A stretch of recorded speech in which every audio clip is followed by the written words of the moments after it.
Hybrid City Council Planning Session. I'm Mayor Salim Neese. Today's Hybrid City Council Planning Session is being brought to you in person and by Zoom. We're also broadcasting live on MITV Channel 21 and on the city's YouTube channel. Welcome and thank you for joining us. Council members, please have your microphones turned on for the roll call. City Clerk Andrea Larson, please call the roll.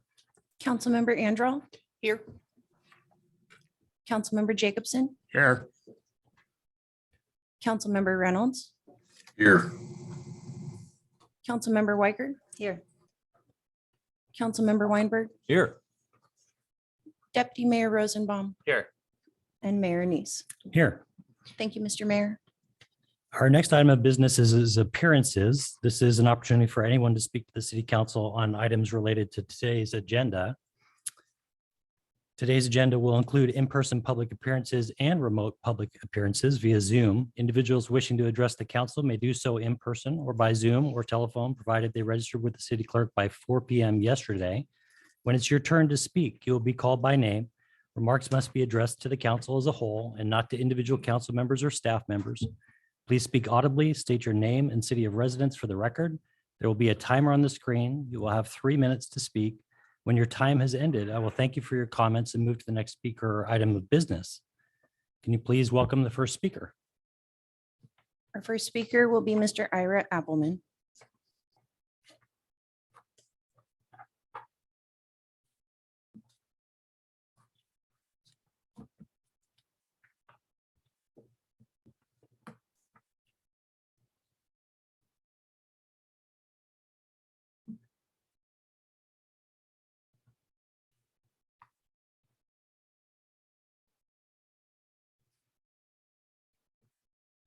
Ira, you should be able to turn on your camera and unmute.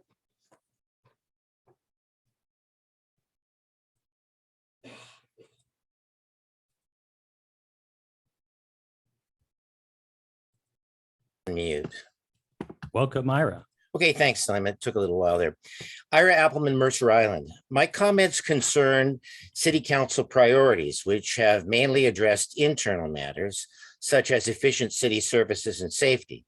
But as I pointed out at the last meeting, Mercer Island is under attack by Seattle values. So for the first time, council priorities need to address external threats. Most of us have heard the extreme examples of Seattle crime wave in broad daylight, a woman's skull being crushed by a baseball bat, 2 people shot dead. But the problem is much more common. Here's what one Seattleite wrote on Seattle Next Door, quote, "I was assaulted last Tuesday, March 1st. I was cutting through the parking lot on my bicycle at the Trader Joe's in Ballard. When I got to the store entrance area, a guy came up from behind and whacked me upside the head, knocking me over. I fell down on the cement and broke my femur. I just got out of the hospital yesterday. They replaced my hip. I'm realizing that Seattle is not the same city I grew up in. I'm getting to the point where I no longer want to live here," unquote. As I've explained, Seattle politicians have learned to use 2 words, racist and NIMBY, not in my backyard, to suppress opposition. Single-family zoning and prohibiting derelicts from camping in parks are both racist and NIMBY. Funding a police department is racist, according to them. So how can eliminating the coyote threat also be racist? The answer was on Nextdoor, Mercer Island on February 24th. Quote, "This, the killing of coyotes, is how Native Americans were pushed away, how African Americans or Asians are treated. They are a potential threat, so something needs to be done, right? It's sickening," unquote. And the astounding part is that 19 Islanders agree with this Seattle racist angle. I appreciate that you've addressed external factors in proposed council priorities 9, 16, 19, and 20. I'm concerned about 21, which calls for regional cooperation, which is good, but which Seattle interprets as forcing their values on us. I suggest the following council priority, quote, "Given the threat from Seattle values that have seriously degraded that once nationally admired city, council priority 1 is to fight for the other priorities in this list, resisting inconsistent Seattle and other external values. I also would appreciate any priorities that that protect parks. Thank you. Thank you.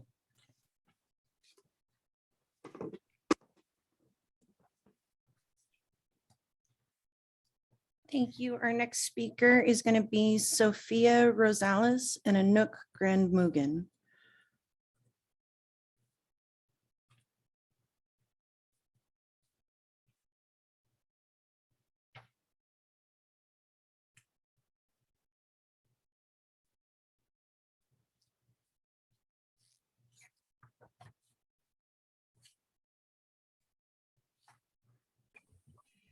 Hello, my name is Sophia Rosales, and I'm currently with Anouk Grand-Mugen Sunrel, and we are both students at Mercer Island High School. We're here on behalf of the ACLU Club.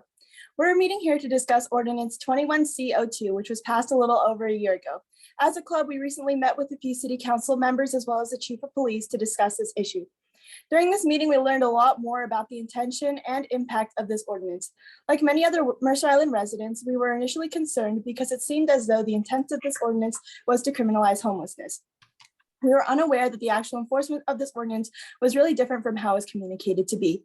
Since the ordinance was passed, there have been no arrests and no fines, and there has been no desire to do that.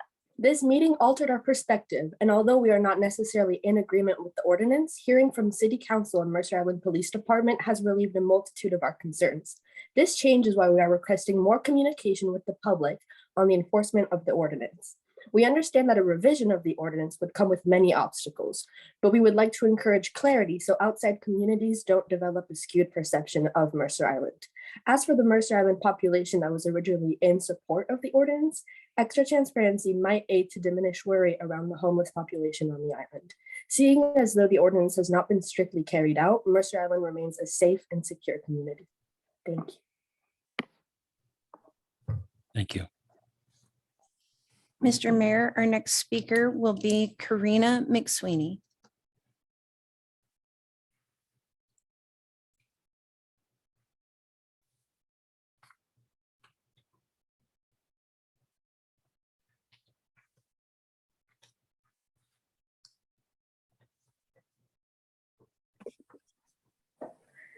Hello, my name is Karina Sweeney. I'm a junior at Mercer Island High School and here on behalf of the ACLU Club, passionate about an issue regarding Ordinance 21C-02.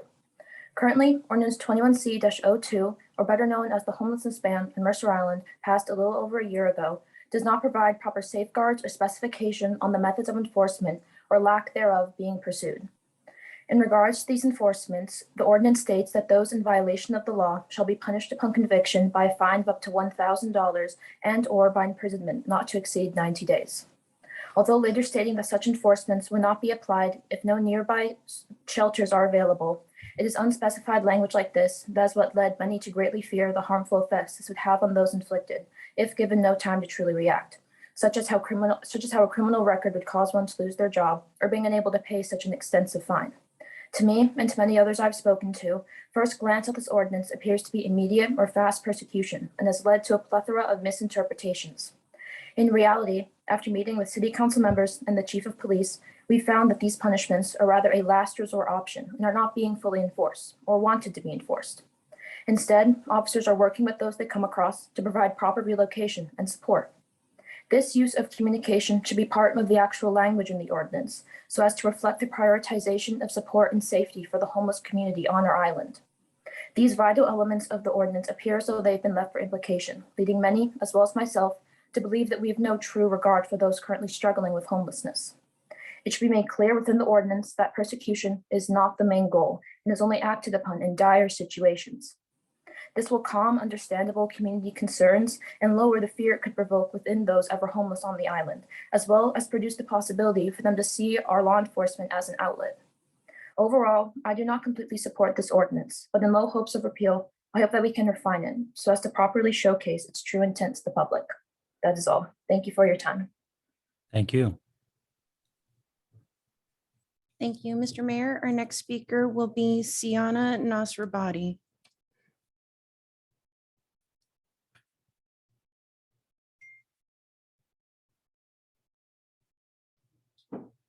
Kiana, my apologies. Okay. Hello, council members. My name is Kiana Nasrabati, and I'm a current junior at Mercer Island High School, and I'm also part of the ACLU, which you might have heard before. And ACLU Club is just America's Civil Liberties Union, where we address current issues and what we should do about them. I'm here to discuss Ordinance 21C02 and to give my opinion on how the ordinance could be better handled. One way I believe this ordinance could be a lot more effective with its intent to get rid of homelessness on the island is to give more funding towards homelessness support. This is because the current state with the ordinance gives us the stigma to other neighboring communities that we are rather criminalizing homeless people rather than solving the issue of homelessness. Homelessness, by definition, is the lack of safe accommodations necessary for connections with people and places. So we should rather be looking at the issue on hand to understand the steps we should be taking next to effectively dismantle homelessness on the island in a productive manner.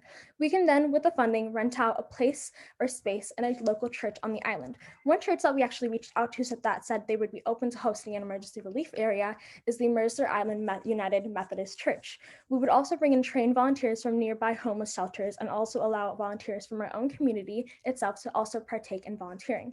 As we know, public health is another concern. We'd have volunteers be required to be fully vaccinated or have a negative COVID test present within 48 hours and also be required to wear masks in order to volunteer. We tried this out for a few months to see what the outcome would be and whether it would be worth continuing this project long term. When talking to the Methodist Church I brought up earlier, they said that they would be opening to having the emergency relief program open from this November of 2022 to February 2023. This emergency relief program would be open to everyone, including those who don't feel comfortable sleeping in their own homes because of issues such as domestic abuse. Volunteers would ideally have some sort of training in what to do when someone is experiencing drug abuse, sexual abuse, or just abuse to make sure they can manage situations to the best of their ability. We'd hope to use this funding to rent out Sorry, someone texted me. We'd hope to use this funding to rent out a space in the church for preparation for volunteers and for volunteers from church shelters. We understand the homeless population on the island is very minimal, so the funding would not take too much out of our budget. Another way we could use this funding is to donate to homeless shelters in neighboring cities, such as Sophia's Place in Bellevue, which is an extended stay shelter that provides women support and services, meals, and other basic necessities. Providing funding for this shelter would also reduce the amount of homeless people living on these streets. Another organization is the Sound Foundation, which is an organization that builds tiny homes for homeless people. Donating to these organizations would ensure more homeless people are off the streets and into houses and hopefully off to long-term housing after. I'd also like to conclude with the fact that we would only need a small space for funding for an emergency relief program with around 5 to 10 volunteers from homeless shelters that we would ideally pay for them to come and handle the issue. And with more donations to neighboring homeless shelters, we'd also not be only handling. Thank you very much.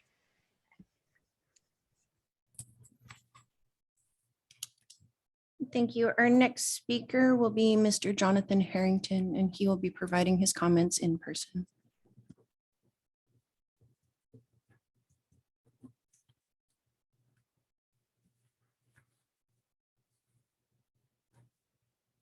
Welcome. My name is Jonathan Harrington. I live South End. And I guess I'm old school, but I'm happy that we're back to normalcy here and we can all be together in person. I was shocked when I saw the State of the Union address and how, Congress was maskless. I guess it's a good sign. So I would like to thank everyone on the council for your support of Resolution 1570, which commits the city of Mercer Island to reduce greenhouse gas emissions by 50% from 2007 levels by 2030 and 80% by 2050. That target has been set. A budget number has been established. However, it is difficult to measure progress if the city does not report emissions on an annual basis. A carbon budget is just like a financial budget. Regular data reporting is critical to inform decision-making. I hope that the annual data reporting process is included in the council's climate action plan and that funding for consulting resources is earmarked for emissions tracking and reporting. That seems like it should be a foundational aspect of the project. Quantifiable, measurable metrics can foster greater accountability and trust in government. Second, as you know, EVs are increasingly popular on the island. The beauty of EVs is that their environmental performance will improve over time as the power grid is cleaned up. You can't say that about internal combustion engines. One barrier to EV adoption is the difficulty of installing EV chargers in existing residents. It's just hard to do it. You know, contractors, and it's actually quite expensive.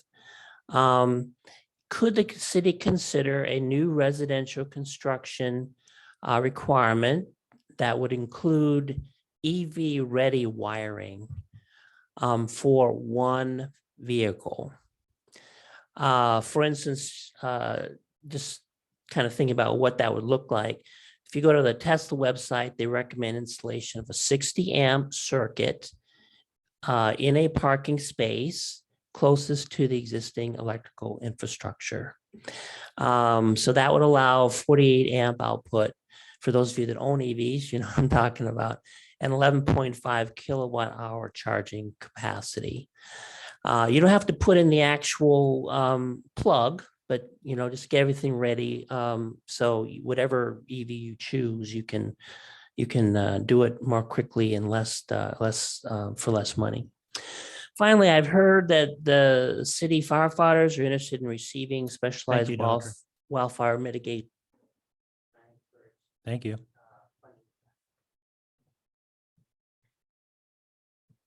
And our last speaker today, Mr. Mayor, will be Mr. Tom Acker.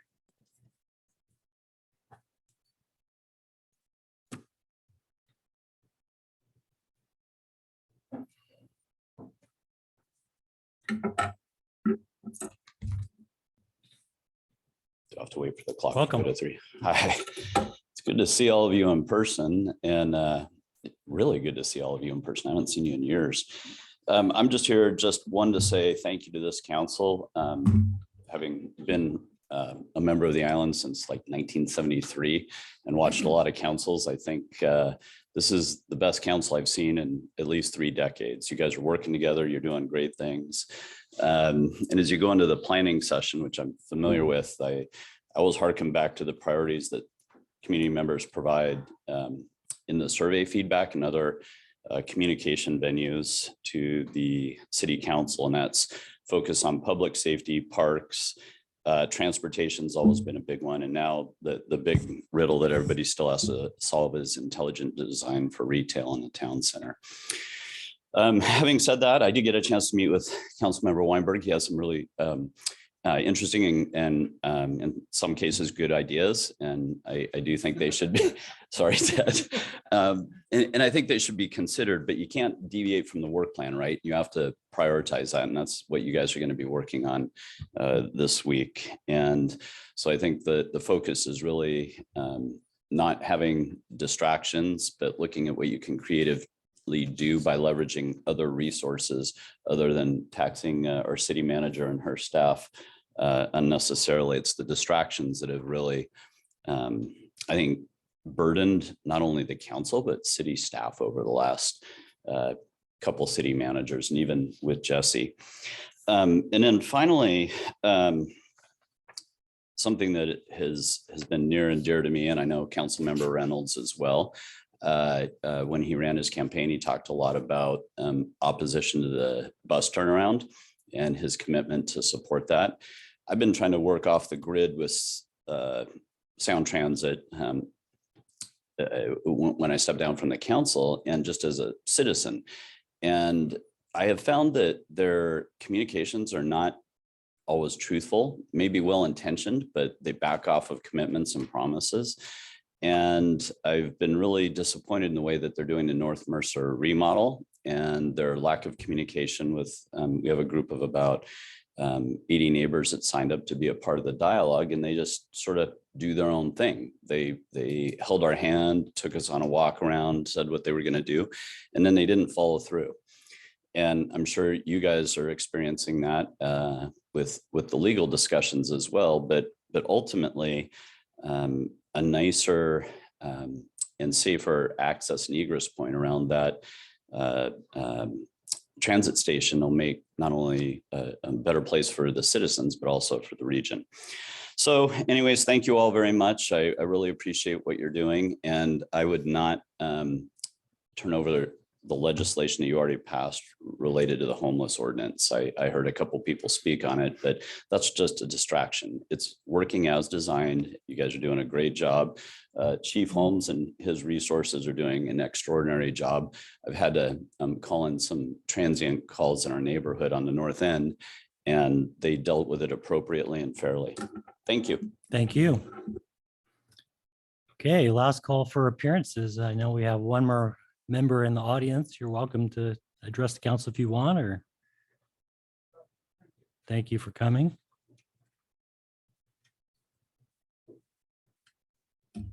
Hi, Gary Robinson, a resident for some 43 years now, and happy to be so. I just wanted to give a thank you. I wanted to endorse what had been said about your working together. It is a marvel to see and much appreciated by the community, particularly me. Thank you. Thank you. All right. Seeing that there are no further appearances, we now move to the planning session business. The first item of business is AB 6043, a review and update of the city council priorities. I do want to welcome staff and city manager Bond and maybe take a few moments to set this up, but this is largely a council-led initiative, so we will be the blind leading the blind. City Manager Bond.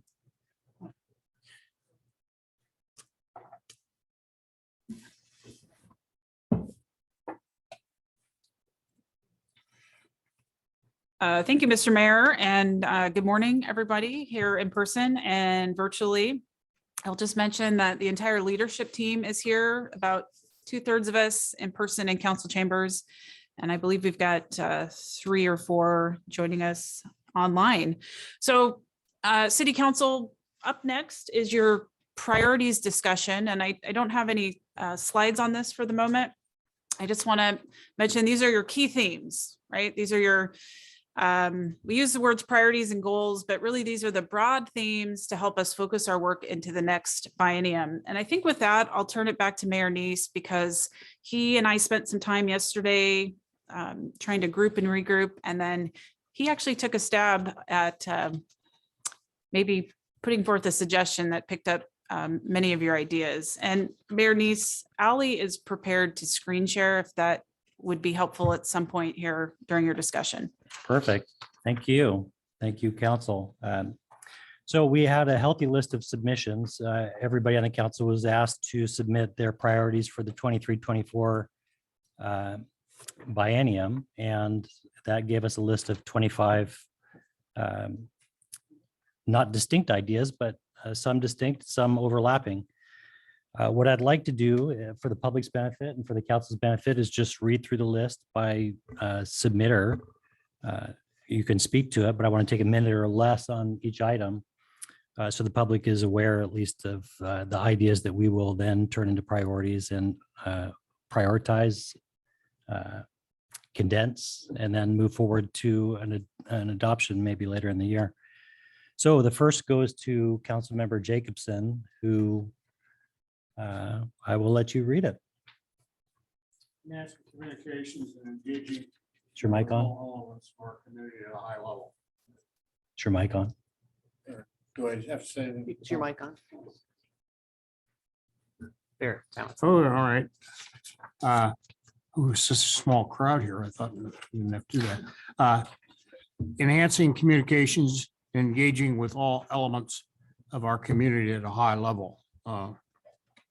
That essentially refers to doing a better job of communicating with citizens, telling them what's going on in our city, and engaging and or encouraging them to tell us what they think.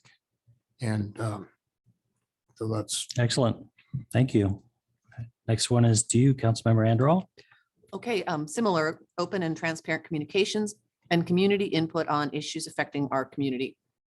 I think that council not council, I think the city has made really great strides in this. I think Mason's been doing a good job.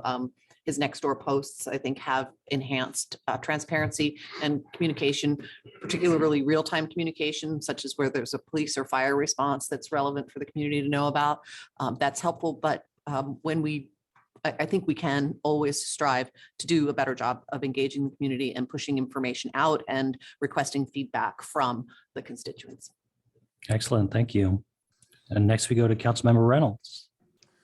I had indicated enhanced community communication and trust. I think it's very much a mirror of the other comments we've had so far. I'm not hooked up on my wording, but the idea I believe needs to be in there. Thank you. Next, Councilmember Weinberg. So I had implement an economic development program. We have it on the plan. Your mic on. It moves up. Get a little closer to it. There you go. So I had implementing the economic development program that's already part of our plan, but making sure that it stays there. Thank you. Back to Councilmember Jacobson. Engage a business development consultant, experienced and versed in business development of cities of our size and character to begin a town center analysis. My reason for suggesting this is that we've struggled back and forth and made very little progress in developing and sustaining a business, a town center business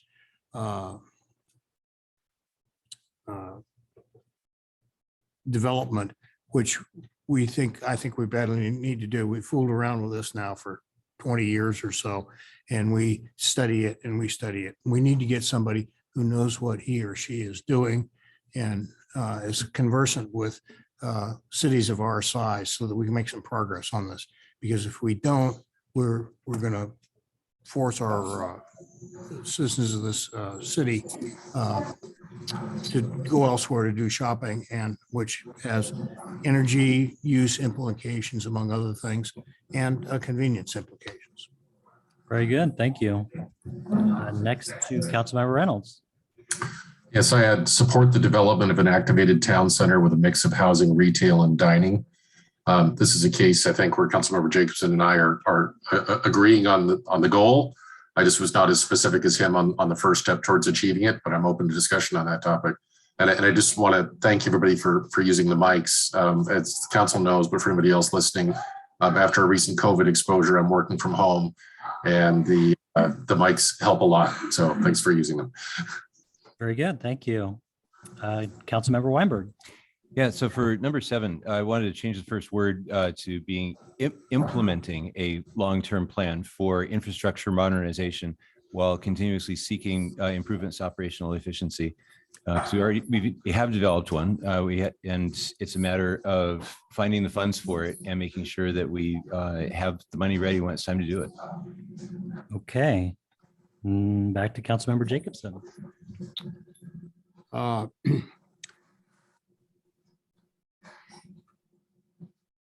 The word developing is missing here, but or continue effective and efficient government by guided by fiscal prudence, as well as by planning for the effects of inflation on city finances.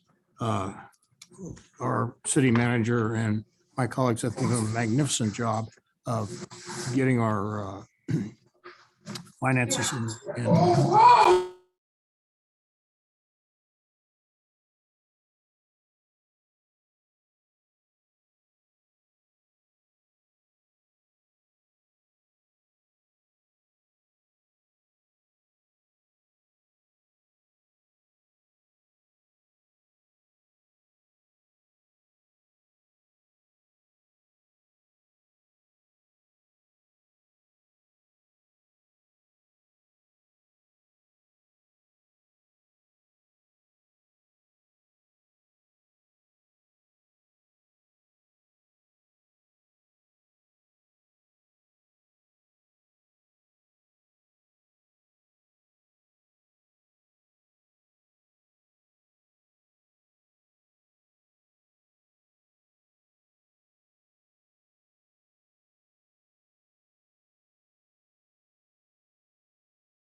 just do that and you just pay for it. And it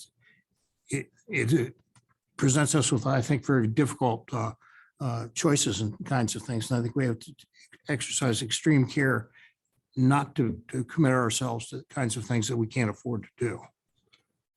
Just real quickly before we move on, Craig Reynolds is reporting the audio. Okay. Very good, Jake. It's Carry on. back. Thank you. Okay. Then evaluate the return on investment for our contribution King County Library System to determine whether we are getting our money's worth from it. Okay, Councilmember Anderl. Okay, develop a long-term plan for fiscal. Let's do this over. Develop a long-term plan for fiscal sustainability. That is similar to what Jake said about concerns about inflation. We've been doing an absolute bang-up job, I think, delivering city services within the budget, within the revenue stream that we have. But these inflationary pressures are very concerning to me.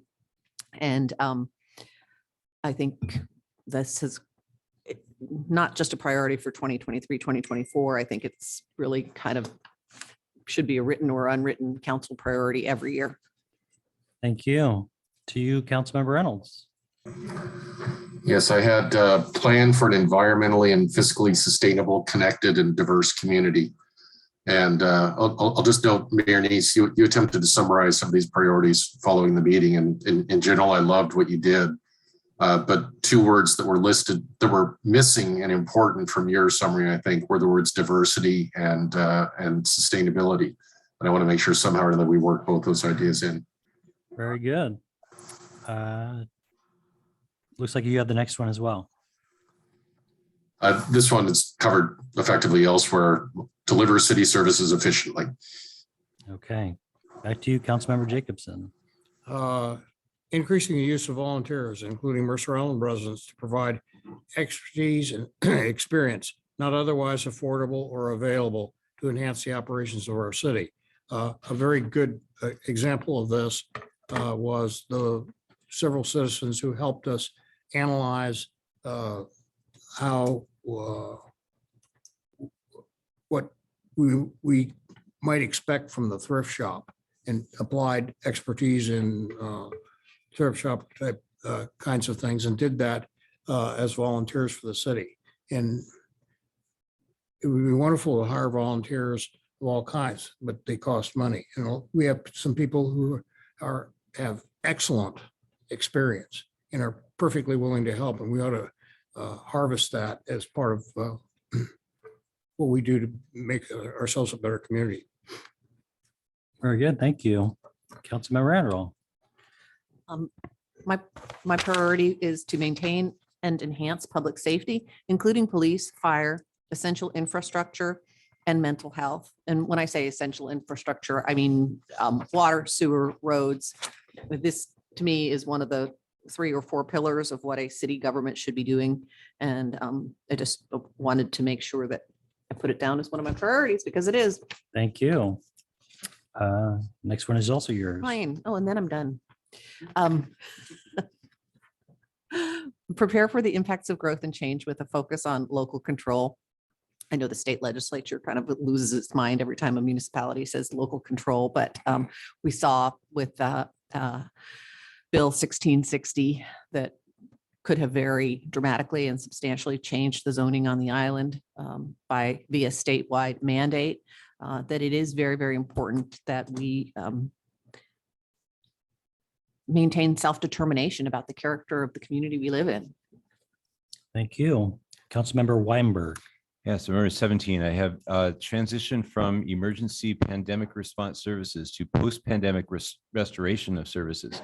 You've done an excellent job of navigating the rough seas of this pandemic, and it's time to bring back as much as we can in terms of services to the community.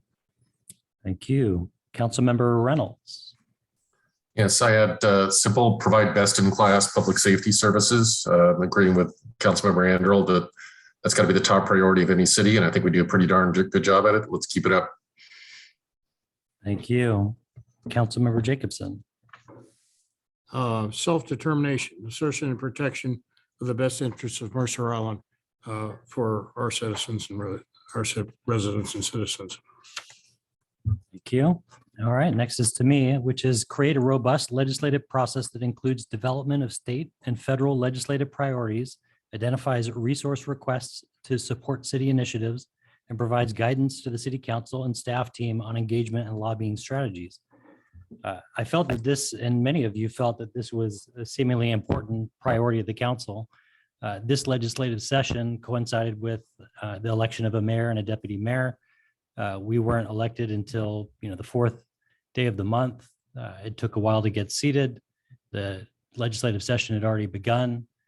So we're kind of starting from already in the rears, chasing bills, trying to develop strategies and doing all of that kind of hamstrung by having any financial or external resources to support that initiative. I know that Deputy Mayor David Rosenbaum was critical to that effort. His experience in the legislative process taught me a lot. I was drinking through a fire hose. And so I would like us to look at how we might staff, resource, organize, strategize that process into something that is more sustainable. Next, we go to Councilmember Reynolds. Yes, engage effectively with the state legislature, King County, and other cities to identify best practices, share resources, and work together for the common good and to effectively address regional problems. I consider this closely related to the mayor's prior comment, but it's also just generally recognizing it's not just an issue of lobbying we want to focus on or advocating for change, but also recognizing we can learn from and take advantage of experiences of other communities and work together with other communities to do things that benefit us all. Okay, next we go to Councilmember Jacobson. Protection, preservation, and enhancement of Mercer Island parks and open spaces, including but not limited to placing all parks in a parks zone and a renewal of a robust parks levy to succeed the one which expires at the end of 2023. Very good, thank you. Councilmember Reynolds.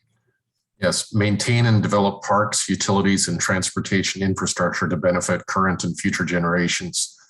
It's become very clear to me through the PROS process that we as a community have been beneficiaries of funding decisions that were made generations ago to create some of the great park systems we have on the island.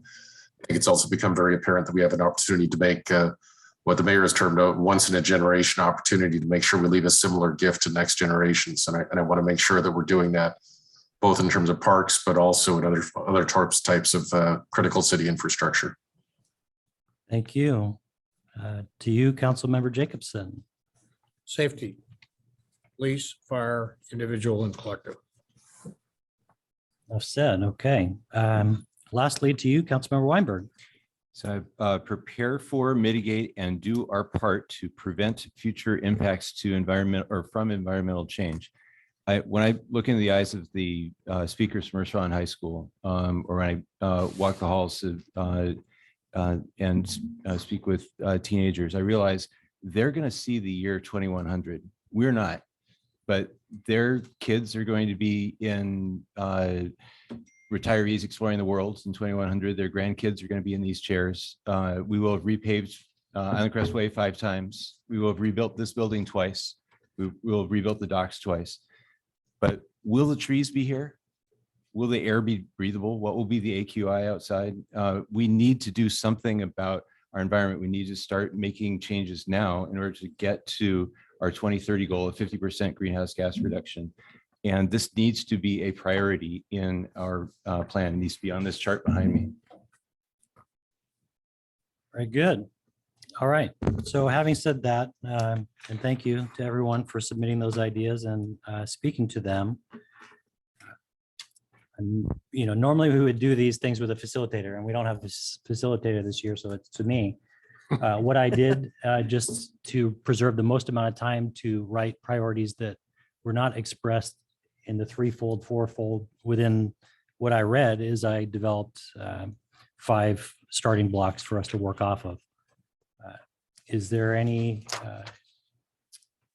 interest in reading the 5 and working off those? Sure, that's a good place to start. Okay. Mr. So- Would you like Yeah. we'll Ally do to a- screen share? We'll do a screen share. And so my intent here is that since these were born out of your submissions and largely seen in 3 or more, I'd like to see if we can settle on these ideas. It's not the language that we need to settle on. We don't need to settle on the commas and the periods. We're not going to make any final decisions today. What we finish today will be something that is submitted to staff that will come back to us in an agenda bill. We can again take another swipe at them.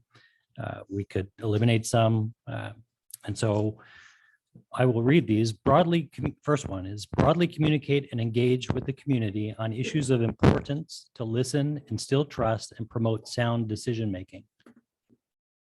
The second is to develop data-driven economic development and retail plans and strategies to activate town center. The third is make once-in-a-generation investments to update and modernize aging infrastructure and capital facilities. The next is continue to restore city services with financial sustainability while focusing on the government's effectiveness, efficiency, and priorities.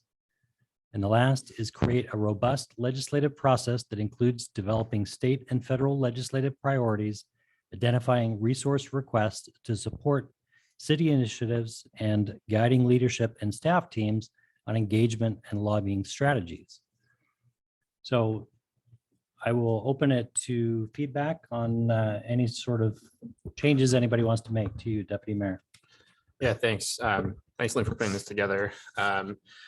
One idea that I had here was on bullet 3, so maybe what's easiest for you, Ally? Should I give my suggestions or? Okay, so after make, add in the words or plan to, and then I know Slim doesn't want us doing commas and periods, but adding in after infrastructure, a comma, deleting and capital facilities, comma, and parks.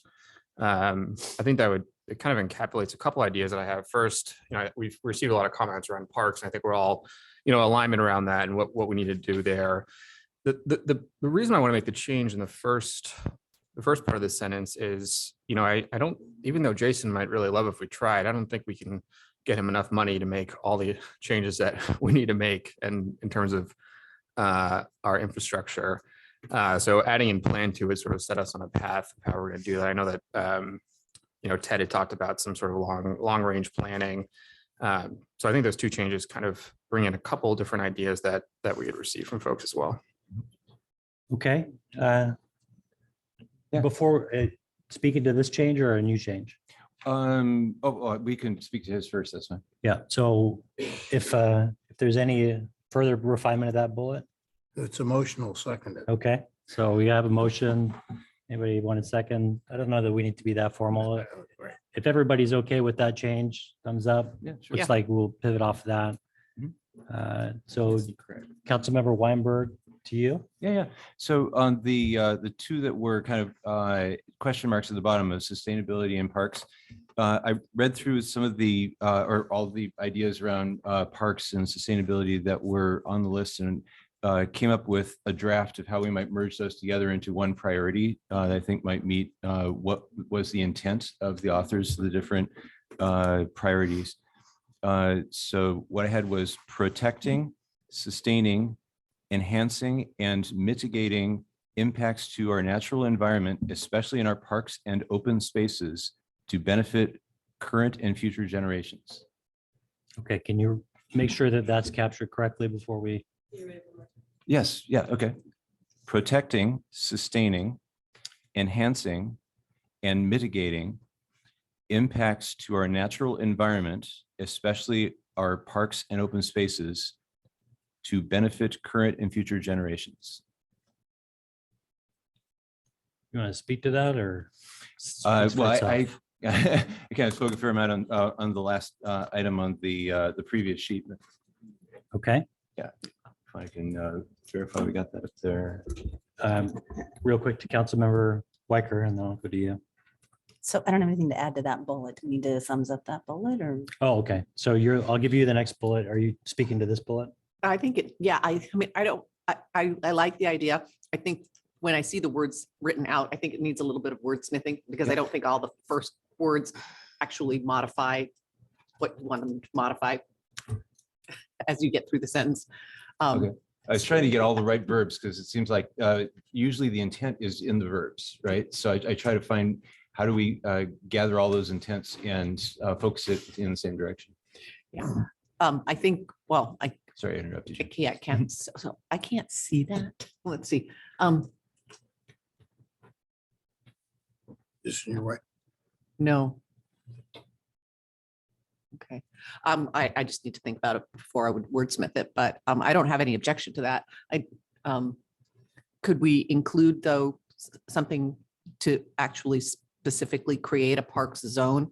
Because then that's what I was gonna add when I talked about the parks issue, is I do think it's, we agreed to put it in the comp plan. And I think it's important that if we agree, we go on record as saying parks should be zoned as parkland. Okay, I think that's perfectly good to have as a separate bullet if you want to do that. But let me go to Councilmember Weicker real quick. I kind of want to introduce a reframing concept here because I think bullet 1 and this one that Ted's introducing is kind of the how, right? Building trust in government, being a welcoming, climate-friendly community.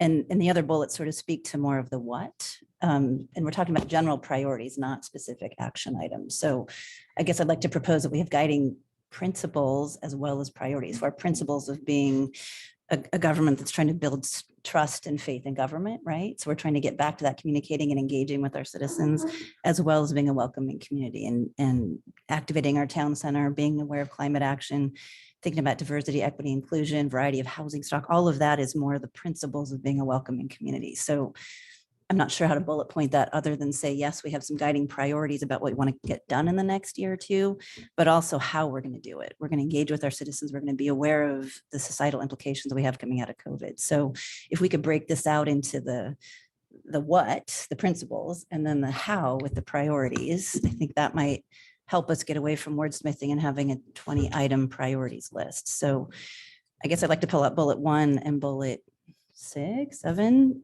Parks we're covering everywhere. So there's the priorities and the principles, and our principles of instilling trust in government, being aware of climate action, equity, diversity, inclusion, in all the ways that shows up might be a more interesting way to think about the year ahead. Okay. So just in hindsight, we've done in past a preamble. We've had a preamble to priorities. I'm perfectly happy to have staff work on a preamble. We can work on a preamble so that when the agenda bill comes back, we have that I think kind that of would set up. and help focus this. I don't want 20 priorities. That's what our tactics are going to get to. Yeah, I understand, but I don't want to rob anybody of the opportunity to propose their priorities today. So, we've gone through the list of, I don't know what it was, 25. We have, a handful of new ones, couple new ones. And then but some. Yeah, I don't think that's I think that's a constructive idea. Moving, Craig, no, didn't see a hand. To you, Councilmember Andrew. Yeah, the only other thing I would say about priorities is I saw on the list, the 25 item list, a number of people prioritizing public safety, which I think is correct. If we could either add a bullet, add a priority for public safety, or perhaps modify bullet number 4 to broaden it to include a focus on public safety. I think, like I said, I know it is a priority. I think it would be good if we saw the words there somewhere.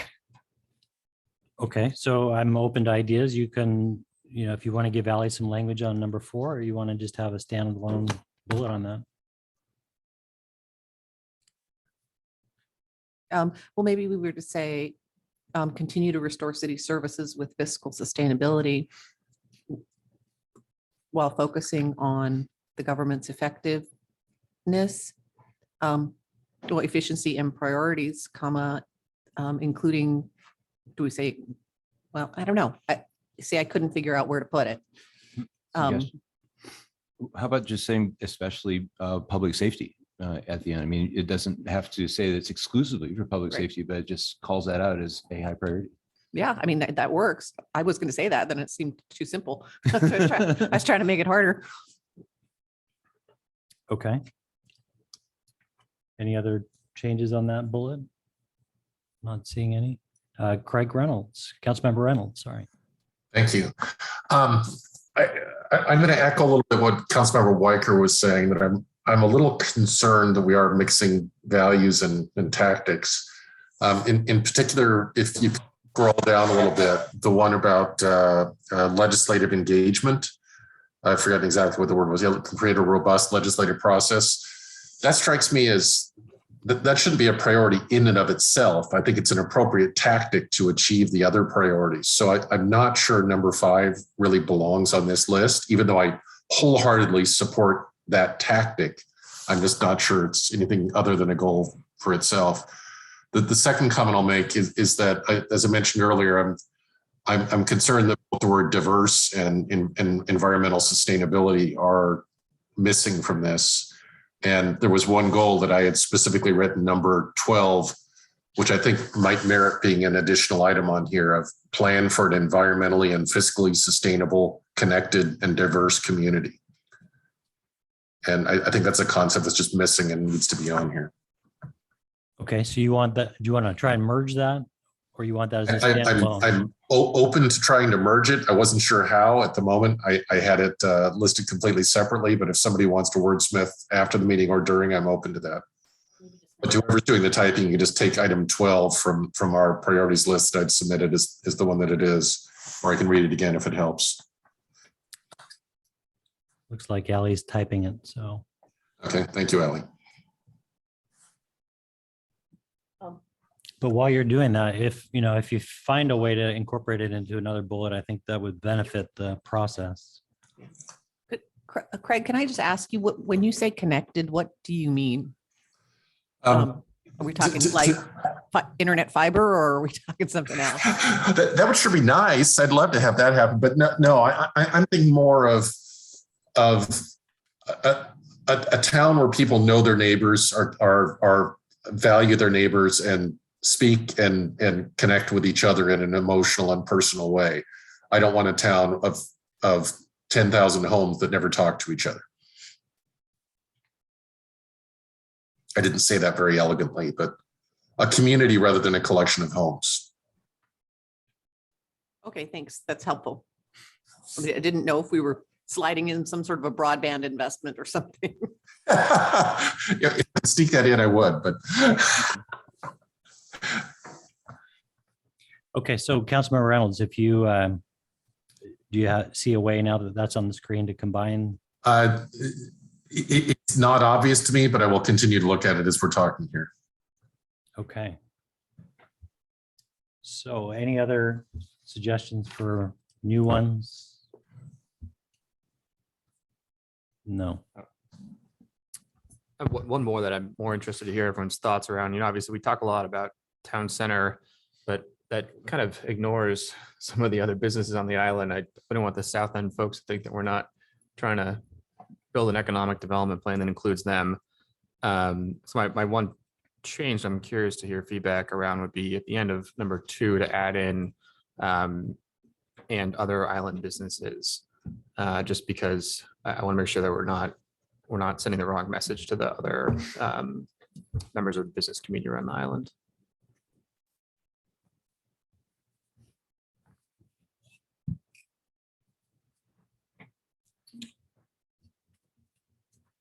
Councilmember Reynolds?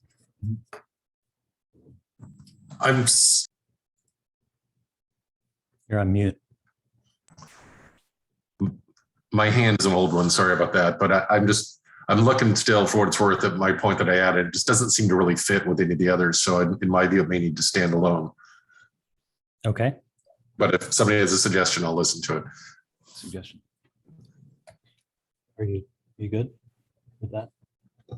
Craig, are you suggesting we add in another something else around? No, I think conceding that he has found no way to merge his point with that's fine. Councilmember Weinberg. Yeah.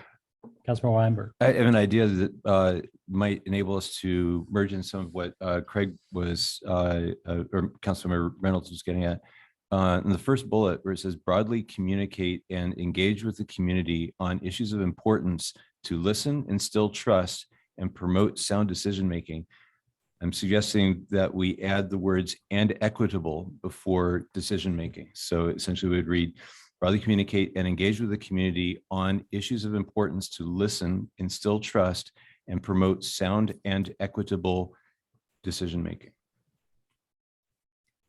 And that obviates the need for Councilmember Reynolds' bullet. I think that it captures some of the concept of in introducing diversity, equity, and inclusion into that first bullet to make sure that we have equitable communication. Well, I thought we were going to put that in a potential preamble rather than start putting that into every bullet. I mean, if that's a given, that everything here is done with some comprehensive thought, do we build that into each bullet? I'd be okay with it being a preamble. I think I guess we were talking about the bullet items on here, but if we want to kind of say the things that didn't make it on here, we add into a preamble. and open to that. Okay. So maybe we pull that back out, Ally. I agree with putting it in a preamble. Otherwise, we're going to be modifying every single bullet. Yeah.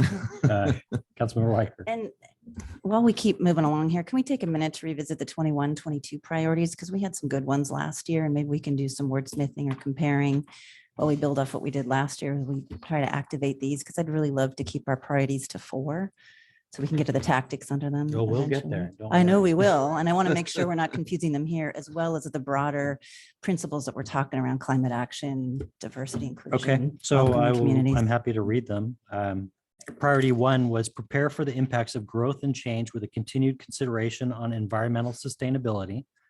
Priority 2 is articulate, confirm, and communicate a vision for effective and efficient city services, stabilize the organization, optimize resources, and develop a long-term plan for fiscal sustainability.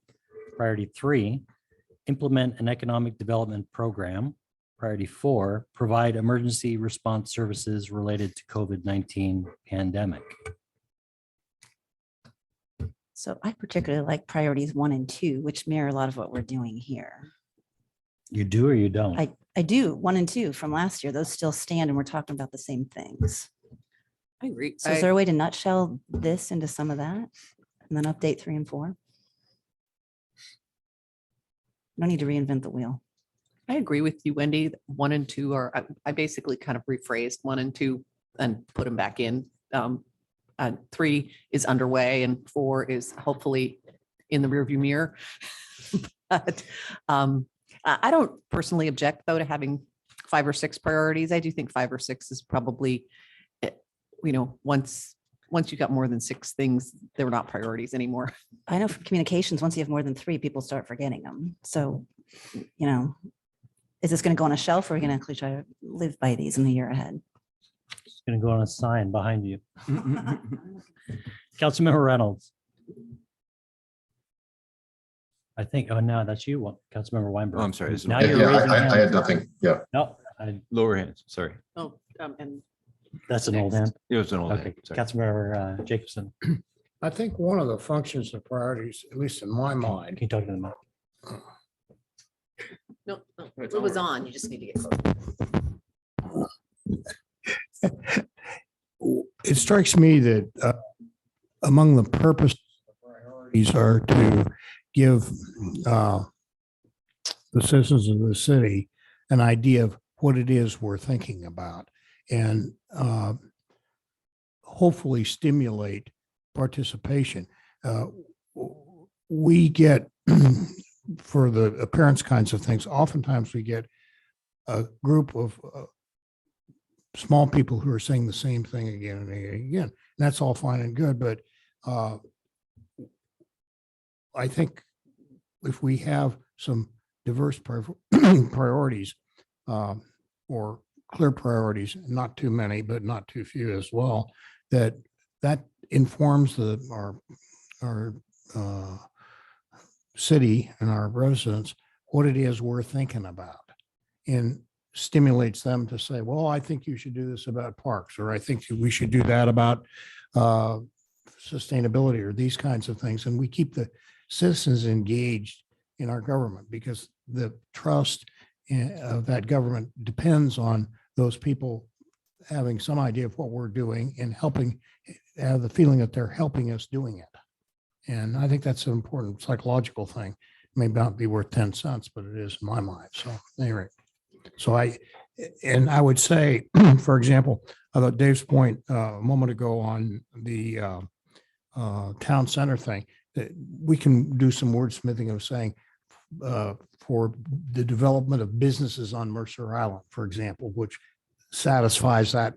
That's, I think, not only in town center, because we do have South End stuff. We have all those things along along the road out here where we, with a number of businesses that are along the street right out here.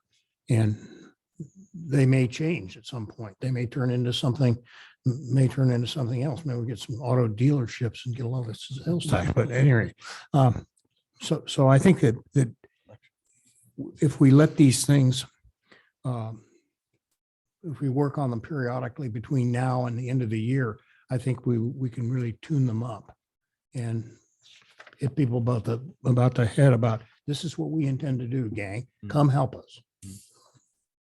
Very good. Councilmember Anderall. Yeah, I'm thinking again about trying to skinny the priorities list down. It does occur to me that it's maybe stuff that is always a priority or an overarching principle of governance maybe could also be in the preamble, like the broadly communicate and engage. I'm not saying it's not a priority, but it might be something that works more as an overarching, this is how we will be conducting ourselves. And, the priorities, if they're going to change every biennium or even every year, those should be the stuff that really specific things that we plan on working on or looking at or that are going to come about, like the pandemic. Well, that started and it stopped and it's not on the priority list anymore. So I think the communicate and engage is super important, but I also wouldn't object to it being in a preamble. Very good. City Manager Bond. Thank you, Mr. Mayor. And I just wanted to take a moment to talk about how we use these priorities and key themes internally. As we narrow these down, this also focuses our staff work in preparation for the next biennium. This is what we will use to guide our budget development and my budget recommendation to you this fall. So I wanted to make a plug for that. And, Councilmember Jacobson is also bringing up a good point. This focuses our work, but it also focuses our external conversations. Sends a message to our community if this is how we're focusing our energy. And there's no shortage, as you can see from the next item on our agenda, of ideas and really important work, but we can't do it all. So I just wanted to put the plug in that, the staff is going to be taking your recommendation and using this to focus. So the more clear we can get, it helps me with running the city and making leadership decisions. I will put a plug in. I sent you an email, but of course, anyone watching the meeting didn't receive that. We are embarking on a historic, as it says here, once in a generation investment in capital projects. And I would really strongly advocate that capital projects, infrastructure, item number 3 stays on the list. That's all I have. Okay. Deputy Mayor Rosenbaum. Yeah, Jesse actually stole my thunder. I was going to ask you about if you could tell us a little bit how the staff sort of utilizes these throughout the year, because I really do think we need to update them rather than kind of borrow from the past. When you wrote these 2 years ago, I think a lot has changed since then. I think we made a lot of progress. I mean, I think that's something that we heard from a couple of speakers tonight or this morning. But I also think that those of us who are new to the council learned a lot. And I think, Jake, I think you're right when you sort of say this gives people an update as to what we're thinking for the next, what will be the next 2 years. And I think kind of refreshing this would be helpful to sort of explain to people where we're trying to take the city in the next biennium. Okay, Councilmember Reynolds. I'm going to come back to trying to condense some of these and capture some of the ideas that I thought was missing. Maybe my last one that I wanted to add could be combined with the town center one and also address some of the public safety issues by having a goal that says strive for environmentally sustainable, or excuse me, strive for an environmentally sustainable and inclusive community that is safe and supportive for current and future residents and businesses. Can you read it again, please? Sure. Strive for an environmentally sustainable and inclusive community. Hold on, hold on. Environmentally sustainable. Ally has brought her confirmation bias to the conversation. An inclusive community that is safe and supportive for current and future residents and businesses.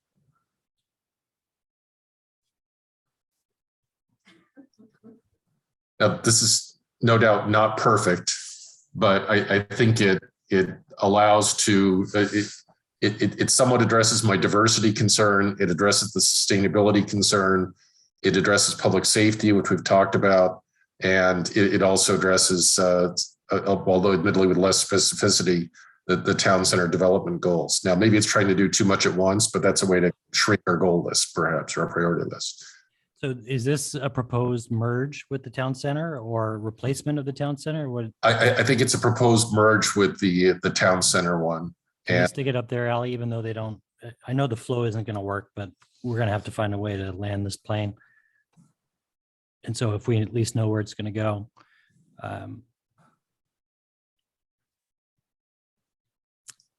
Question? so Councilor Weinberg. merges with the town center one, but adds a lot of other stuff too. Is there an opportunity to merge that with number 6, the one that, excuse me, number 7, that was currently number 7? I think there's significant overlap between the one that I was suggesting and the one that Councilmember Reynolds was suggesting. The one that says protecting, sustaining, enhancing. So I think it gets at a lot of the things you've got in yours, Ted. If there are things in yours that you think are missing, maybe we can add them, but we're really close. yeah, just trying to help us get the number of bullets down.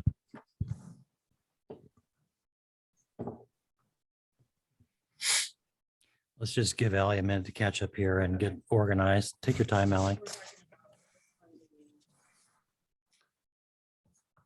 It's always fun to type when the whole community's watching you.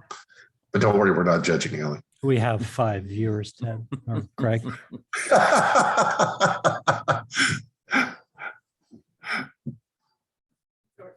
These two and three to come with this.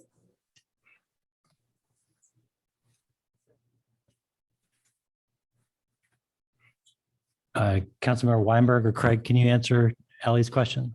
I didn't hear it. I apologize. I think what I was getting at is that the thing that's currently showing on the screen as bullet number 3 and the bullet below it, I was trying to find a way to merge those two together into one item.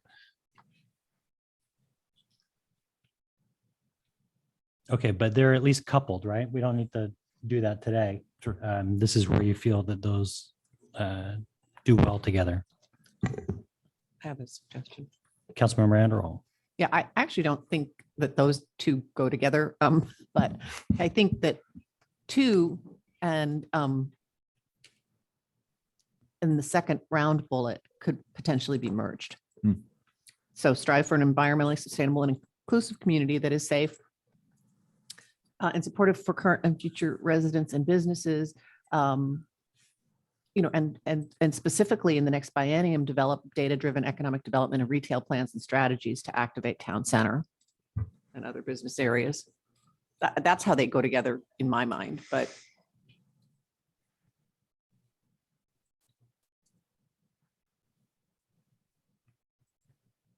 Groundswell of support. No, yes. Well, I will just say from my perspective, the number 2 bullet as it is written or was proposed was a basket of work plan items that was continuing. So it was retail preservation and growth within town center. It was the parking studies. It was signage updates, anything that happened town center, commuter parking, traffic calming, walkability, curb management. If you were to merge these two and show this to a business in town center, might they go, I don't understand that. What is that? Or I half get it. Part of me says that this softer language that is overarching should just be in the preamble. And, we strive to do most things sustainably, including things that are relative to the environment, that are relative to fiscal prudence, to the budget, staff resources. That is a theme that is across many things. I think Ted's sustainability bullet is a good one, right? Because it's understandable and specific. But this softer stuff, I think, really lends itself to the preamble. Well, I'm fine with that. And I'm not married to having those two thoughts combined in one bullet. I just thought that we could test drive it. Sure. So Ally, I'm having a hard time kind of zooming out to see what we have. Maybe if we can just kind of squash things together as much as possible. Mayor, Councilmember Jacobson. I think if one steps back for a minute from this, I think things which are aspirational should be in preambles. For example, in terms of environmental sustainability and things look here, recapture this thing, inclusiveness, those are out of our control. Those are things that we would like to see happen. But if people don't buy electric cars, if people don't get rid of natural gas or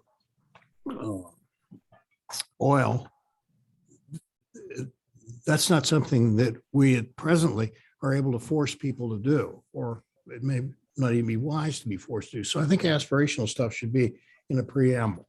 And I think things that we do have some control over, such as communicating better, number one. Number two, number three, those are, and to some degree, and number four, those are things we have within our power to do. And I sense on all those things, there's agreement that we can do that, and that's stuff we should be doing. On some of these other kinds of things, we're going to depend on people to do it because of the goodness of their hearts. And I think we should be separating those kinds of things. And by starting a preamble of the things we aspire to have this city do, I think is a good way to tell the public what our attitude is and encourage them. But a priority, what can we do? Can we make Jake get rid of a gasoline car and get a electric car? Can we make people get heat pumps instead of having gas or oil or natural gas? We can beg them and plead them and everything and set a good example, but we can't, at this stage anyway, we can't say, sorry, you have to install a heat pump in your house, period. So I think how we approach that, I think has some importance in it. But we do tell them the stuff we're going to do. We're going to work on the city stuff. We're going to work on some, lobbying or making our views and our desires known to other governments. Those things we can do. And so I think there's a distinction between those two, and we ought to be thinking about how we treat those two kinds of subjects. Councilmember Reynolds. Couple of things. One, I'm going to push back a little bit on some things that Councilmember Jacobson said that, yes, we can't force people to get electric cars or heat pumps or what have you, but we have a lot of influence in things we can do legislatively to make things like that become more common and to encourage behavior that is consistent with a sustainable community. So I don't think we should necessarily give up on these as priorities. And in fact, when we come to the work plan items, Councilmember Weinberg and I have both suggested some fairly specific things that will address those topics. But more generally, going to come back to something Councilmember Weicker said is I recognize some of the things I've got about sustainability and diversity are values more than they are action items. But if they are, and so I understand the argument that perhaps they belong in the preamble, but I also recognize that values that are not associated with priorities for action are pointless. They don't accomplish anything. So I think we do need to have something in here that says, no, we're actually going to work on this. It's not just that it's important to us, but we're going to work on it. And so I'm a little wary of putting too much into the preamble. Okay. Quickly to Jesse Bond. No. Yeah. Mr. Mayor, I was just going to propose a path here. I just conferred with Ally. We think if you take maybe a 10 or 15-minute break, we could take a stab as a staff at a preamble, maybe move some of these around and come back if you'd like. We will also print hard copies of what you've got on your screen and send an electronic version to Councilmember Reynolds. If that makes sense to attempt that. Okay, that's a generous offer. Before we do that, Councilmember Randall. Yeah, I just one more thought on, and I think that's a great idea, Jesse, but one more thought on in terms of skinning down the priorities list. You know, honestly, if it's already in the work plan or going to be in the work plan, maybe it doesn't need to be listed as a priority because by saying this is what we're going to be working on, we've already made it a priority in that regard. So creating a robust legislative process that includes potentially retaining a contract lobbyist. I think we can do that. I don't know if it has to be on the priorities list for 2023. And in particular, it's going to start in 2022. So, you know, is it a 2023, 2024 priority? Maybe it'll already be a fait accompli by then. I agree. So in terms of, and Ally, we're going to take you up on that offer. But before we do that, but we're going to talk a lot more before then. I want to get a thumbs up. I want to get a thumbs up on that number. Is it 5, the legislative, to move that to work plan? Yeah. Okay. Okay, so we'll do that. So no need to incorporate that. Bullet number 1, the communication. You know, I think we all know that Jesse has done a really stellar job with communication. Mason has done a great job with communication. We've done I think we've got public engagement kind of figured out with the Luther Burbank doc. Now we're starting comp plan cap, you know, master planning for Clark and Groveland. I think we can just suggest that's done well. It's not our priority, it's her priority. She's figured that out. Thumbs up on removing that. Well, in the preamble. Yeah. The legislative is not going to the preamble. That's going to the work plan, but this would flow to the preamble. Right. Now I will leave it to you. Is there? I just wanted to throw my hat in the ring also on the topic that council members Jacobson and Reynolds had discussed about the proper placement of our environmental sustainability goals. I think it absolutely has to be a priority and it shouldn't be in the preamble. I think not having in the priority section would be irresponsible as a council. Okay, so a vote not to do something. I love that. Any other comments before we take a break? Ally, do you want any more direction before we take a break? I think the answer is Okay, do you want 15 minutes? Okay, we will go to recess for 15 minutes starting at 10:18.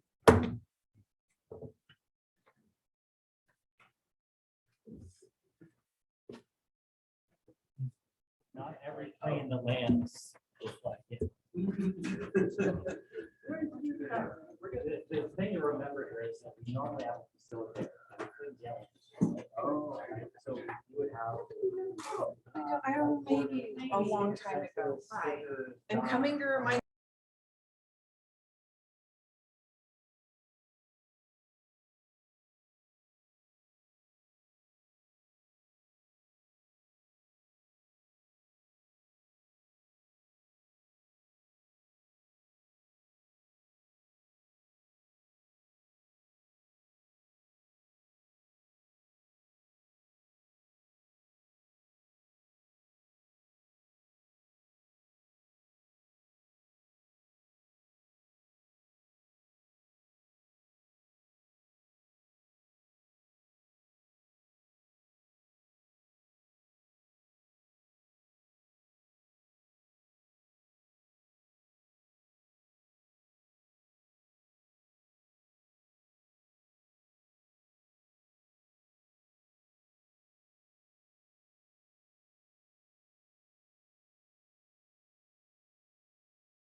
Mr. Mayor, we are live.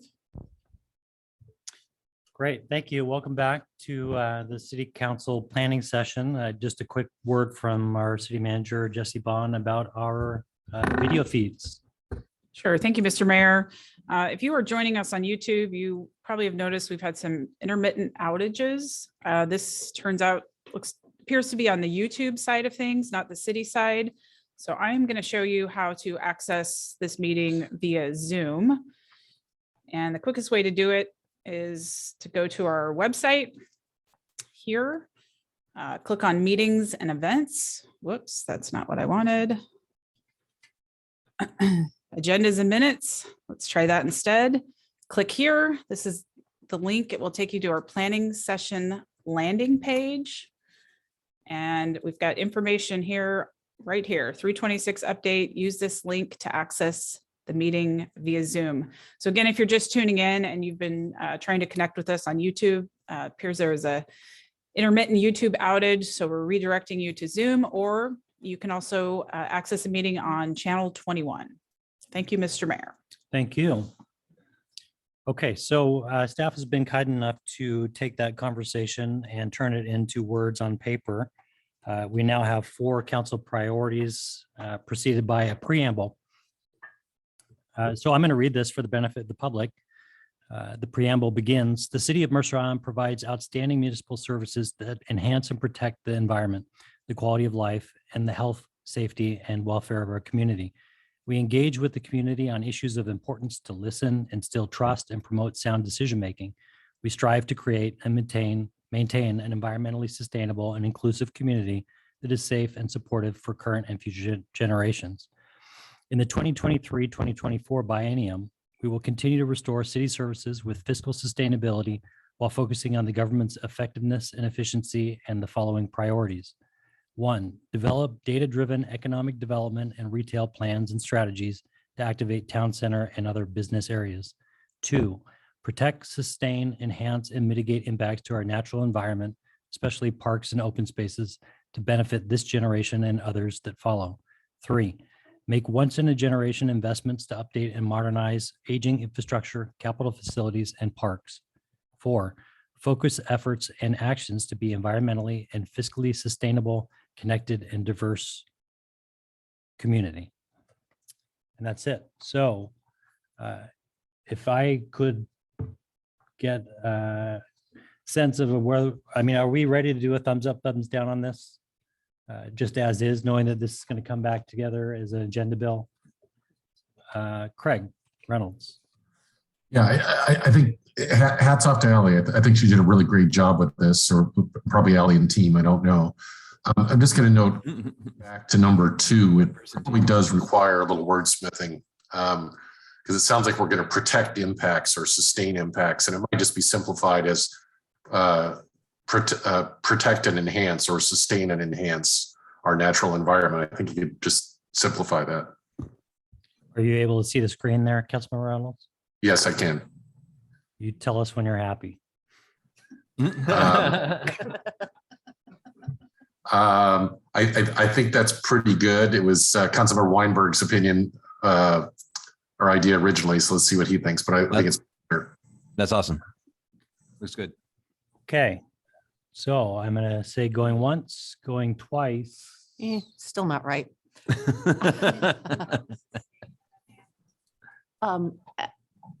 Mitigate. I mean, mitigate, I don't think you need mitigate impacts. Protecting, sustaining, and enhancing There you go. all mitigate impacts. There. Yeah, there you go. I like it now. Simple. Clean. Very clean. Okay, as I said, this is coming back to the council. So everybody that wants to move forward with these priorities preamble, thumbs up. Everybody that's all, that's 7-0. So thank you for that, council. Thank you. Big thank you to staff, to Ally, Yes, thank you. to Jason, to Jesse Bond, and the public, our 4 viewers, for that exercise. Mr. Mayor, just a quick logistics check-in. That item could be turned around and back in front of you the first meeting in April, but I did hear you mention that maybe giving it some time to marinate might be a preference of the council. I just want to get clarity so we know when it's coming back. The first or second meeting in April would be your best options. Okay, I think what we'll do is, it won't be at the next council meeting, right? So It could be. let's not have it be, Okay. and we'll put it on the planning schedule. So Okay. everybody at that meeting can see where it will land. I appreciate that. I want to make sure we're on the same page. Yep, very good. I guess we already had our break. Yes, no break for you.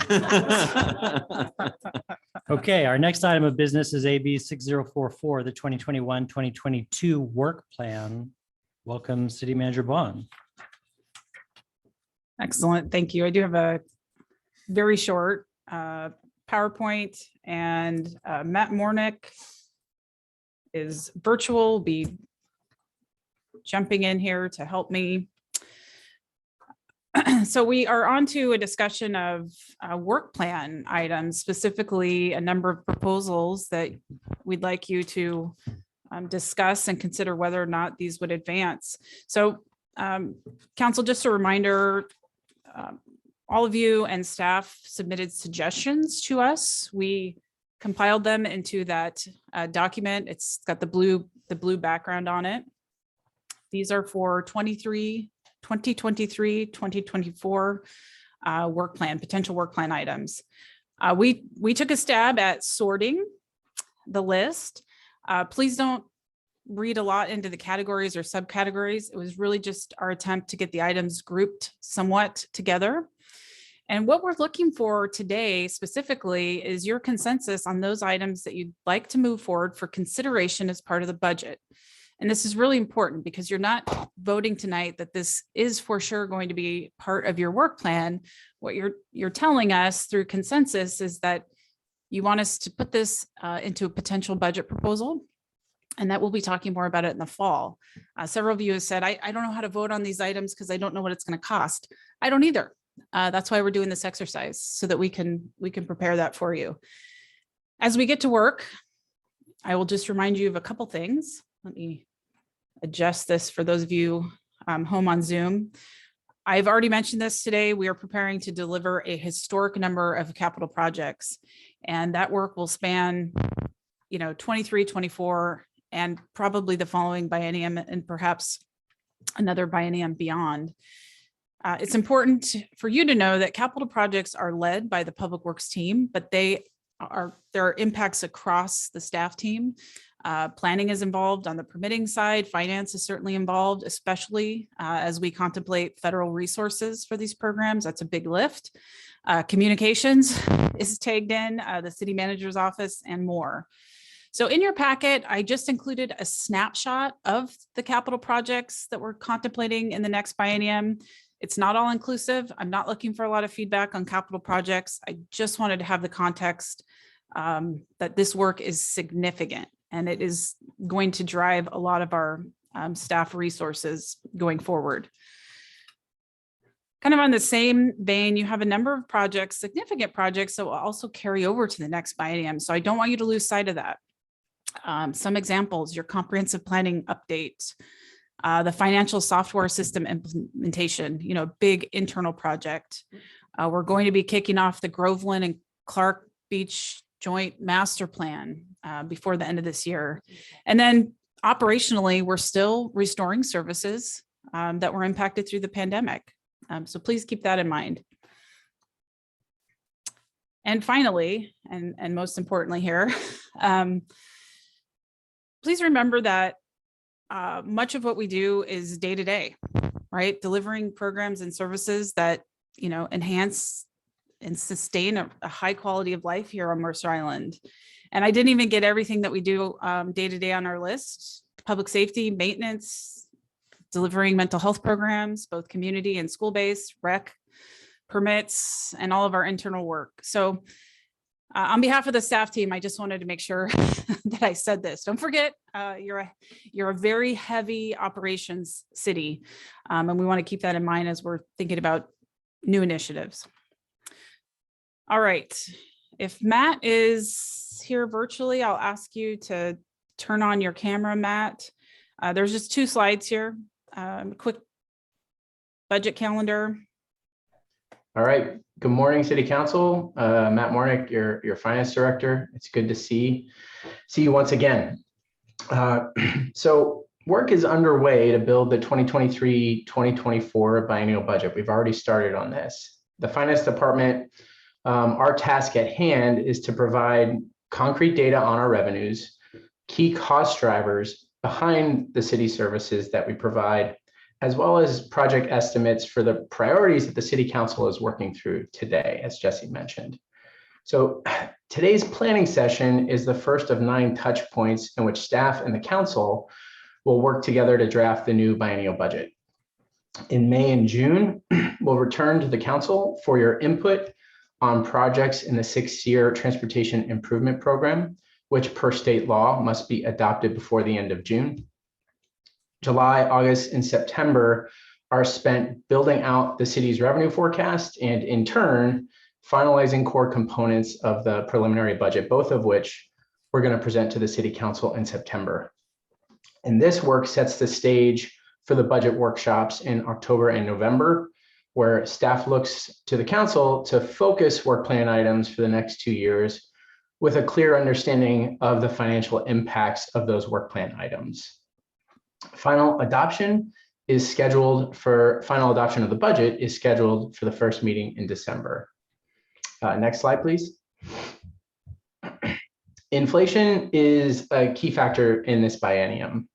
We are closely tracking 6 different indices to manage inflationary impacts because inflation affects different aspects of the city's budget differently. Inflation is going to impact employee compensation, areas of the capital program like building materials and contract labor, as well as the operating budget in areas where we buy equipment, we buy fuel, and professional service rates are likely going to be impacted by inflation. So as of March, we're anticipating inflation for fiscal year 2023 and 2024 will range between 3% and 8% per year. Once the Bureau of Labor Statistics releases new indices in July 2022, Finance is going to have more concrete numbers for how this will impact the operating and capital budgets. And so we're going to coordinate with the City Council before the budget workshops this fall on the limited strategies that we have to counter inflation. And we'll provide some preliminary data this spring as part of our financial status updates on what we're thinking along these lines. And with that, I'll give it back to Jesse. Thank you, Matt. And we didn't intend today to go into a deep dive on the budget, but since most of you, City Council, had asked how we were going to approach inflation, I at least wanted to put that slide in front of you. So back to the task at hand, just to recap, what we're looking for is consensus. Majority of you support identifying the items that you support moving forward for consideration this fall as part of your budget process. Okay, very good. So we have 42 items. We have 105 minutes. It gives us 3 minutes per item. So this is not going to be an opportunity for a long dialogue about each one. We're going to be looking for consensus fairly quickly after we get to each bullet item. Now, we will claw some back, and any council member that has an item on here that chooses to withdraw it might as well just do it before we even read it, which is understandable. I have some that I can tell you are already in the work plan and don't need to be in this, so I plan to make some withdrawals. The first one, I know it's ascribed to 2 council members, but it's ostensibly flowed through from the priorities, which is to speak to this legislative process and the lobbyist. I'm just going to go ahead and ask for a thumbs up if we want to add that to the work plan. This is the lobbying one, Jake. Mr. Mayor, my understanding was that that was something we were working on now. So why would we add that for next year for something that we're going to be getting done now? So this is an enduring thing, right? Okay. Through the next biennium.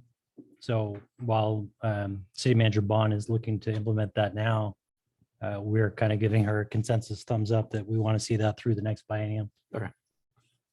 Thumbs up, thumbs down. Looks like Jake is reading. And is that Councilmember Reynolds? Do you have a question? Yeah, is it viable to screen share as we're going through these? They can do that. Yeah, sure. What do you say? He wants to on the screen share. Oh. It's the Excel spreadsheet that we're going through. Would be helpful. Yeah, and get ready, Councilmember Reynolds, because the next one is yours. That's one of the reasons I wanted it shared, because I was scrolling, trying to find them all.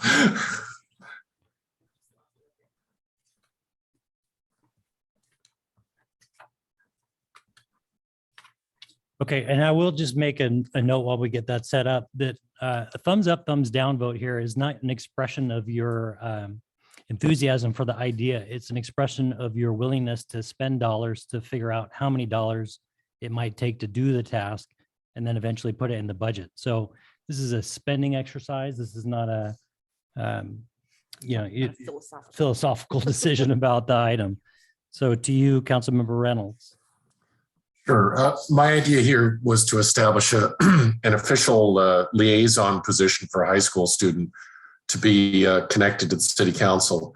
I'm thinking that this is a position that requires minimal to no funding other than a volunteer for the from the council to engage with the school district or the school, Mercer Island High School, and just have them supply a student who could sit in on the meetings and attempt to provide, when asked, a student perspective and act as a liaison back to the high school, much in the same way that we have liaisons to the boards and commissions that we have right now. I think the speakers we had at the beginning of the meeting today showed that there are kids on the island that care, and they also have a lot to learn. I'd like to open that communication channel. Okay, so question for City Manager Bond. Since this has no cost and isn't going in a budget, does it belong in this place, or should we tuck this into the rules of procedure or some other place for this? I guess I want to be cautious about describing things as not having any cost, because there is a back end to this, which involves recruitment, developing a process. It may be minimal as it's described now. I just want to say that, and I think it's your pleasure where you put this. If it's going into the council rules of procedure, we can pick it up later if there's support. Ali, anything else you want to add? Sorry, processing on the fly here. That's okay. I mean, I think it's an okay place to leave it here, because I think staff do need to come back and get additional information about what the purpose, the point, and how you want to coordinate with the school district on this. If we want to coordinate with the school district, because it does say report back to the school. And so what is that purpose? So I would say leave it in the work plan. If the majority of the council is interested in this, then this could be something in 2023, we come back and say, okay, what are we doing? What does this program look like? Maybe that was what I needed to say, Mayor Neese, is I'm not anticipating that this is getting added to the work plan today. I'm anticipating that if this moves forward and a majority of you support it, it's going to happen in 23, 24. Does that help? To me, it feels out of place. Councilmember Weicker. Right. So Craig, I wonder if you could elaborate on what you envisioned the student doing, because we have a lot of students engaged in other parts of our city in other ways, and certainly speaking up at public comment. So can you expand a little bit on what you think this is for? I think it's an opportunity for students to have one designated person who the expectation is that they would be attending most or all of the city council meetings, reporting back in some form to the high school in some form or another that the high school deems appropriate on what the city council is doing on issues that might be of interest to high school kids. And I think it would be a position that on occasion we could ask for the student to present his or her understanding of student perspective on important issues. It seems that like there are issues that the council is facing, sustainability being a notable one, where the next generation is going to bear the burden a lot more than the old guys like me, and having that voice at the table, I think, is important.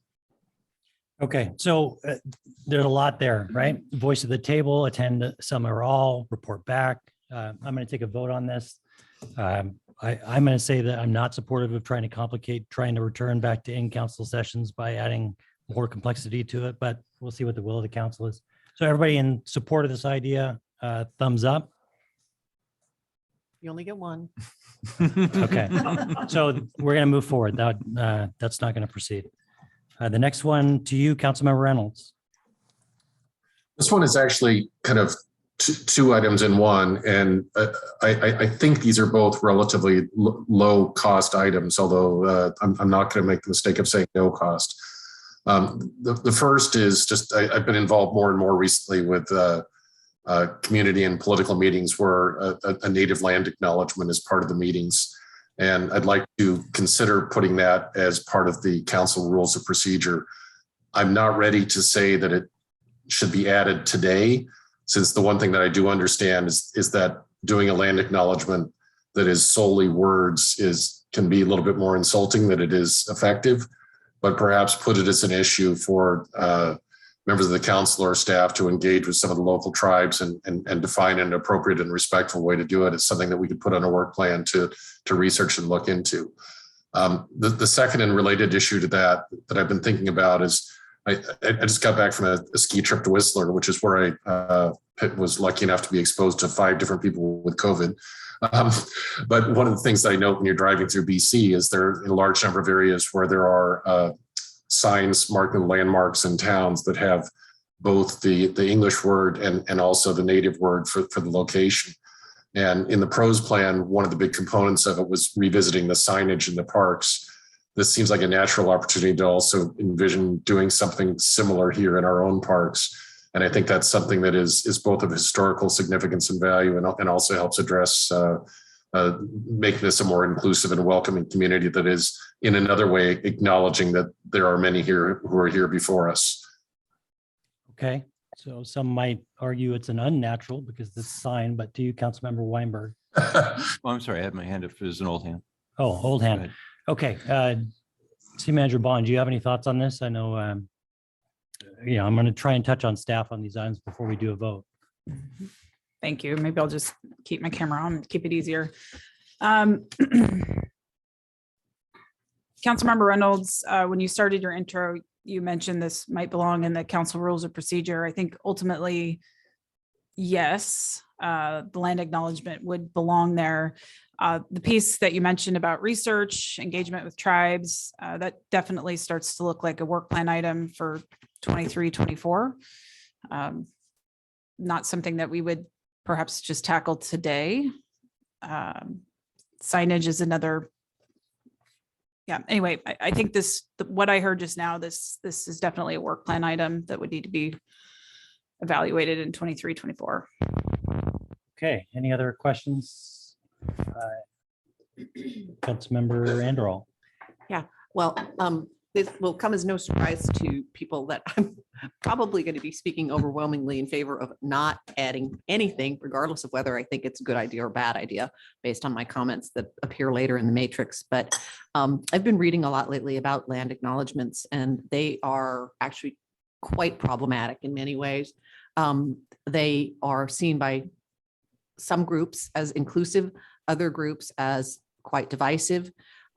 If we adopt land acknowledgements for city council meetings, there are free speech issues in terms of the city mandating a certain type of speech that may or may not be a shared vision. So I think that this is, certainly if people want to research this on their own, they could, but it is not something that I would want to devote staff time to at this point. Okay, sounding like quite a work plan item. So in terms of people that want to support this, I'll take a vote of thumbs up now. Okay, that's Craig, this is yours. There you go. Yeah, I got a thumb up. Okay, so that doesn't pass. Moving on to the next one, Councilmember Weinberg. So on number 4 is have an equity officer establish an as-is assessment for our workforce's diversity, equity, and inclusion, and then define 2B goals to pursue, and then define a roadmap for getting us from that as-is to the 2B. Okay, so this is adding a staff position and then giving that staff position a work plan. Well, item number 5 is the adding the staff position. Item number 4 is giving them essentially a something to do. Okay, so can we take the two together? Sure. Okay. Yeah, so number 5 is establish a position responsible for defining and measuring progress towards diversity, equity, and inclusion goals for the city's workforce, contracting, and rental accessibility. Can we keep them separate, actually? I think they're two different things. I'm okay with it. Okay. Whatever works. Can I ask a question? Yes. So Ted, what it reads here is within the city workforce, and you just said for the city workforce. Are you talking about number 4, number 5? Number 4.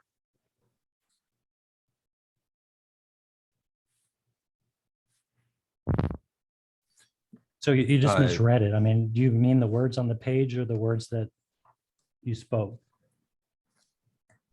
I mean, what is the semantic difference between the two?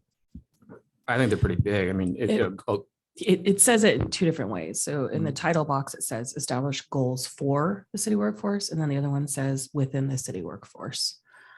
So I think that's what Councilmember or Deputy Mayor. No, but it Rosenbaum doesn't. says. The title says establish DEGOs for city workforce. Right. Yeah. And then if you look at the description box. Yeah, Right, so- within the city workforce. So talk to me, what do you, So, do you see the difference? I'm trying to, are you trying to establish diversity goals for the city staff? Yes. Oh, To diversify the staff, I think that's where we were, I didn't understand this proposal. Are you talking about diversifying the city's workforce? Yeah, trying to get the diversity of the city workforce to match that of the community. And city council, my feedback here is there's, possibly need a little more information, certainly support the vision. We do draw a line, sometimes it's fuzzy, between city council policy and administrative policy. And in this city, in most cases, administrative policy lands with the city manager, not the council. So if this is a hiring policy related to staff specifically, I would argue it belongs in the administrative policy bucket. I think other types of diversity goals perhaps are more appropriate for the council. That's just my gut reaction, perhaps not knowing enough about what's proposed here.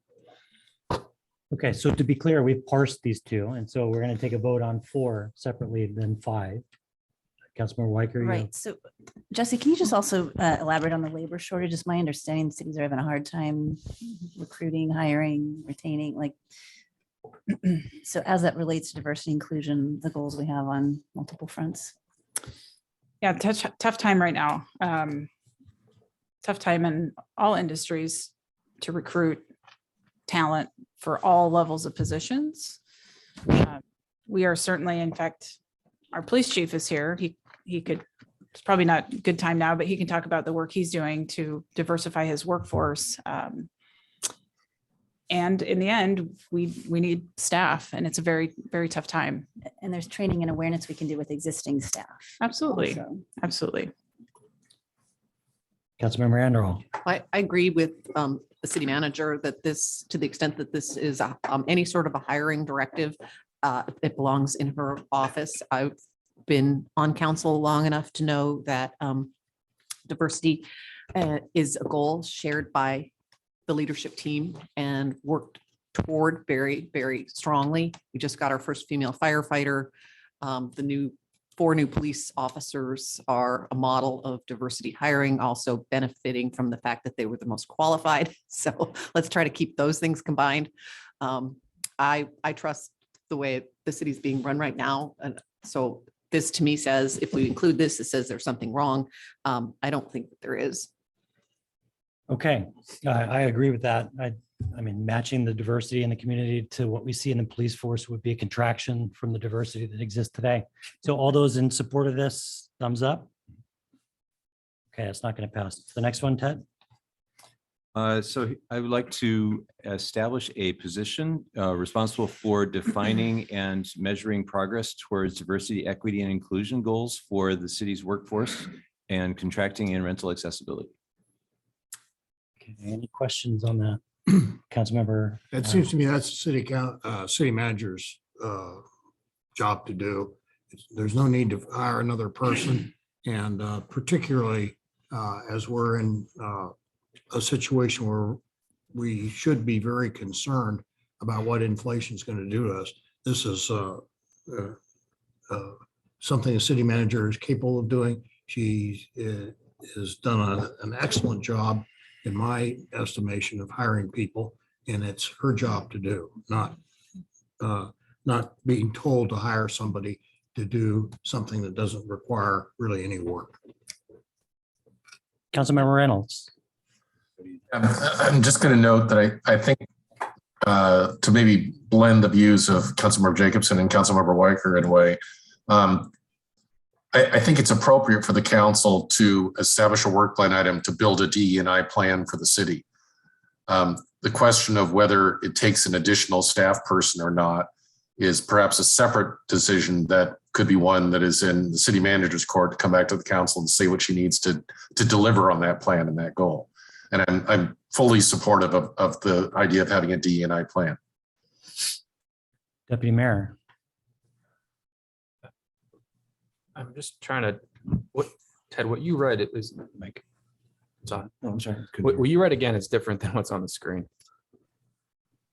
So do you guys want me to just read what's on the screen rather than the synopsis I was trying to put together? What I was saying was fund a staff position to build a diversity, equity, and inclusion plan for the city. Yeah, so it's twofold. You got to have the staff and then a plan. I think that's. Yeah, I'm just trying to get some clarity. Yeah, I mean, I agree with Craig on this one. I don't know if you'd consider it a friendly amendment to split that, but that's where I am.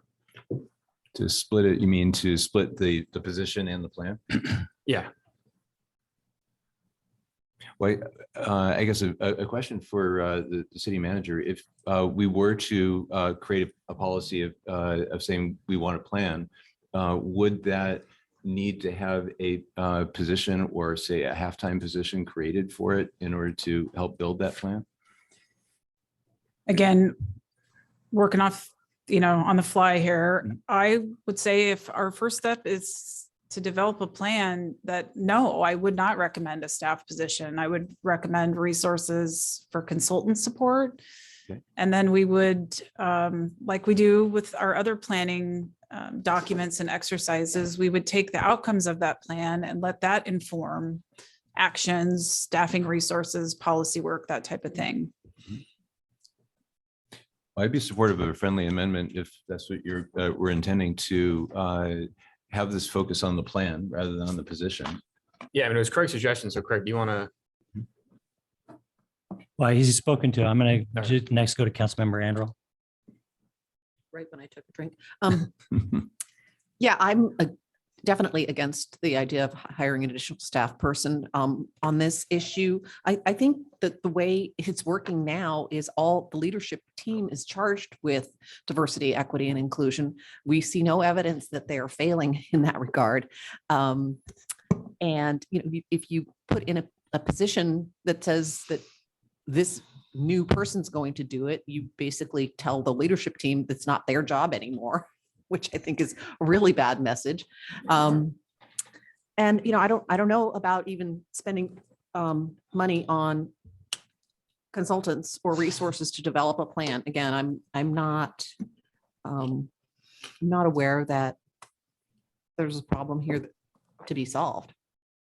Very good. Councilmember Weicker. So I'll just say that equity isn't something that's one and done. I think we can all be working on that, and our community certainly can, and certainly our broader country. So I would be in favor of a plan. So short of Craig getting back on line, I would support putting some resources into figuring out how to do continued education, outreach, and internal review and impact. Because if we don't acknowledge that we have some equity and diversity, inclusion, and welcoming work that we can do here, I think that's a critically important piece of work that needs to be addressed somewhere in our plan. So I'd say let's put some resources towards a consultant and then figure out what staffing or consulting or training or implementation of policies, procedures, or reflections or lens we need. So I'd be in favor of the plan and turn it to Craig to close it in, bring it home. Thank you. I agree with you, Councilmember Weicker and Councilmember Andrew. I'm in a challenger position that implied we're doing fine. If we just look at the fire department, for example, with one woman on the fire department staff. Now, admittedly, one is a lot better than zero, and zero is what we'd had for, I believe, forever until then. but that's a long way from a successful operation. So I think we've got lots of work to do, and it's time to make a plan to address it. Okay, so a question to City Manager Bond. Do you know what the council might be asking you to do in this instance if it affirms that they want this done? Broadly enough that I can prepare a budget proposal. Not committing today to timing and scope, so I'll take the next 6 months or so if this is supported to kind of lay that out. Council, this comment I'm going to make does not in any way express my position on this work, but I do need to remind you that not everything starts January 23rd if it's funded, or January 2023 if it's funded, right? Part of our job as a staff team is to roadmap out the next biennium, which, given the volume of work, and there's an intensity on the staff, there's an intensity on the council that's anticipated, your boards and commissions and your community, this plan may not just off the cuff be able to start right out of the gate. So I want to be transparent that that's something that we will have to develop between now and the fall. So it's a budget proposal and recommended timing so that we don't overload ourselves. Okay, with that, those that want this put into a budget proposal, thumbs up. We're voting. Did you accept the amendment? He did. Yes. Okay. Yes. Yeah. Okay, looks like Craig was a thumbs up, passed. Okay, next one is a staff work plan proposal. So this is to Matt Mornick. The plan here, council, is to simply create a special revenue fund for the community and planning and development department. This is not specifically called out in the city's recently adopted financial management policies, but the existence of those policies lays the groundwork to create it. Specifically, within the financial management policy section 411 provides the direction to create a new and more transparent framework for staff to better track and control costs for development services, set fees for service levels, and achieve cost recovery targets that are established in the development and construction fee schedule. Happy to answer any questions. Looks like Councilmember Reynolds has a question. That's an old hand. I apologize. Okay, any other I'm in questions? favor of this. Oh, all right, clawing some time back. All in favor, thumbs up. Okay, looks like it passes. Moving on to you, Councilmember Reynolds, and if you feel like you wanted to withdraw this, feel free as well. I'm not prepared to withdraw this just yet. I would, in the sense that what I feel we need to do is develop an affordable housing strategy. The only thing that is a question in my mind is when or where this thing would go on the agenda. I acknowledge staff comments that we need to get the comp plan complete and the housing needs assessment complete. But to the extent that we're developing this for 2023, 2024, I think it's appropriate to think about scheduling it perhaps in 2024, depending on the exact timing of the comp plan, which I think was due in the middle of 2024, if I'm not mistaken. Mr. Mayor, I believe Jeff Thomas is on the line too. If we need him to jump on. The staff and Councilmember Reynolds, I'm just going to cut in line here. If you agree with the sequencing, then our comment is simply that at best, we would be able to start this at the end of 2024. So keywords at best and start. I am comfortable with that timing. It is it makes perfect logical sense. Okay, do we want CPD Director Thomas to speak to this? Good morning, Mayor. Good morning, Council. Can everyone hear me okay? We can, thank you. Perfect. Just very briefly, so this was a work program item, a potential work program item that was discussed in 2020 for this current biennium budget. And the methodology that the city managers laid out in the staff comments is the correct methodology that we discussed back in 2020 with the council. We confirmed that with our staff support at Arch. We want to do the housing needs assessment, which is what council ultimately funded as part of this biennium.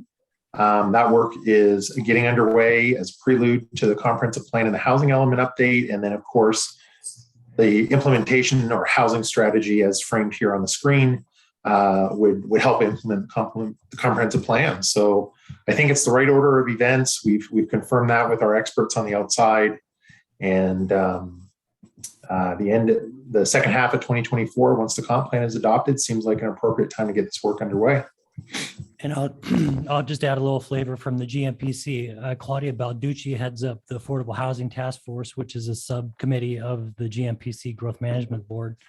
And they are currently working and plan to propose, engage the public and adopt some sort of affordable housing from all the way from 0 AMI to AMI, just as we have a housing and a jobs target.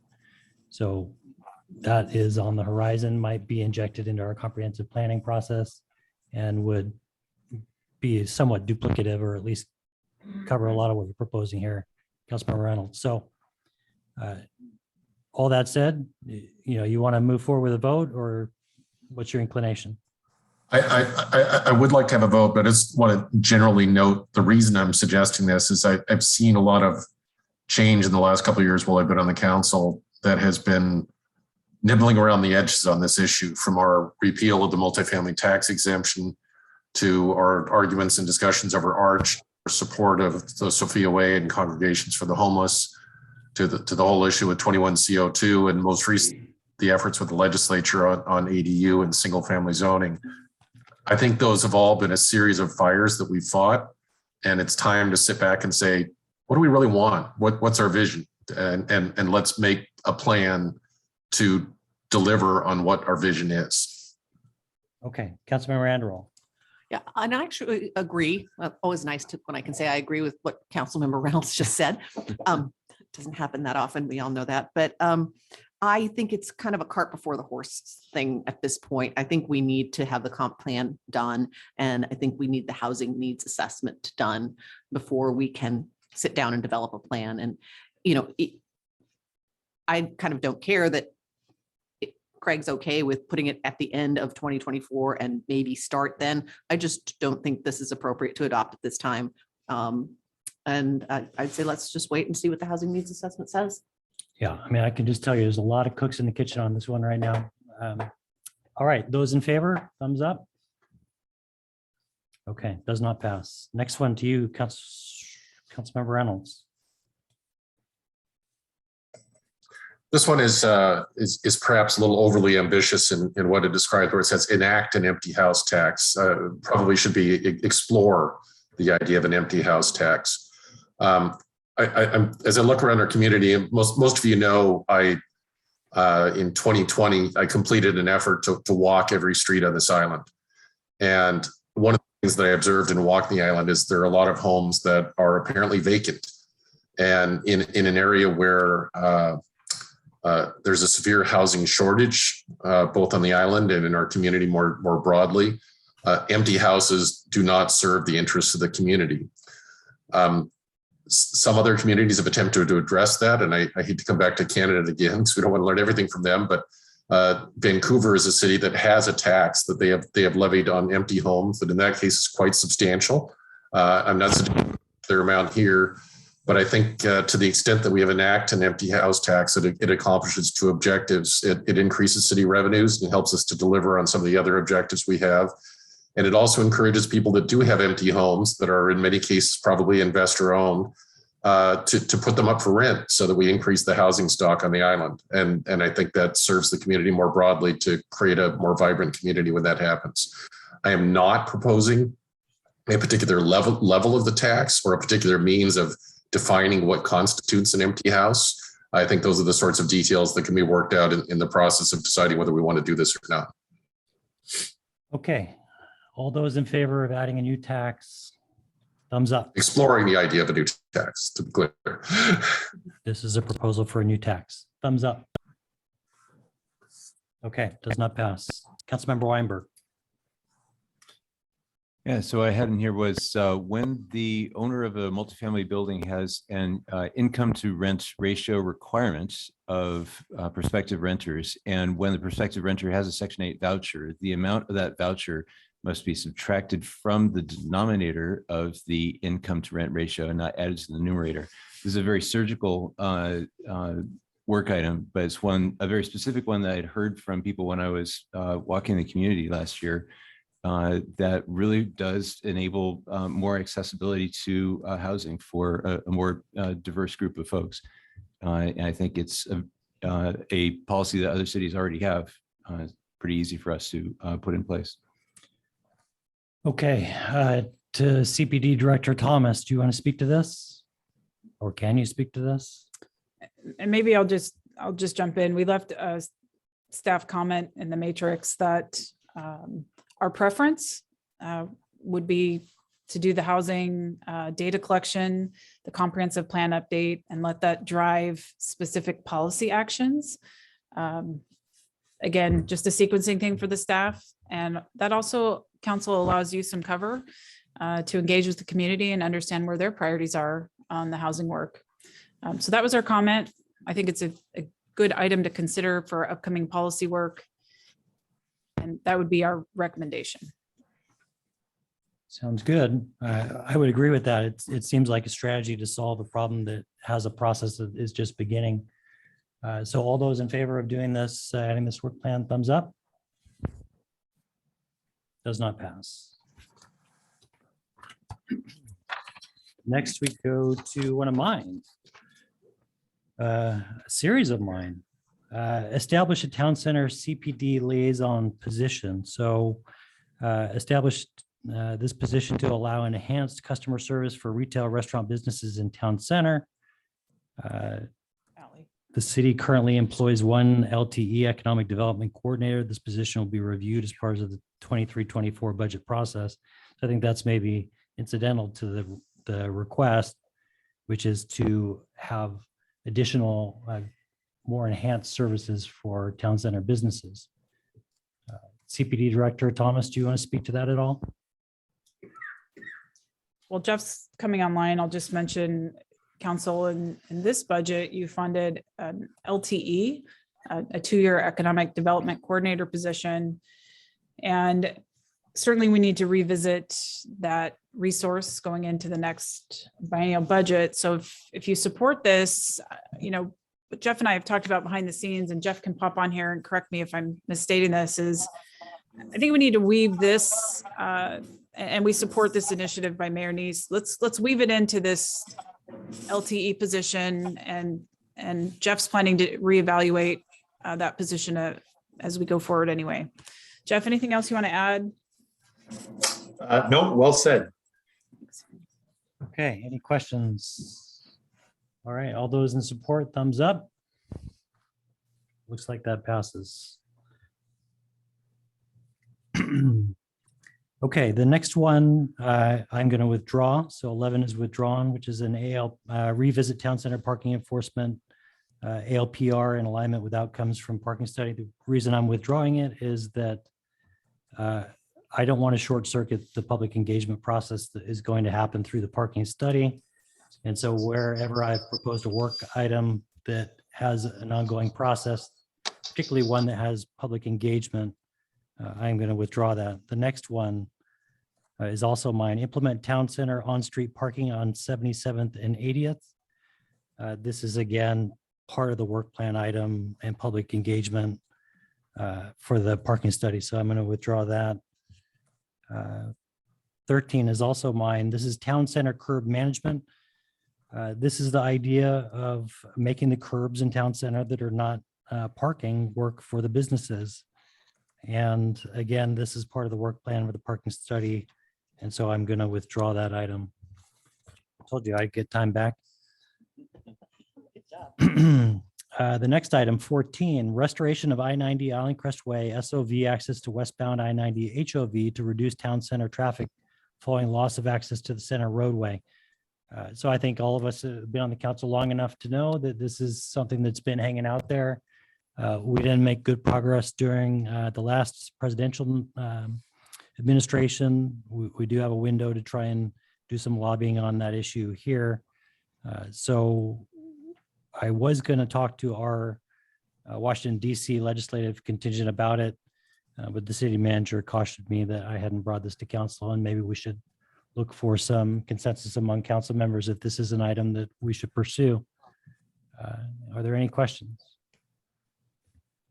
Okay, those in favor of supporting this, thumbs up. Okay, that passes. Okay, Southeast 27th Street. So this is the street that goes through town center, bifurcates town center, going east-west.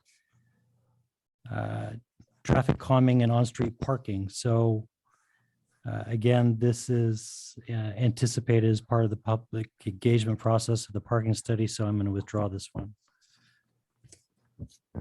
Mr. Mayor, I do want to jump in here. I appreciate the efficiency and the withdrawal of items. I did want to call out, especially since Jason Kittner is here, as we, we're right now just in the very beginning, 10 to 20% of the town center parking study, and there will be outcomes that will likely drive policy considerations and capital project considerations. So as we are preparing for the 2023 capital budget, the Public Works team is evaluating where we need to leave placeholders, capital resources for projects to be determined yet. So that conversation is happening behind the scenes, just to reassure you that we want to be in a position to implement outcomes of that parking study in the next biennium. So that's how we'll be tackling it as placeholders while we await the outcomes of the study. Thank you for allowing me to interrupt. Yeah, thank you for that. Okay, so we're on item 16, which is again, one of mine, town center removal of the Big Bend, replaced with parking or park. And so this is 27. May I back up to 15? And am I hearing the city manager saying we are going to have to work on this later? Yep, chicken and egg problem here. So, Oh, excuse me, I'm on the wrong one. Oh, I think this. yeah. So Councilmember Jacobson, while you're flipping pages, Here we go. Mayor Neese has called out a number of potential projects: on-street parking, traffic calming, even curb management. That is all part of the town center parking study scope. And so what we want to do is set you up for success in the next biennium, knowing that there will be some capital project recommendations. So that's what I was commenting on. We don't know what those are yet, but we will set aside placeholder funding in a recommendation for placeholder funding in 2023-24 for capital projects as an outcome of the town center parking study. Okay, will that also be part of a work plan by so doing? I'm sorry, I didn't catch that. Will that result be part of a work plan when it has been developed? Yes. Okay, that's fine. Okay, to 16. So this is, again, removal of the Big Bend, which is on 27th outside the flagship Starbucks. Many on the council may or may not know that the city owns the rights of way that flow up 27th and then at a 90-degree perpendicular to 76, I believe. And so it could be a right angle bend, or it could be kind of the current bend that is promoting higher speeds through town center. Are there any questions? Yeah, I don't understand what would be removed. So you would remove the bend and then you would direct the traffic flow up 27th and then at our stop sign, right-hand turn or signal, whatever it is, at the corner of 76 and 27. So the roadway between the Starbucks and the real estate agency in the triangle would become not roadway anymore. Yeah, reclaim basically. And then you funnel all the traffic past the Boyd collection. Well, hopefully you're going to go on Island Crest Way to westbound I-90, or you would go North Mercer Way. But what you would see is a decrease, and I'm just supposing, of traffic on 27th because of this. It would be a traffic calming exercise. Yeah, I don't understand the traffic dynamics. It seems to me that, there's a lot of people who access town center from west of 76th And I'm concerned about funneling all that traffic in front of the Boyd collection. There's a lot of pedestrian traffic there. People park there and walk over to Mio Posto or the Pilates Center there. You know, you've got outside dining for barrels. I don't see that as an arterial, but I guess if we're just looking at an assessment, maybe it would be worth looking at. It just Mr. strikes me Yeah. initially that it's kind of a dangerous. Mr. Mayor, and we did, Jason's got his mic on. Go for it, Jason. So to be clear, this will be an assessment. So we're not making decisions today. This will be an evaluation. And Councilman Randall, the points you raised are very valid. And that would be part of the assessment and exploring what potential opportunities would be available to us if we went down that path. So this would be the assessment of it. So we would add the assessment to the work plan. Ultimately, I would come back to the council for further information, discussion, and evaluation on what future potential opportunities are at this location. Yeah, I mean, if it potential parkland would be a little commons area, that would be really cool, but yeah, I'd be in favor of looking at it. Councilmember Weicker. And I think what Mayor Nace is alluding to is a couple of years ago, we had talked about how to call them 27th at both ends. So maybe traffic circles, but creating more of a town center truly outside and the sun that you get on that corner and the potential for more parkland and a more welcoming, active, dynamic town center that it isn't cut in half by traffic on 27th. So I'm supportive of this in terms of evaluating how it is on the whole corridor, as Jason well knows with all the other integration conversations we've had for years on this corridor. Okay, no other questions. All those in favor, thumbs up. Okay, passes. Councilmember Reynolds. Yeah, this next one, as most of you know, fireworks are generally illegal in this community other than in a period very near to 4th of Independence Day. Last year on the order of the fire chief, we did not have them at all, if memory serves. The world did not end. The community seemed to survive Independence Day without fireworks at all. So I'm proposing to make that ban permanent. From what I understand, it would have to be enacted before July 4th of this year in order to be effective for 2023. And before July 4th of next year to be effective in 2024, but I'd like to get it on the schedule when we can. Okay, anybody on Councilmember Randall? Yes, thank you. I can tell you that the community did not live without fireworks last year.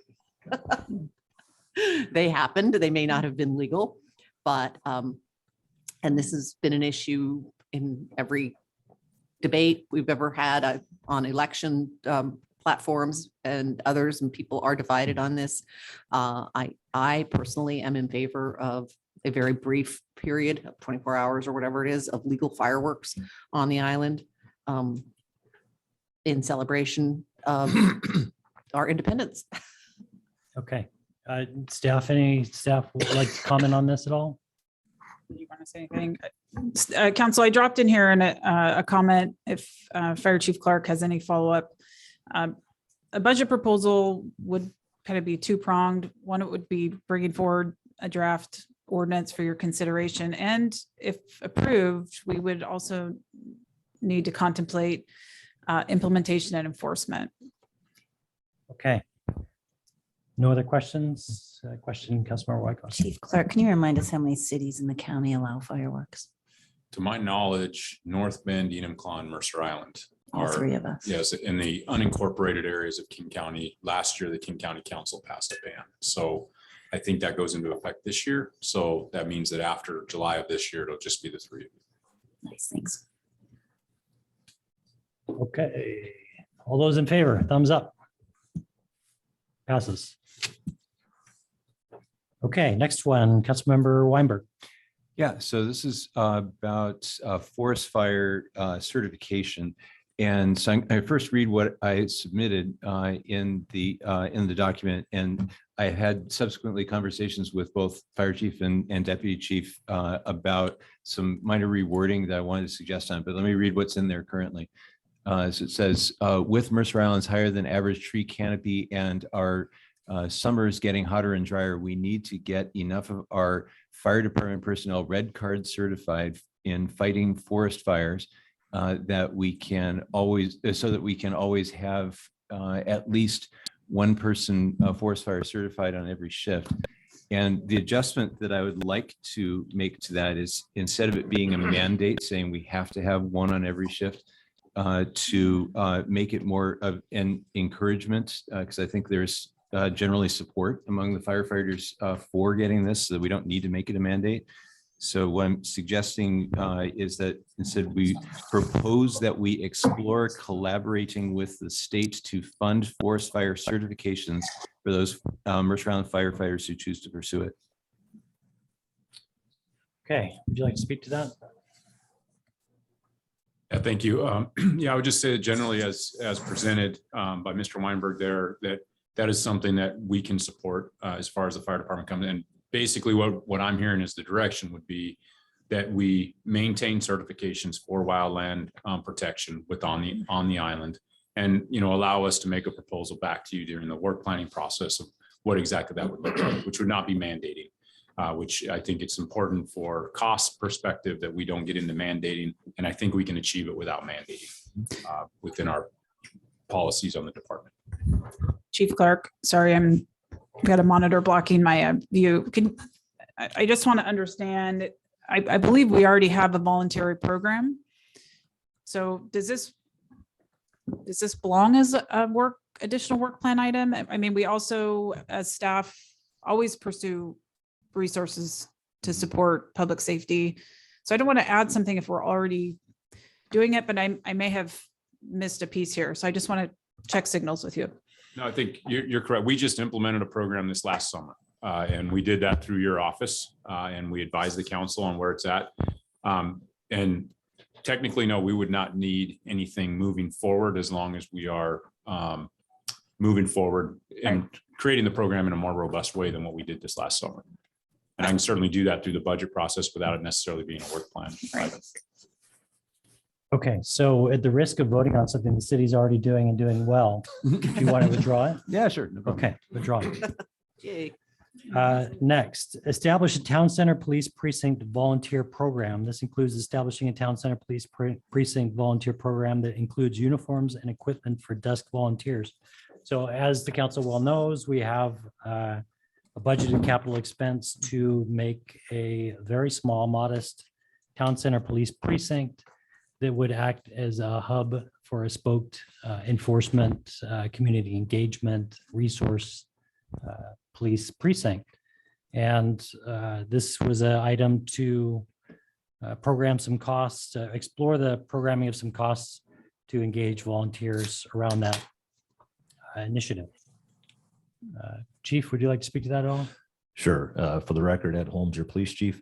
So the mayor and I and a few of the others on the council have had discussions on this, and just the idea of having some better connection to our community, especially in the town center area, and in the context of our light rail bus intercept station coming, and in the context of the 2 officers that have been added to specifically address this area. It would give them a great anchor point, if you will. And so if there are reports to be made or people want to contact the police in around the town center, the bus intercept area, that they would have access to police officers right there.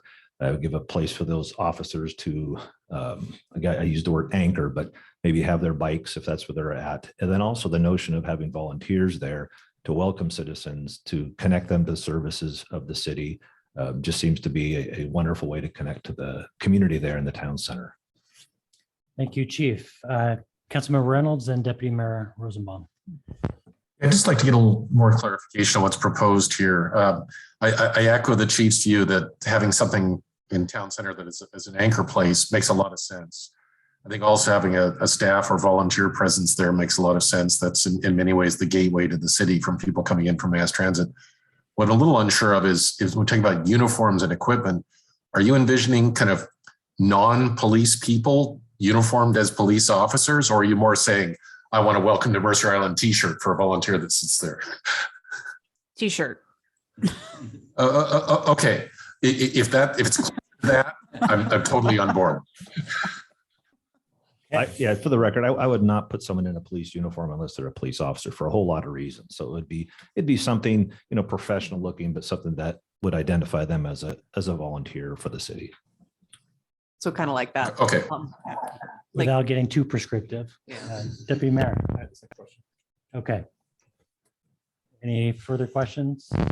Councilmember Tell Weicker. me a little more about how you're gonna supervise and train and staff. Like, what does that look like? Is that a community kind of welcoming committee? Chief, may I jump in high level? Yeah, what- You know, Councilmember Jacobson in the earlier part of our meeting was talking about building out volunteer programs. And with your support of this item, we are kind of teetering now on needing some more resources to manage all of our volunteer programs in a more holistic and efficient way.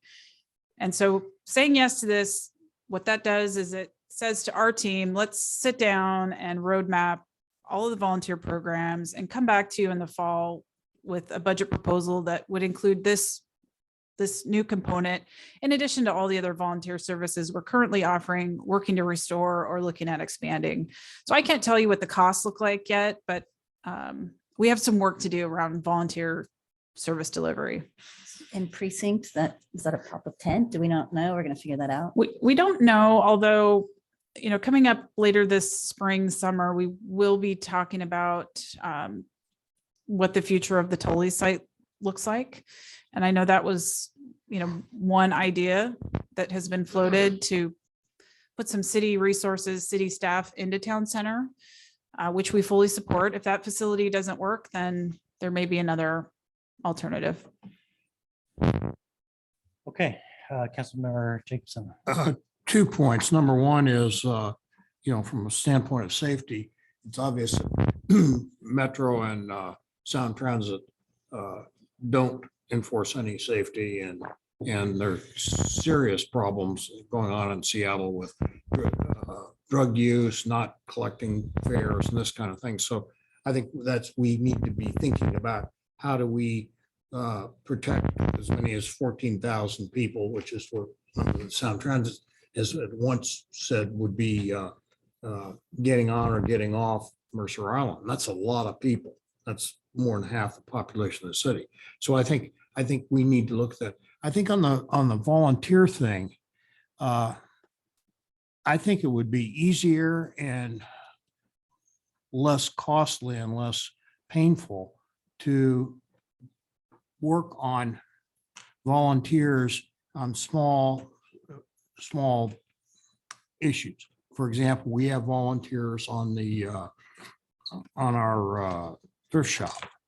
And I think we have used volunteers also to help on that, rather than trying to solve the whole volunteer problem, which is going to turn into a big drill and a difficult drill, I think, to do. I think we start with little things, figure out how to do them and how they work and how they serve the purpose that we're trying to attack, and not stop everything and look at how we do all volunteers. Because we're going to be several years, I think, if we do that, and we have the opportunity to take advantage of volunteers in little small pieces and perhaps in way different ways. We may ask people, for example, to give us some assistance with looking at how do we proceed with downtown business encouragement. And that may be one or two people that are willing to go do that because they've had the experience in creating business districts or organizing. So I understand a city manager's idea that we need to solve all of it. I think we much better, more successful in solving pieces of it. Get one little piece that we can do and establish that and keep going. It will be a lot easier and a lot quicker to obtain the volunteer services of our citizens. Okay, seeing no other interest in this item, those in support, thumbs up. Okay, it looks like that passes. All right, so we find ourselves roughly halfway through. The next set of these are staff.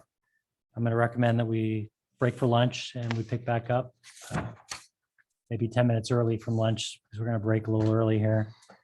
I'm not sure if lunches are Oh. lunches here yet?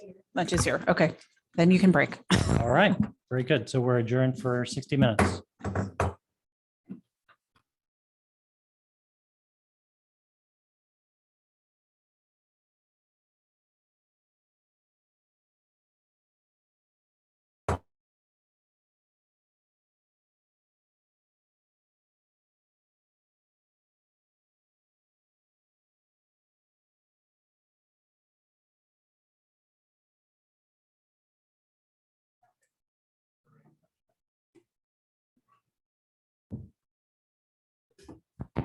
Mr. Mayor, we are live again. Okay, thank you, everyone. We're returning from our break, picking up where we left off on AB 6044, the 2021-22 work plan. We are now on work plan item number 20, which is a staff proposal. Chief Holmes. No.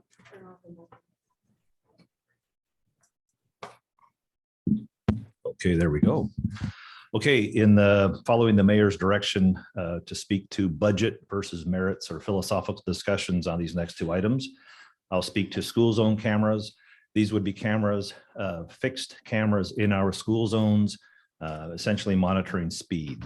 So we usually try to do that with officers on duty. It can be difficult. During the pandemic, of course, we didn't write many, but back in 2018, we wrote 156 tickets. So there's definitely a need for enforcement in the school zones. And when we have our little ones crossing different school zones, it would certainly make sense if we're going to put speed cameras anywhere, that would be a place we'd want to look at. So the cost implications, I'm not sure that there would be much to the city. As I understand it, the company comes in, sets everything up. They take care of maintaining these. They have a cloud-based system to store the footage, and they take a percentage of any citation revenue that's generated from these. So I don't think there's much of a cost to the city other than the officer reviewing the tickets before they would be actually officially issued. Thank you, Chief. Any questions, council? Not seeing one. Nope. I have a question. So you mentioned that a percentage of the citations would go to the company that installs it. I presume that's until they've covered their costs, or is it perpetual? As I understand it, it's ongoing because they also maintain them. So there's a continual investment on their part as well. And beyond that, council member, I'm not certain because I haven't done a lot of research. So really the ask here is, would the council wish for me to continue looking into this? Councilmember Reynolds. Maybe this goes in the category of stuff to look into later, but does anybody have a feel for the public records implications of this? Like how much footage would be saved for how long? Are we allowed to delete it after some period of time, et cetera? Councilmember Reynolds, that would all be, there would be a significant public records impact of item 20 and 21. That would all be developed as part of this work item, and it would come back before you once we have more information. Okay, I'm comfortable with that. Thank you. And a question for the chief. So would this be enforcement at all hours, at all speeds, or at specific times? During school zone, when the school zone speed is enacted. So during school hours, when the school zone flashing lights are activated. Okay, very good. All right, all those in support, thumbs up. Looks like it passes. On to the next one. Okay. The next one, body worn cameras. And again, not getting into the merits or the philosophical discussion, but just the budget impacts. I would forecast the equipment itself costing somewhere around $25,000-ish. There are licensing fees, other technology costs. The cost I would want to spend time really looking at would be any staff time I might need for public records requests. So some cities have asked, some smaller cities have asked for 1 FTE. Some have asked for half of an FTE to manage the anticipated public records requests. I still need to do more work on getting comfortable with what that would actually look like. So the ask here would be, is this something the council would want staff to continue to look at and come back later during budget hearings to talk about the program, what it would cost, and by then I would have that more dialed in. Very good. Questions from council? Not seeing any. All right, those in support, thumbs up. All right, passes. Thank you. Next one, you guys both want to speak to it? Start with you, Councilmember Weinberg. I'd be happy to speak to it unless, Craig, you have something prepared? Looks like they, maybe 2 of your items were combined into one here. I don't know if those look familiar or. You're talking about the north-south bike route thing. That's right, number 22. Yeah, I'll just note that later on, someone had a proposal to deal with the safety corridor analysis. And I don't know if that was a staff proposal or a council member, but this is part of the broader one of this of let's respond to the safety corridor analysis and do what needs to be done. And I'm hoping that the bike path, to me, the bike path is a very important part of that, and a part where there appears to be a substantial amount of state funding available now as well to address bicycle transportation infrastructure. So let's make sure we do this in a timely enough manner to take advantage of that possible funding source. And if you'd like, Jason can chime in here. Just simply stated, the results of the corridor safety analysis are informing our TIP recommendation. Jason's working on his mic there. Go ahead, Jason. Sorry, small fingers, I guess, this afternoon. Yeah, so you're correct. It'll be part of the TIP process. Timing is important because one of the conversations that's taken place with the council previously is the potential use of sound transit dollars for this project as well, which also has a timeframe associated to it. So certainly this would come back as part of the TIP process in the next month in front of the council in terms of actual timing. But as you see here, be included in the 23-24 TIP, and then construction follow the year later. So do I understand it's going to be part of the TIP regardless of whether it's a work plan items, we'll be able to talk about it then? That's correct. Okay. So given that, I'm not sure this needs to be an additional work plan item, and I'd be happy to withdraw with that understanding. I agree. Okay, withdrawn. Moving on to number 23, Councilmember Weinberg. Yeah. So the Lakeline survey. According to the general sewer plan, there is already a plan in place for doing the lakeline access and lakeline condition assessment that's already started. We're still working on where to find the funding for that, but I think my conversation with Jason is already on the work plan, so I think we can probably withdraw this one. Very good. Appreciate that. Thank you. Moving on to the next one.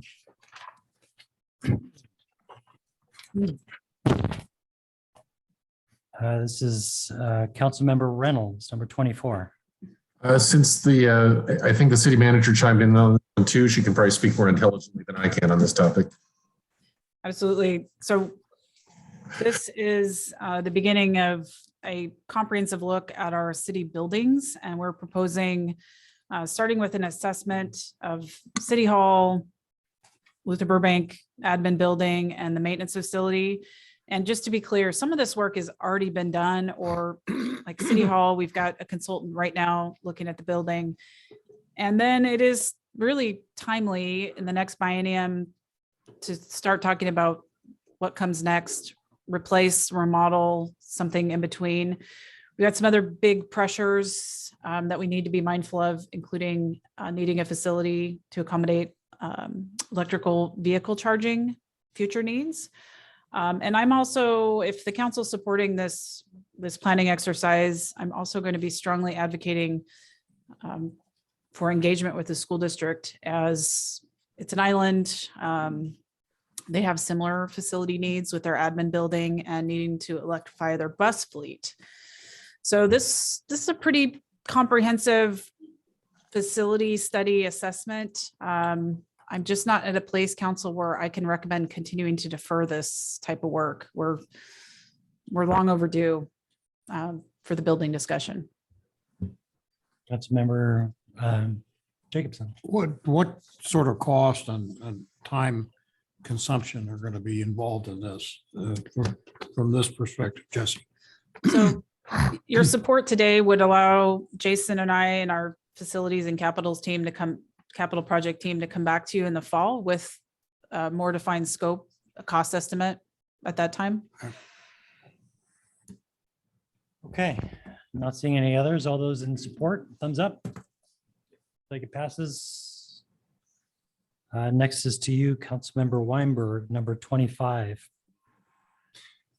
Yeah, so this one's about trying to help close the wealth gap. And so where a sufficient number of potential bidders exist among firms owned by women and people of color, I'm proposing that city projects should first be put out for bids from such firms. And if no competitive bids from qualified applicants are received, or if an insufficient number of potential bidders exist for a project, then it would be opened up to all applicants. Okay, question. Are we talking about then bidding stuff twice? I'm talking about where we know that there are going to be sufficient numbers of bidders that are qualified and that are women and minority owned. There would be one bidding process. We look at essentially what bids we get from there. Only if there aren't enough, then we open it up for a broader audience. And we may be getting just a touch ahead of the work item here because the work item is actually doing the policy work. So, you know, you as a council haven't made that decision yet, but your support of this item means it becomes part of the budget proposal this fall. And then potentially part of policy work we would do in 23-24. Councilmember Weicker. Can you tell us how we do bidding already? Isn't this a consideration? It is a consideration. We have the public works bidding responsibilities are very scripted per RCW. And so I think what I would say in this particular item, if the council wants to add this to the work plan, then we would obviously bring our city attorney in conversations with this and make sure that the policies that would be brought before the council are aligned with the RCW and public works bidding requirements. So that would be part of that work plan item that we would have to evaluate and make sure that we are in alignment for our public works bidding processes. As Councilmember Jacobson alludes to, bidding processes can be they're open to the public to bid on public works projects, and bidding them twice can sometimes delay projects as well. So we just have to take those into consideration, but all of that will be part of the development in terms of the procedures and policies that would be brought back to the council for consideration with this policy. Councilmember Reynolds, and then to you.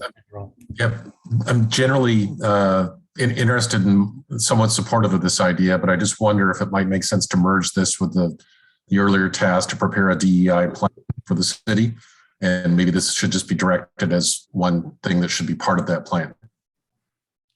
I think that we're going to just keep going where we're at rather than work backwards. So Councilmember Anderl.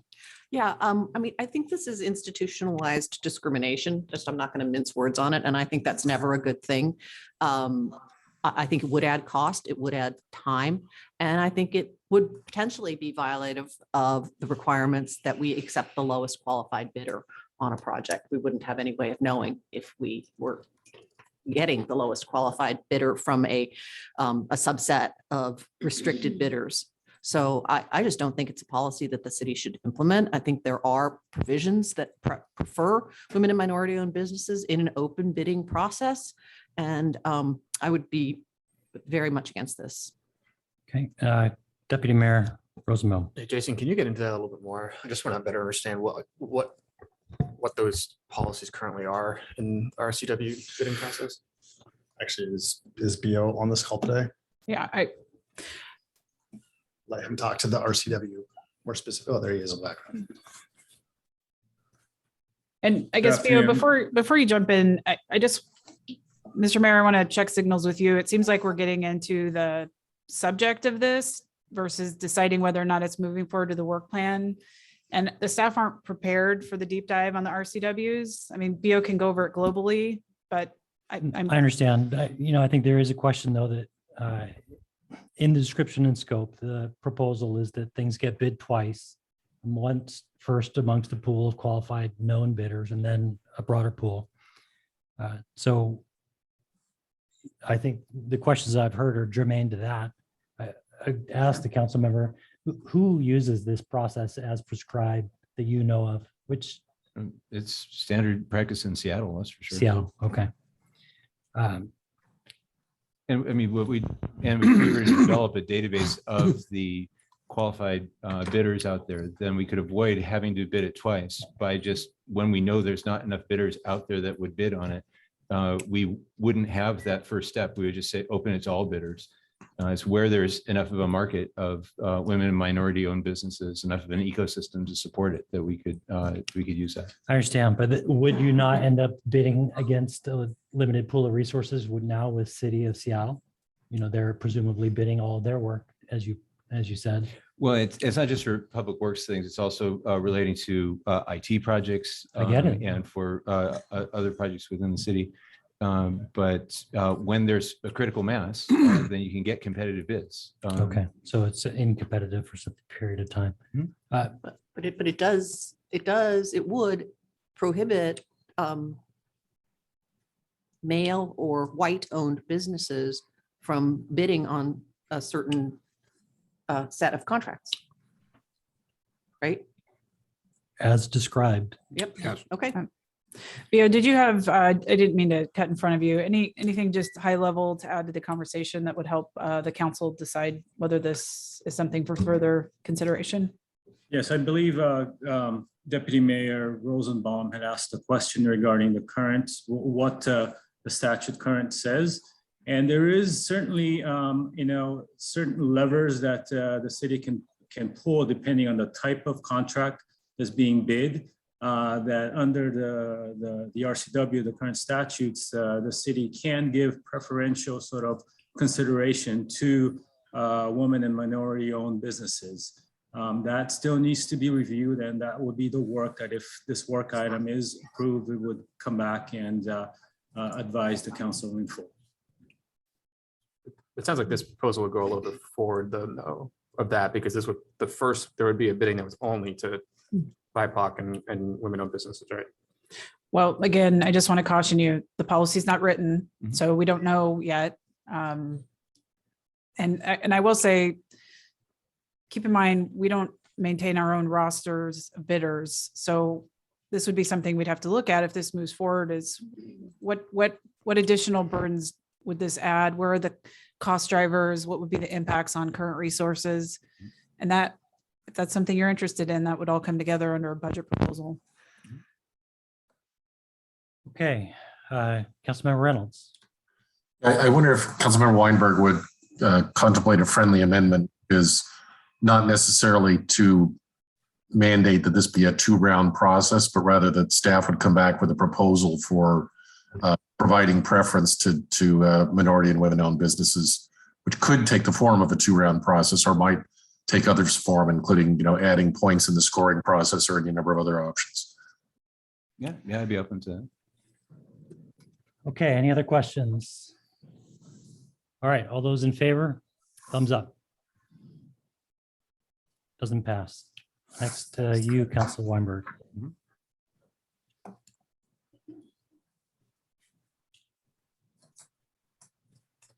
So let's see, the next one on here is the 20-year water and sewer plan update, which when I entered this, I knew that there was a plan out there, but there was no link to it. There now is a link out there to it, and I've had a chance to read through most of this 580-page plan.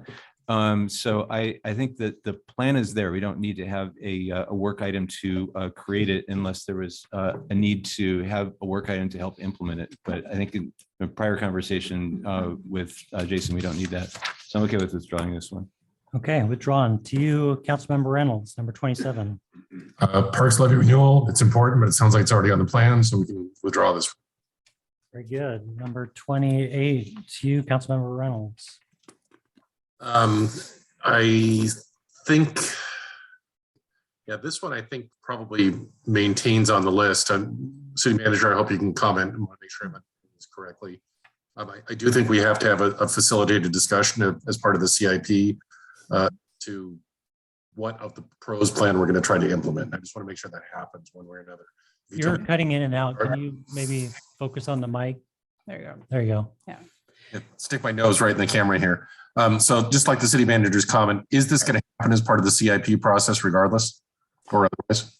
Councilmember Reynolds, I would, my response is that this item is already on the work plan, because when this comes to you later this year, the council will provide direction to me, whether or not your ballot measure includes an additional tool for capital funding. So I think 27 and 28 are already on the work plan in 2022.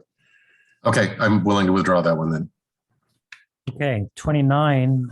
This is a proposal for a program to support park plan donation being developed to support the city's property acquisition goals, gift deeds or bequests from philanthropic minded landowners, could allow for lands to come into city ownership upon the owner's death or as a tax deductible charitable donation. The city should develop policies or facilitate such donations efficiently. Any questions? Staff, do you want to speak to this? Yeah, I'm happy to. The recent adoption of the PROS plan included goals to do this very thing. Your support for this moving forward today would give us direction to figure out timing. I think there's two parts. There's a land acquisition strategy where we map out properties of interest, and we have a 20 to 50 year plan. And then there's also a policy component of how do we evaluate potential donations. The policy piece is already something that Parks and Rec Commission has on their radar, I think for 2023. Jason's nodding. The land acquisition piece is not on your work plan yet, but in the end, they go together. I'm leaning towards say yes to this so we can spend some more time between now and the fall figuring out how we might deliver this. I think it's really important. My only hesitation is resources. We've got a lot loaded up on that team, but I would advocate, say yes, let us do some work.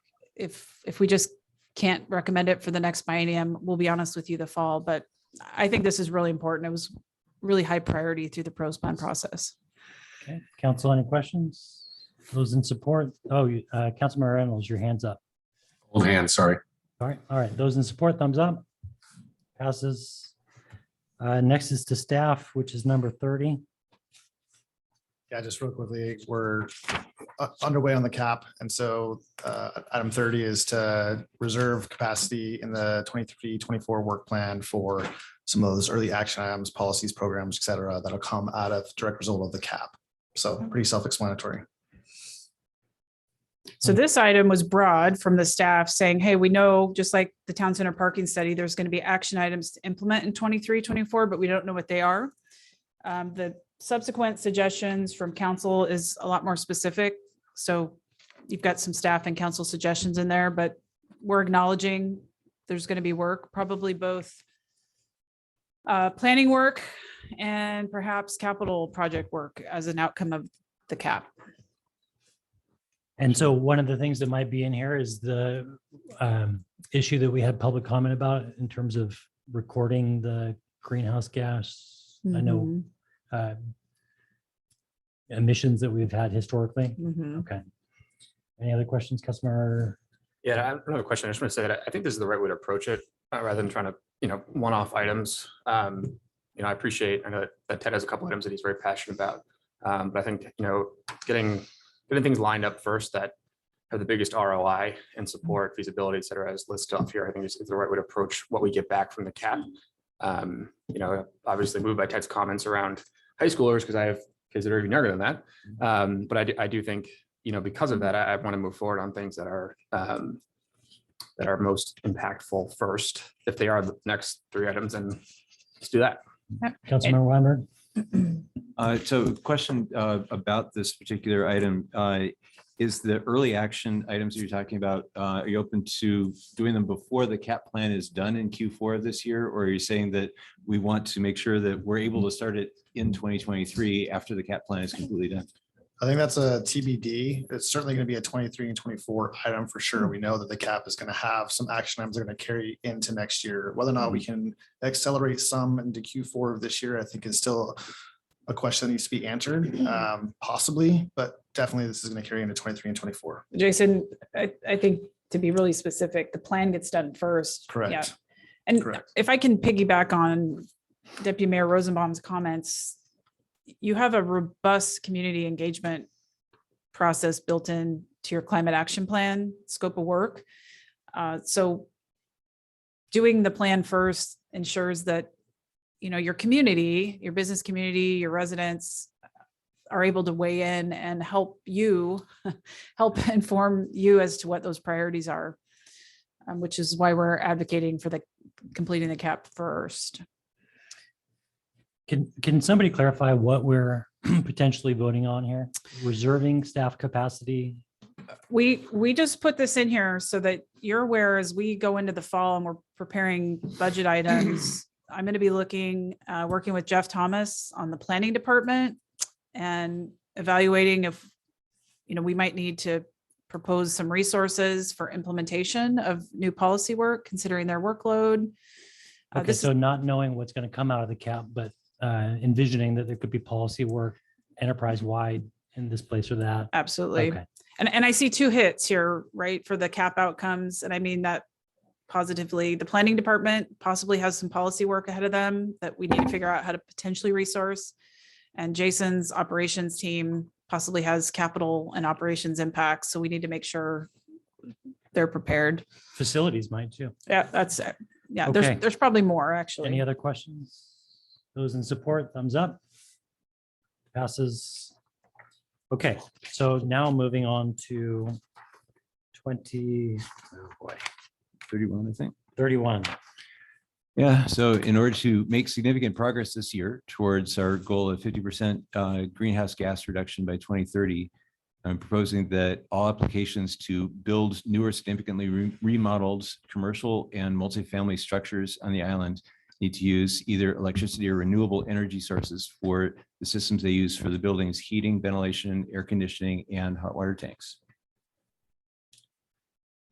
Okay, so quick question, you said this year Mm-hmm. and in parallel with the cap plan. I think ahead of- there are very few, I think that this is clearly something that is going to come with the cap plan. This question, do we wait until 2023 when the cap plan signed, or do we do it now? I'm thinking we should do it sooner so that we don't have additional projects that vest into the old rules that can essentially add lots of greenhouse gas for the next 50 years while the buildings are there. Okay, any questions? Councilmember Reynolds?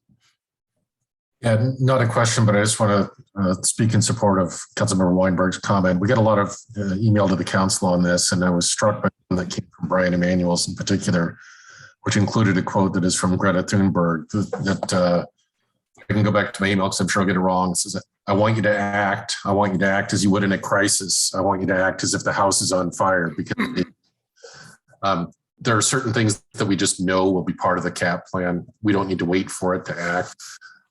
We're getting closer and closer to 2030. We need to start take some action now.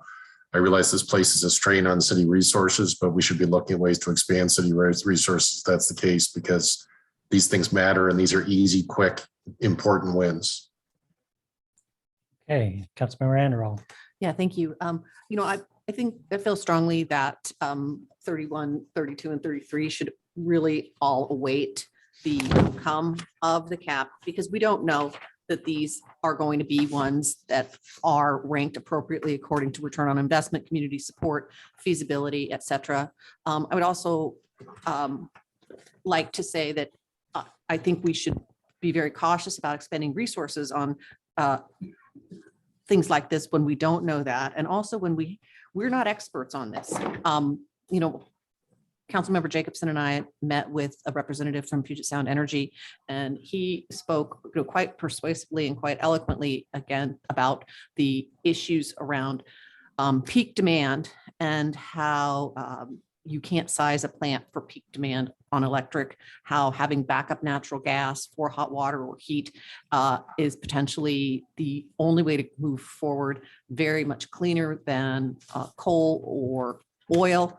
I think we need to consider what we're doing if we were to deprive new construction of the same infrastructure, which is natural gas piping for heat and hot water, that the rest of the island has. So I would be very supportive of holding capacity in the work plan to commence work on climate action plan recommendations. I just don't know that these three things are going to be the top three things we should be looking at. Okay. Mayor. Councilmember, one moment. Let me go to Councilmember Whiker and I'll come to you. Okay, I'm sorry. Jason, can you remind me how many projects might be coming through? Or maybe that's Jeff's question in the next year. Multifamily commercial. Maybe that's Jeff's question. No major new ones on the radar at this point. Councilmember Jacobson. Well, I think to attempt to box in a climate action plan before we have even appropriately considered it and had the three city council people work on that as we're supposed to do. I think this is just jumping the gun. And I think we should get a climate action plan that guides us with what we do and then take on things that are most important first. And whether these are most important or not, I don't know. I know that there are those who want to just do everything they can. But I think we ought to do this in a normal, regular, appropriate, and careful fashion, not just be throwing things in to try to pass a climate action plan before we've actually worked on it. Okay, Councilmember Weinberg. So I've lived on the island for 40 years. And I've lived in houses that are exclusively heated by heat pumps. And we've been able to survive the peaks in the summer and the winter. So I don't think that gas is absolutely required in order to survive the summer and the winter. And if we want to get to 2030, fundamentally, we have to change how we heat and we have to change how we commute. And this work item changes how we heat. If we don't do this, then we're not going to get to the 2030 goal. It's one of the key pillars of that. So I think that it is going to happen. It's a question of, is it going to happen this year or is it going to happen next year? And the main trade-off, I think, is that if there are projects that choose to apply for permits between now and then, they'll invest into the old rules and they will then be able to use natural gas heat. So I think there's a lot to lose by doing it later versus doing it now. Question for you, Councilmember Weinberg or staff. Can you tell me which cities are doing this currently in our region? There are 3 cities in one county. There's the city of Seattle, the city of, sorry. No, Bellingham, thank you. that was me. And Shoreline, and King County is also pursuing this. They haven't passed it yet. Okay, thank you. Deputy Mayor? I was gonna ask Jesse a question. I think I know the answer to this, but I'm assuming, I mean, Ted, I understand that you want to do it this year, but I'm trying to understand if there is room as it comes to the rest of the year without having to bump some other work off the table here. Okay. Councilmember Weinberg, you saw your hand? Oh, I'm sorry. Okay, not seeing any other questions. All those in support, thumbs up. Doesn't pass. Number 32. So on number 32, in order to make significant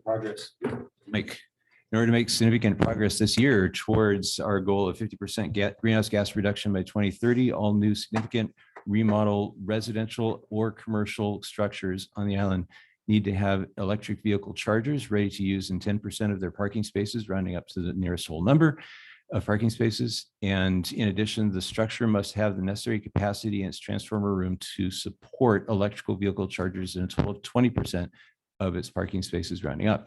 The reason why there's so much detail on this is that it's kind of already been worked out for us by the state, and it's going to be a requirement in 2024.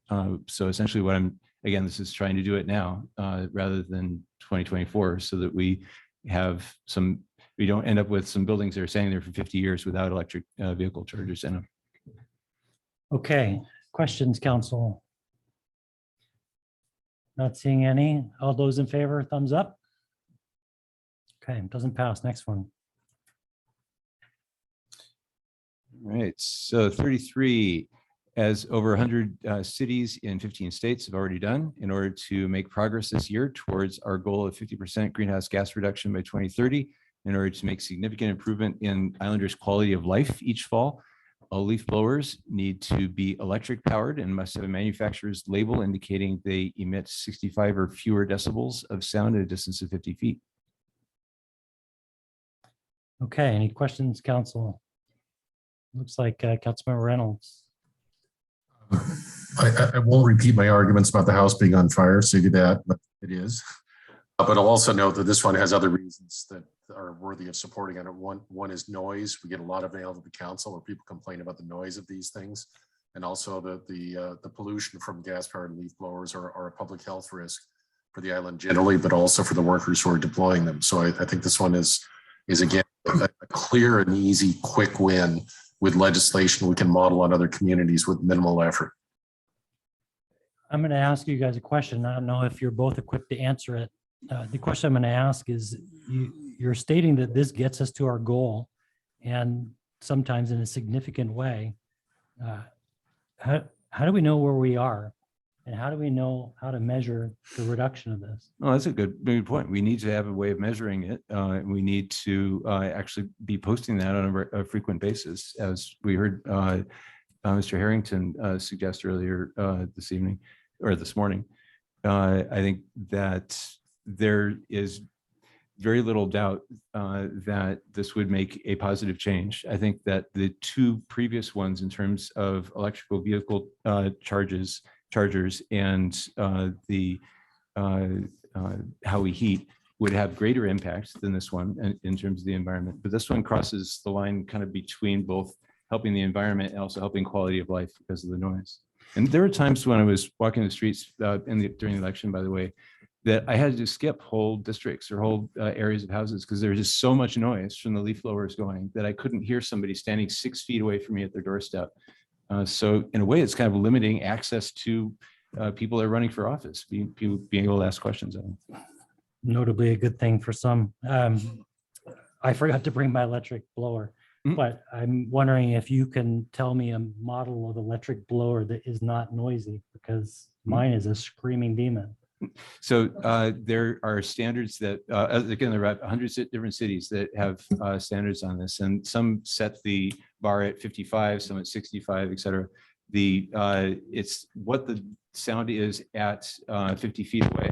I'd be happy to forward you the one that I've seen that works. I know that Craig has, or Councilman Reynolds has one as well that has a standard cubic or enough cubic feet per minute to actually do the job. And it's a lot less noisy than the gas ones. Okay. I mean, it sounds right from my perspective for public engagement. Councilmember Jacobson. Yeah, what's the cost of enforcement of this going to be? That would be part of the That would be budget part of it. proposal. Yeah. Yeah. Councilmember Randall. Yes. You can call me Lisa. Thank you, Councilmember. Councilmember Lisa. Councilmember Lisa. Yeah. So yeah, I have mixed emotions about this because they are annoying, but why? A couple of questions. What kind of costs would this drive to the city in terms of the maintenance department, Parks and Rec, and other, what the city's own maintenance? And then why stop at leaf blowers? Why not go to lawnmowers and other things? The proposal is for leaf blowers. There are other sources of noise in the city as well. What I've observed from personal experience walking every street on the island is that the leaf blowers are 90% of the problem. I didn't have as many lawnmowers that were creating as much noise, but I think leaf blowers are the main thing I'm trying to address. Okay. And I would just go back to what I said is let's do this when we get the action plan going. All right. Councilmember Reynolds. Just for the record, I have I believe it's an Ego leaf blower that puts out 650 cubic feet per minute, relatively quiet, and it's got enough power that it will knock over a small child. These things. Oh, no. The technology is there. It's an easy win. And coming back to your point, Mr. Mayor, one of the big problems with our progress on sustainability right now is we don't have enough data, and I know Ross is working on addressing that and getting available in a more timely manner. But at a high level, we know that we've barely moved the needle on greenhouse gas emissions since the goals were first established. It's time to take some meaningful action. We just can't. I get it. I understand. Growth is growth. That we're not making meaningful progress because we haven't measured it and we keep growing. But Deputy Mayor. Oh, you're good. Councilmember Weicker. I'll just say, I don't know if Ross is on the line, but we've been talking about this for at least 10 years. So if and when he's back online or shows up to talk about the climate action plan, I would encourage him to include these elements in that and all the work we're already doing with the K4C and all the other regional entities. So we have good progress. We have more to do for sure. I get the house is on fire, but I'd like it to be part of a comprehensive plan with data. Okay, that said, those in support, thumbs up. Does not pass. Next one, 34. And Mr. Mayor, this may have been a premature submittal by staff. So Jason, we may be withdrawing of this, Jason. Yeah, I would actually withdraw 34 for the time being. We are exploring a pilot program for the heat pump installation. As far as it comes back to the full council for a budget proposal, we'll work with the Sustainability Committee to have the discussion with you, with the committee first and then ultimately the council. But we are exploring a pilot program this summer. Beyond that, I think is still a TBD. So withdraw this one for now. Okay. And this would be part of the cap then too. Mayor, Councilmember I Jacob. have one thing that I think I'd like to throw out, not necessarily as a work plan item, as an idea. That is, there are a lot of people on Mercer Island. I have no idea what the number is. I just can judge on my block of homes that are heated with oil.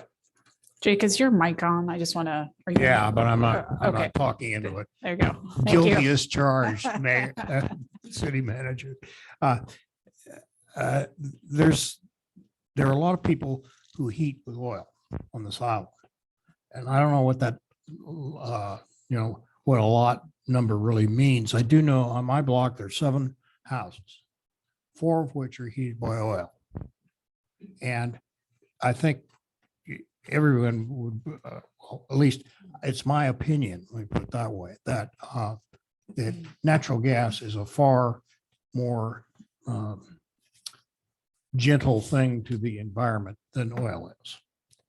And those furnaces are fairly easily changed to gas. Most oil furnaces will, with a minor, fairly cheap thing, will be converted. I suggest that we start looking at that if we're trying to make progress, which my colleague Ted Weinberg is, and trying to make progress on this, to look at that.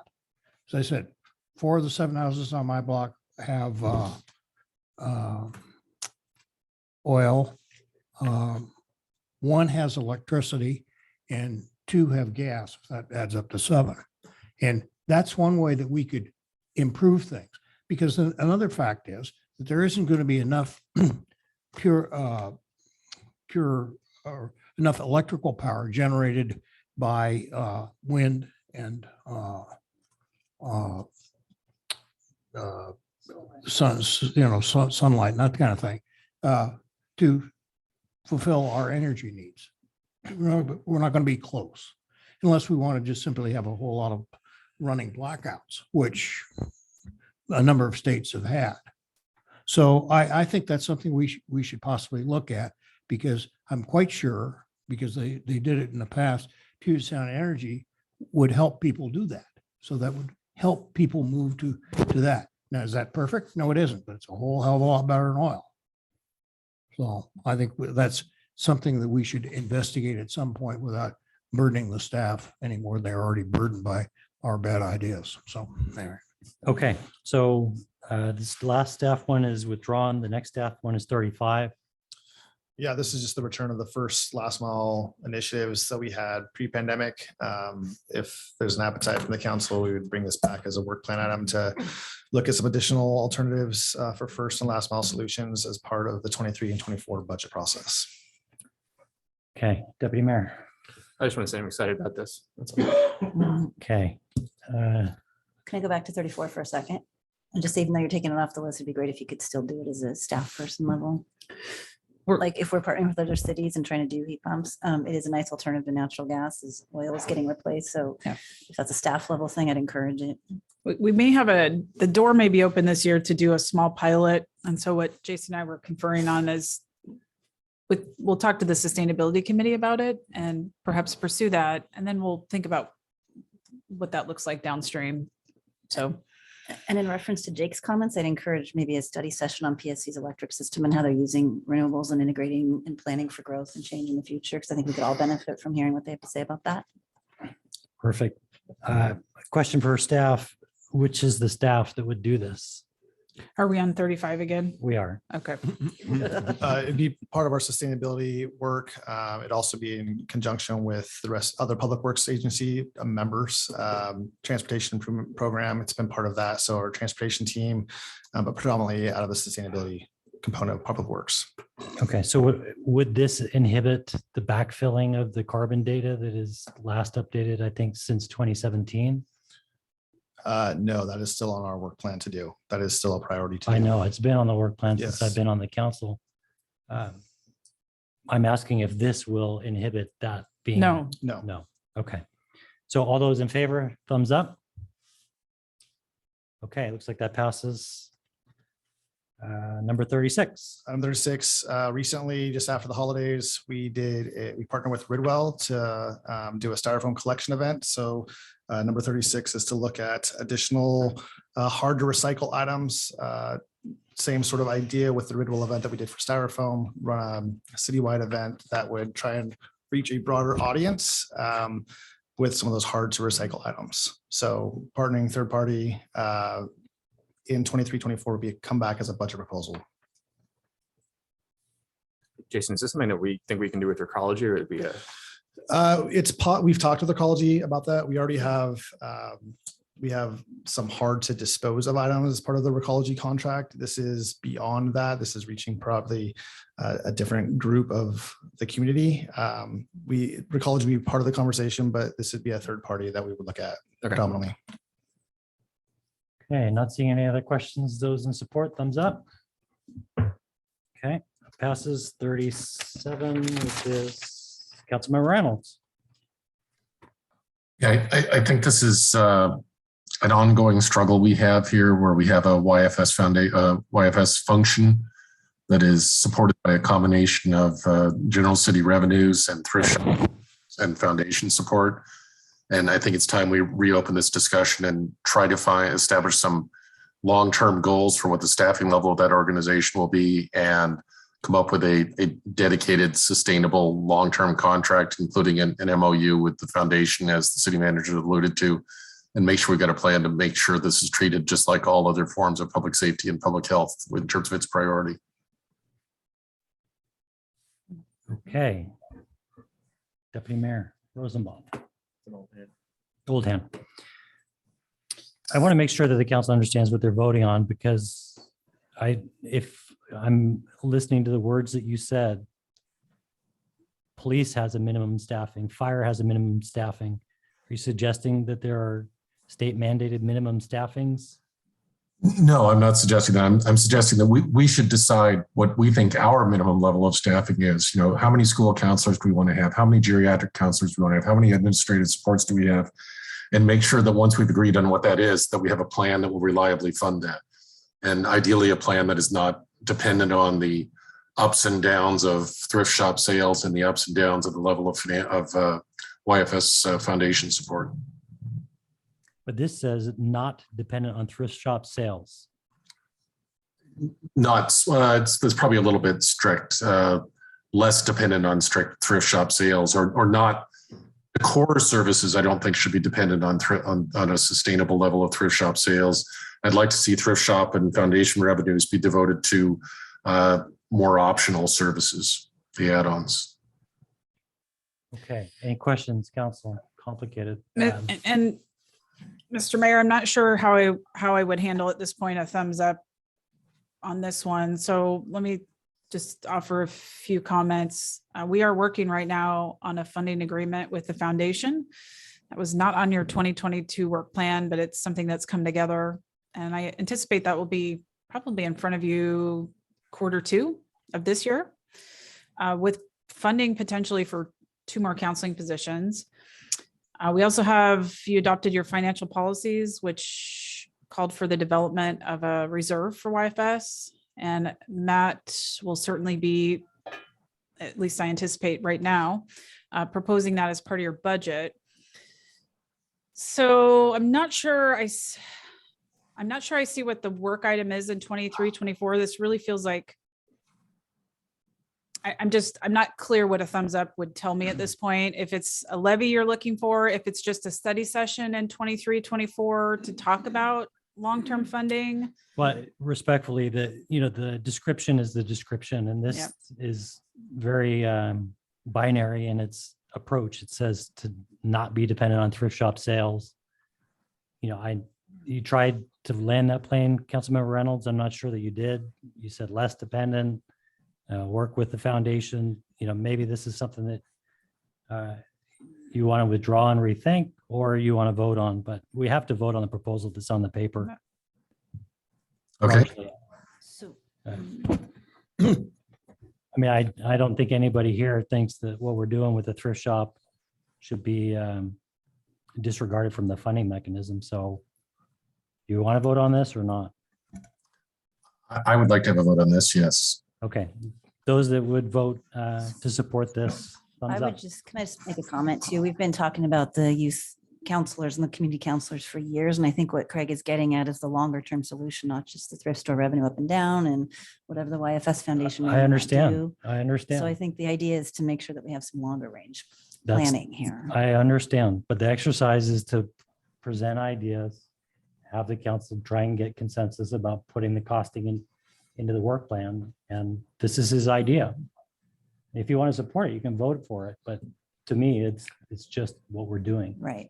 I think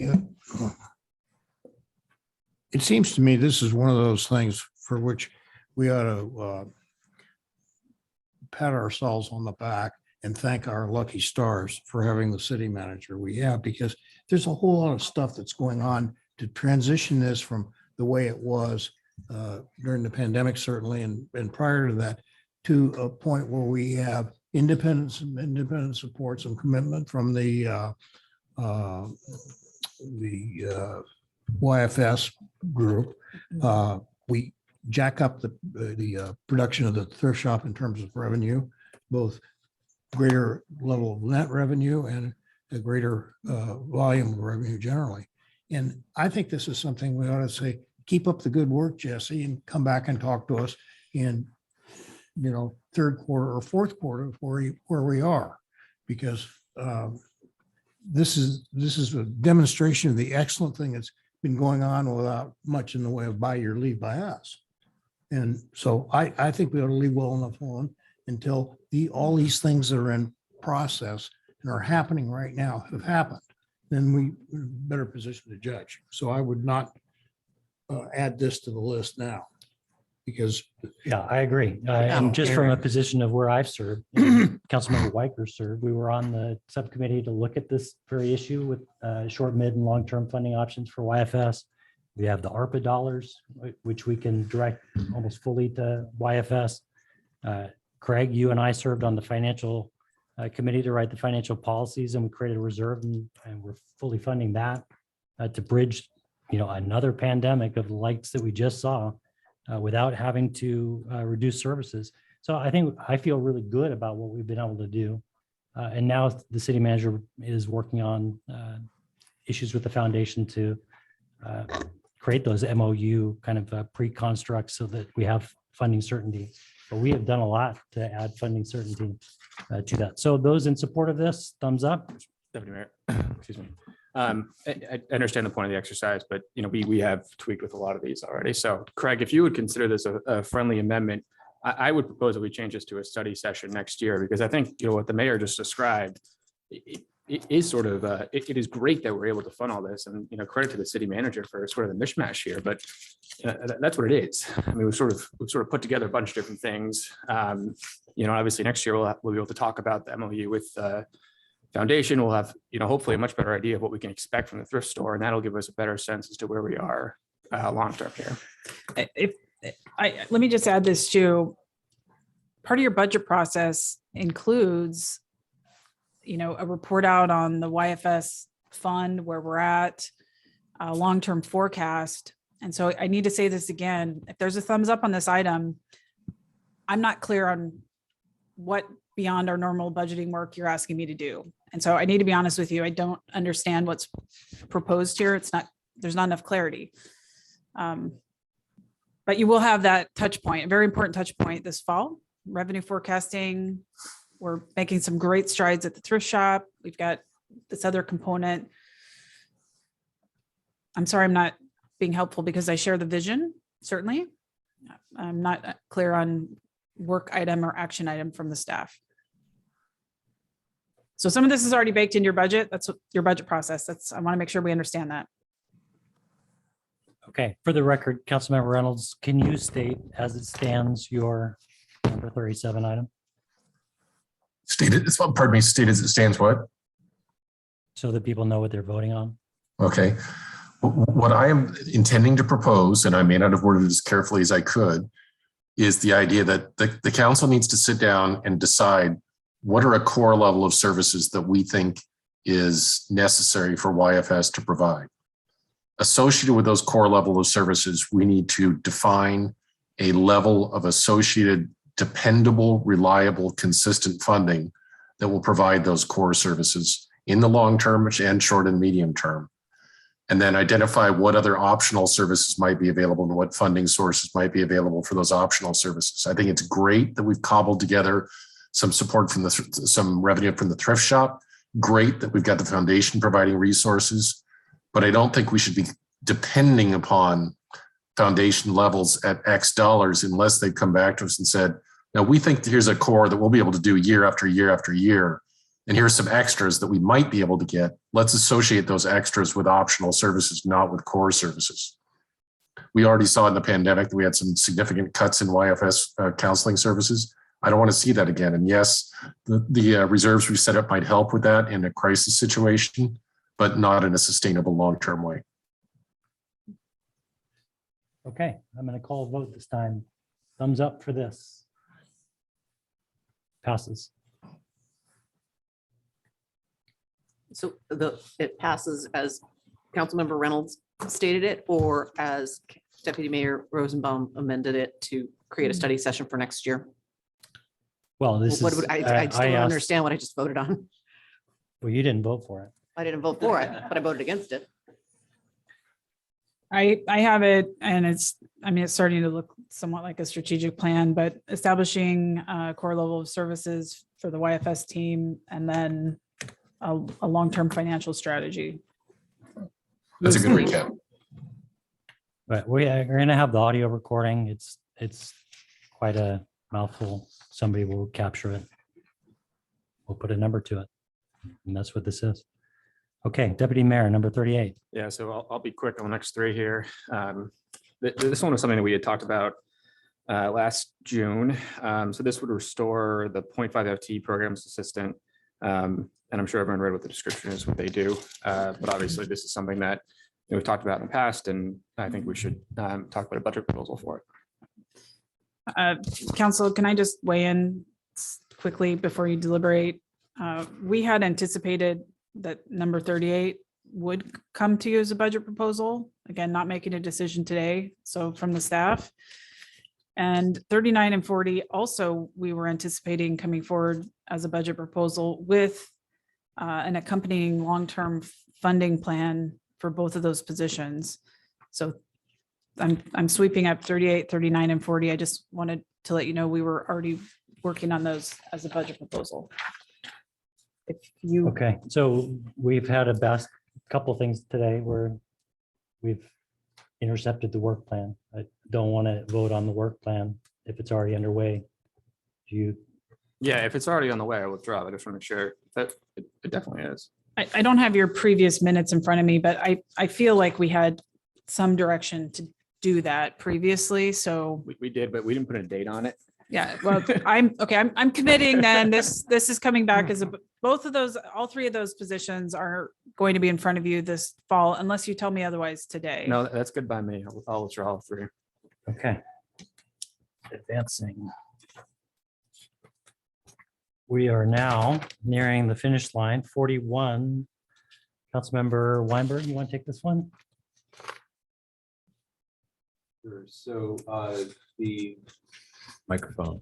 So establish a 3-member team, including representatives from YFS Police and Fire to form a plan and process for how the departments will collaborate in support of residents' mental health and the assistance of people experiencing homelessness, integrated solutions to matters that are not adequately addressed by and may be aggregated by solely police and fire response. So I think it's kind of a combination of suggestions that were from myself and Councilmember Reynolds.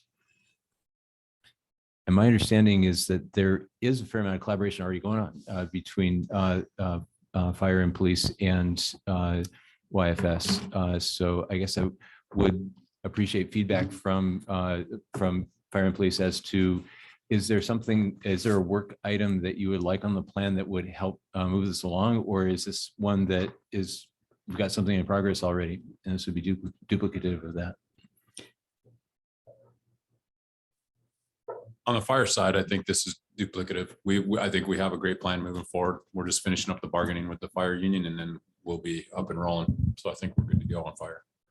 And on the police side, I'd say the same thing. We're waiting to see what happens with this mobile integrated health position. And we have a very long history, to your point, of working really well with YFS and fire on issues like this. And YFS staff are committed to, being involved at the level they can be, dependent on their licensure. So I think that's a really key thing to remember is we don't have a crisis unit like King County. So when YFS is involved, they're involved at the level they can be involved in, but there's a lot of conversation between police, fire, and YFS regarding these issues. So to the council members that recommended this, the staff share the value of wraparound services for mental health support.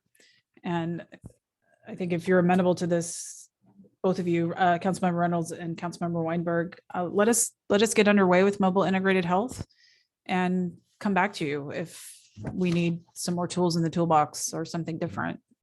So a question for Councilmember Reynolds, this might be what your hand's up for. Does this cover the scope of what you were looking to with your half of this suggestion? I think it largely does. Let me just correct one minor point, though. The first in the description, there's a typo where it says aggregated. That should be aggravated, not aggregated. Yeah, I was wondering about that. Okay. But and I'm not sure if that typo was mine or staff's, but either way, I think the main thing, I would be willing to withdraw this as long as there's an understanding by the city manager and the police chief that from what I've heard of mobile integrated health so far, it's been pitched as a fire function, and I may have misunderstood that. But I think there's a very important angle here with police as well, and not just in the homeless services area. Some of you know we have mental health issues with selected members of my family, and I hear stories all the time of people with mental health issues interacting with the police, and I'm not suggesting Mercer Island police, but in some communities with very unfortunate outcomes because the police adequately prepared to deal with those sorts of interactions with the people with mental health issues. There are models out there for communities that do that very well. The Cahoots program in the Eugene, Oregon has earned national recognition of dealing more effectively with people in mental health crisis. And I want to make sure that whatever we do integrates that into the police department as well. And if you can tell me that's going to be evaluated as part of your ongoing effort of MIH implementation, then I'm totally happy. Yes, and it's a little more technical than that, as Ali just pointed out, within the limits of the licensure of YFS. But what happens behind the scenes, Councilmember Reynolds, is certainly our professional staffs from the various teams are supporting each other and working with each other. And we're not always able to share the specific stories with you for confidentiality reasons. So I need you to be reassured that police, fire, and YFS are all working on this together. And I am still hesitant to formalize something like this, given the bargaining implications. I think we need to, we haven't even actually gotten mobile integrated health kicked off yet. We're still bargaining. So that's a first hurdle we need to clear. So let's give ourselves a little runway to experience this new program. And then we'll come back to you if we think we need something different or something more. Given that I'm comfortable withdrawing it, but I would ask that you come back to the council with a report on that at some point this year on what your plan is evolving into. It won't be this year, but we're happy to report out in the next biennium once mobile integrated health is implemented. We haven't implemented the program yet. So it would be just a little too soon. Okay. To be clear, you're trying to bargain it, have been trying to bargain it. Yeah, we've been It's- bargaining for It's quite some being time. bargained. Councilmember Weinberg, are you comfortable withdrawing it as well? Yeah. Okay, so 41 is withdrawn, gets us to 42, the last item. That's to you, Councilmember Andrew. There's one more, but. There is? Yeah, it's Jake's. It's the same as mine. Or is it 43? Yeah. Oh, my apologies. This is the penultimate. Oh, wonderful. Well, ironically, this is not a work plan proposal because the work plan proposal was to not have any additional work plan items. So I don't think there's much to speak to. We've added a lot. I voted in favor of some of them. I'm just, trying to be respectful of the items that we had already prioritized and of staff's time. It's been a tough 2 years and, I don't think that there's really any room. Maybe not even room for some of the stuff I voted in favor of, but that's all. Okay, And so I'll withdraw number 43 since it's just a long-winded version of what my colleague Lisa Andrews said much more carefully. And I also think we ought to finish what we started on a lot of these things and not unconsciously take take a number of things which are hanging over from my observation and not hanging over, but are still in process, would be a more fair way to put it. And just explicitly assume the staff is going to do that and everything else we assign them to do. Because our staff is, from observation, very conscientious, but is also it's lean and mean and getting done some of the things that we put up on the wall is important to do and not just assume they're going to get done plus everything else. And we overload staff. So at any rate. okay, a bunch of questions here. Deputy Mayor. Not so much a question. I guess I would say, given that what we were doing today was asking for budget proposals, I do think it is important that we get to the budget in the back half of the year here, that we do have a real conversation about capacity and what we can do and what we can't. Because I think the last thing we want to do is put things on a work plan that we know we can't get to. So I understand the intention of where you're getting to. I just kind of want to see the things that we did put on, will there be capacity for it? Yeah. And if not, let's have a real conversation about what we're taking off. Yeah, agree. And cost too, obviously. Absolutely. Do you want to vote on this? Because No. Okay. All right, so it's okay. I mean, I want everybody to get the votes they want. So that's withdrawn. I guess so. Yeah. Okay. After copious There are a discussion. couple of hands up. What's withdrawn? I understand, but I just wanted to voice support for what Jake was saying a moment ago, or what Councilmember Jacobson was saying a moment ago, that we should finish what we start, that things that are in flight, the only time that we should actually have something removed is when it's no longer, the original reasons for starting it are no longer relevant. If it's not good, it's outdated technology or something we're not going to use, then it should be stopped. Or if we discover something that is blocking it, right? If there's some other project that has to happen before we can pause something along those lines. But yes, once we start something, we should finish it. And I agree with that principle. Very good. Okay, nice work, council. I know that was a slog, but got through a lot. Pretty good, faster than And we're usual. all still here and nobody's bleeding. Is this our dinner break? No breaks, no dinner Okay. breaks. So our next item of business is AB 6045, review city council rules of procedure. And I will welcome Chief of Administration, Ali Speaks.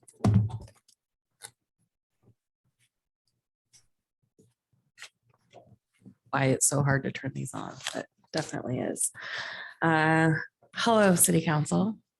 Now we get to the fun part of dealing with rules. So in your agenda packet is an agenda bill that has proposed rule changes to your rules of procedure. These are ones that we've tracked over the last year, since last May when you did an update to them. And of course, if you have any additional ones that you would like to propose, we are open to hearing those. So just quickly, section 2.2 regarding the election of the mayor and deputy mayor, adding language to allow nominees to accept or decline their nominations. that was not in our procedures. And then also removing the vote, the 2/3 vote requiring to close the nominations. That's something we haven't done traditionally. So, and then also just let the city clerk run the election for the deputy mayor. Usually the mayor is a little overwhelmed on that first meeting. Fresh. And then section 3.1 about roll call voting for hybrid meetings. That is something we've been doing for the last 2 years, and we thought we should just put it in there. And then also adding the definition of a hybrid meeting, since that's something that's, I think, here for probably to stay. And then in your Pledge of Allegiance, all it said was Pledge of Allegiance. So I just put some clarifying language that someone will actually say the Pledge of Allegiance at the meeting. And then section 8.12, board and commission appointment process. We're adding language that clarifies that only applications received before the deadline will be forwarded to the city council. Okay, seeing one hand up, Deputy Mayor Rosenbaum. So I have 3 separate proposals, but I will run them one by one. The first is on section 3(1)G. For those who were at our council planning session 2 years ago, we spent a long time talking about how many meetings you could be remote for. But there's language here that says remote attendance should be the rare exception. Obviously, given that we are planning on sort of a hybrid environment for the next little while here, if someone doesn't feel comfortable coming to City Hall on a regular basis, I don't think that they should be shunned for that. I would propose we just remove that section, given that this was also written when we had very limited technological capabilities. Which section? It's at 3(1)G, remote participation. It's exhibit 1, page 8. At the very bottom. So it'd be removing the second sentence. Deputy Mayor, you're proposing to strike the sentence remote attendance should be the rare exception. No, I think we should just strike that whole paragraph. Oh, That, okay. okay. So just in terms of process for discussion, what we're going to be looking for is a consensus from all of you, and then we will bring this back for you to review and approve at a regular council meeting. Okay, so the question I have is removing the whole paragraph. Doesn't that remove the ability to attend remotely? Because isn't it this paragraph that allows and then discourages it? Right, but we added the definition of a hybrid meeting, which would allow for people to be in person or attending by Zoom. I don't actually think that it does. That subsection F is too short to really, I think, authorize that. I'd be more in favor of just striking the one sentence that says remote attendance should be the rare exception. Yeah, so Councilmember Rosenbaum, would you equally be satisfied Yeah, to that's strike fine. that sentence? That's fine. That gets what I was trying to accomplish. Okay. Something else I just want to point out, and Ally and I will fix this, that last sentence, should technological difficulties or connections arise, it says we'll end the call. But actually, under a hybrid scenario, the whole meeting has to stop if we don't have so let us fix that. I'm just acknowledging I didn't catch that. Okay, so we're not going to wrestle these to the ground. No. Staff will go away, work the language, bring it back. If everybody's supportive of those 2 things, striking the sentence, remote attendance should be the rare exception, and then staff fixing the technical. We'll draft it how it works for hybrid and remote meetings. All right, everybody supportive of that? Thumbs up? Yeah. Yep, looks good. Next. I have one thing, and I'm not sure whether this tracks or not. I think that we should have roll call vote all the time, and that be a record. We've been doing that now for the last 2 years. Actually. So Councilmember Jacobson, if we have a hybrid meeting, we will always do roll call vote. I would think there should be a roll call vote in every meeting so that everybody's on record as to what they have, and it's not just, okay, it passed, and then it just evaporates or someplace in the nuts. It is recorded in the minutes. Pardon me? It's recorded in the minutes I know how it's each recorded person in the minutes, voted. And I think the people's votes should be recorded. They are. They They are. are, and they're also captured in the voting log, even if we do a yay, nay verbal. Well, I think they should be yay, nay, verbal in addition. That's my strong feeling. But Ally, if it's an in-person meeting and it's a 5-2 vote, the minutes reflect who voted 5 and who voted 2. by name. Yep. as well as the voting log. Yep. So I think we're good there. Like, Okay, I disagree. okay. That's simply it. I mean, I like the roll call voting. Frankly, it takes a little bit of extra time, but I kind of like it. I wouldn't be opposed to doing it all the time, but I was just kind of trying to clarify that I think that the record that Jake is looking for is already in existence of who voted for what. Well, Yeah, if a that's, vote, that's something different in my opinion. if a vote is taken right now, if all of you are here present, everybody votes. If the city clerk doesn't hear what everyone's votes are, then we ask for a roll call. But otherwise, it's pretty easy to hear and see who votes yes and who votes no. And then in the minutes, it will say which council members voted yes and which council members voted no, as is the voting log.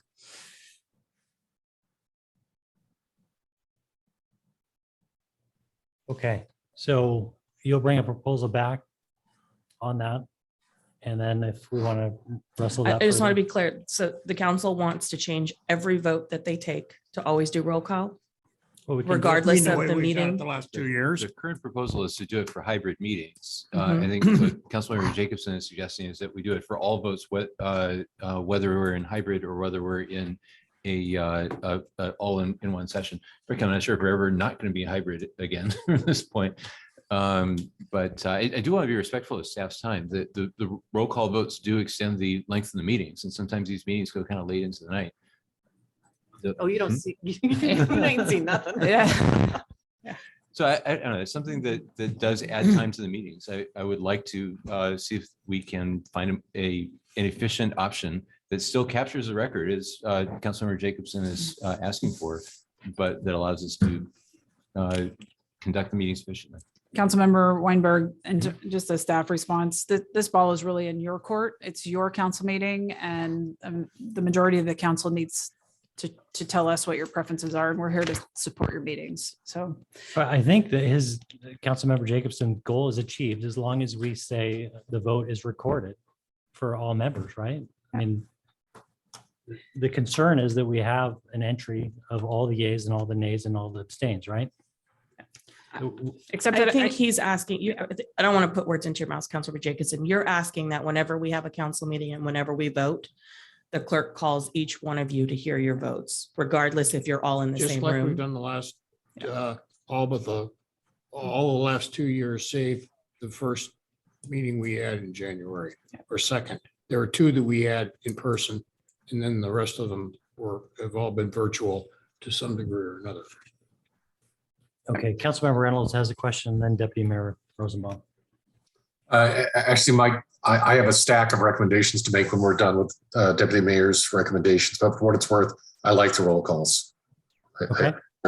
They add some gravitas to it, and it's very clearly we're forced to go on the record, even though I know it's recorded otherwise. I want people to see it happen.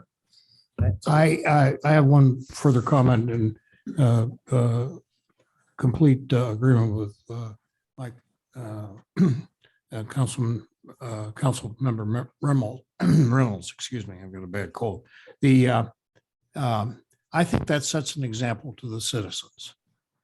And there are going to be people who are watching on Channel 21 who aren't going to be able to see all the votes probably. I don't know. I've never watched it on Channel 21, but I think it's just the attitude that we express to the residents of our city. And I think that's a good thing. So, Councilmember Jacobson, just to be clear, are you proposing that we get rid of thumbs up, thumbs down? yeah, I don't think that's a legitimate vote.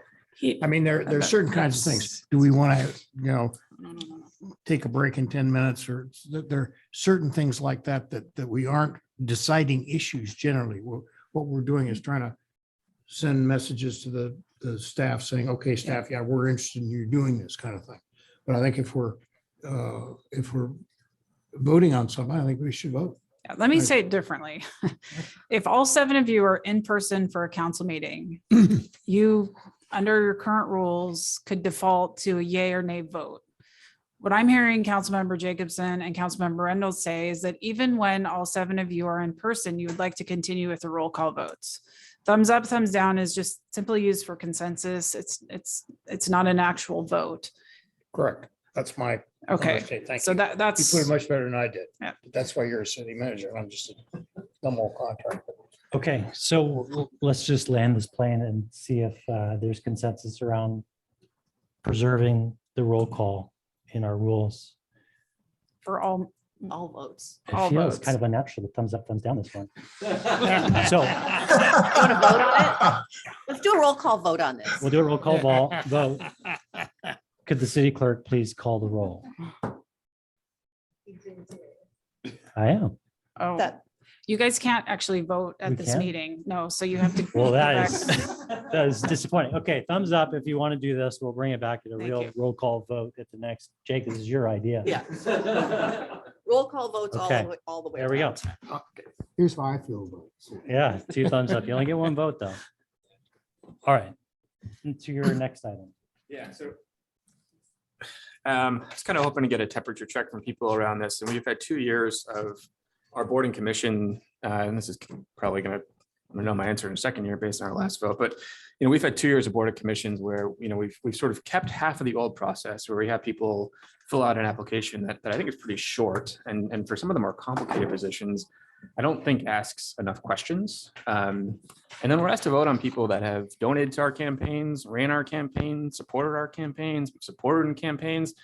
And we don't give any transparency around that. So, we sort of changed this here so we would have more transparency, but I'm actually worried, that we might have sort of created a problem and we were fixing another. So I don't have a perfect solution here. And I understand that there would be some concern in me saying we should go back to the old system. I also, another option here is to, just sort of alter the form. So it's a little more prescriptive, but we can get some more information from folks. Because I just don't think what we're asking right now is enough to consider some of these positions. I don't know where everyone else is, but I wanted to throw that out there. Yeah, and so before anybody else goes, I'll second my optimism that there is probably a better way to construct our boards and commissions than the individual votes that we've defaulted to, which is, I think, solved a problem we used to have, but don't necessarily have now. So I would support rolling back to the old way. Anybody, Councilmember Anderl? Yeah, I would also support that. And the current process was, I think, I don't know who, if I can take credit or blame for initiating it.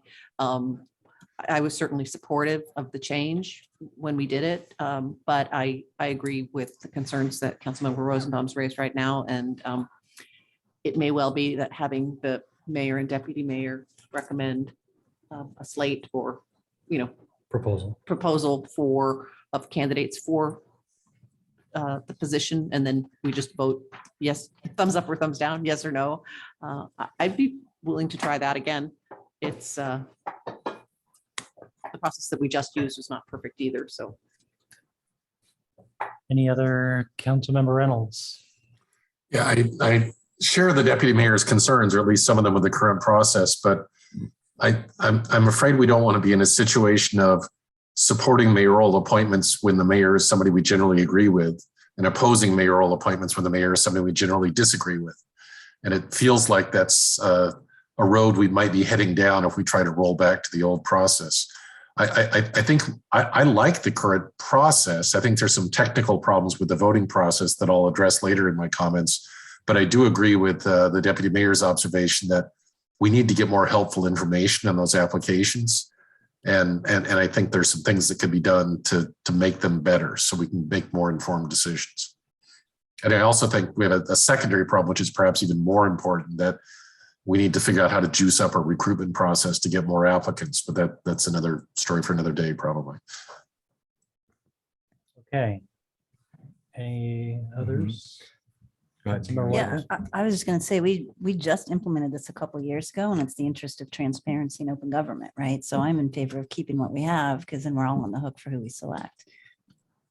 Well, we'd all be on the hook because we'd all be voting for the slate. And if you don't like the slate, you can vote no. Right. Right, and we implemented this process so every voice could be heard, not just the yes, no. Like, who wasn't on the slate, right? I understand, but I think what Deputy Mayor is kind of alluding to is that we have some performance problems with some of our boards and commissions. I would And agree with. maybe the makeup of them could be optimized to have fewer performance problems. So I would focus more on recruitment then. Well, it doesn't matter. You can recruit all you want if the vote gets you the same people. Right? What we're talking about is presenting a more balanced composition of the boards and the commissions in hopes that performance improves rather than doing each individual vote as the majority of the council, which has yielded results that are giving us poor performance. And we had trouble in the past with previous system too. So I understand you split the baby here, but Yeah, 6 year, half dozen the other. Oh, Dave, what do you- Councilmember Weinberg. is Yeah. next. I guess what comes to mind when I think about this one is that legislators are not allowed to raise their own salaries, that when they change the pay applies to the next legislature. I think that we shouldn't be changing the powers of our existing officers on the panel. If we do this change, it should be for a future mayor and deputy mayor. But I think our current structure actually works pretty well. I think that we might want to revisit what are the questions that we're asking on these applications so that we can get a better idea as to people's background in collaboration, which is what's really crucial on a lot of these boards and commissions to work together on the commission. And what can we do to try to give the 7 members of this council the information they need in order to make a objective decision about who to appoint to or who to select for the boards and commissions. Okay, any other comments? So real quick, one thing here that I think, I hear what Ted is saying, and I mean, we just gave the mayor additional powers, or going to. I also think it would give the opportunity for the mayor and deputy mayor to meet with candidates and talk to them, talk about their experience, and also get staff input, to make sure that we are providing some balance. Right now, if you did a half an hour meeting with each board and commission member that applies, think about how much time that is for us. It's also probably 3 hours of their time. If you get coffee, it's even longer. So, I just think that, we have an opportunity to kind of be a little more focused when we're making these appointments. So, I propose that we go back to the old system with sort of an additional, piece around interviews and getting some staff input as well. Councilmember Weinberg, your hand's up. Hold hand. I would offer an amendment, however, that we have this apply to. I would offer an amendment that we have this apply to the next elected mayor and deputy mayor rather than applying immediately. I don't consider that a friendly amendment. I think we give us another 2 years of a system. I just don't think is that we switched it for the sake of transparency, but we're adding in some darkness here that I think is hard for people to recognize.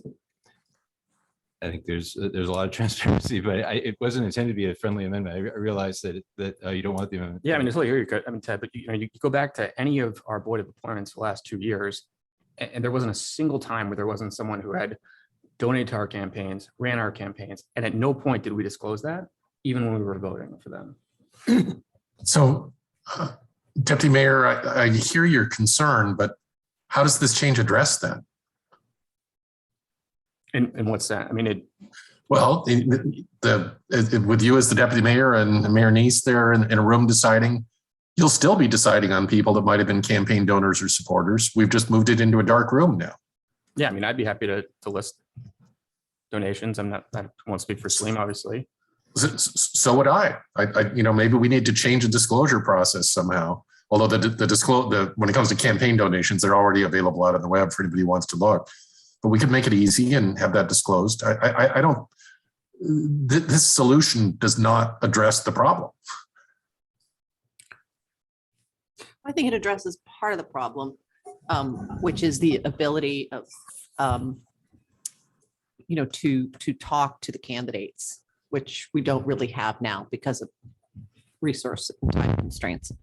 I mean, if I were an applicant for a board or commission and I was told that I had to speak, individually or 2-on-1 with all of the city council, I would say, come on, I'm volunteering my time here. No, that's crazy.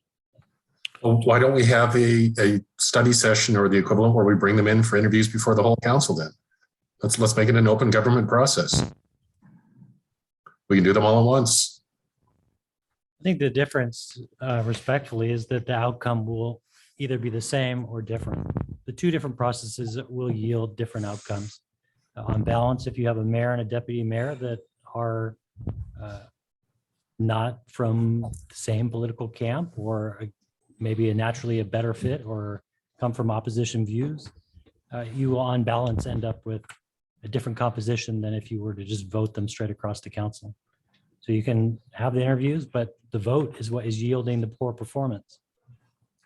I guess I just don't see how taking 7 voters and reducing it to 2 voters produces a better outcome. My view is, I think we have to do a better job at it. And this is not pointing a finger at anybody, any one of us or any 4 of us or any of this kind of thing. And I'm not quite sure. Something I want to think about a little bit more about how one would go about identifying, encouraging people to do something who have particular kinds of abilities. I'm not quite sure how it all falls in. I think it's something you should think about. It's something I think we can do better. I think there are problems, or there are potential problems with almost anything you do in this area. That said, it really is important to us as a city to have very capable, motivated people on boards and commissions. And I learned this in 2 different lessons in the 2 years that I was the liaison to the Parks and Rec Commission. That group of people was amazing, and some of them were incredibly amazing. And much of what happened with the pros plan and how it evolved and how all the issues got raised was incredible to me. I didn't ever think that a group of citizens would do that. And I didn't know a number of those people. I knew 1 or 2 of them on that whole thing. One was a former neighbor and who was the chair for the last year, actually.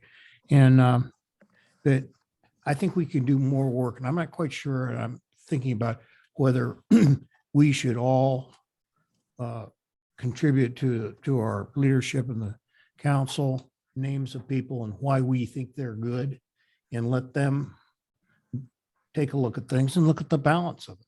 And one of the incredible things I found about the Parks and Rec Commission was that these people complemented each other. And that, I think that was simply fortuity. It wasn't, I don't think anybody had ever sat down and said, let's see, let's have Peter Struck here. Well, let's have Rory Westberg, or these people in there. But it worked out really well. And that commission, I think, did a fabulous job. And I think some of our other commissions could be doing a better job than they do. Not because they're bad at it, but just because they're may not have as much knowledge as they need be, may not be used to working with other people. So I'm not prepared to make a firm stand on any one kind of thing. I'd like to think about it some more, but I think we can do a better job at it, and our city benefits from it, and we benefit from it. So maybe we punt this one down and think some more about it.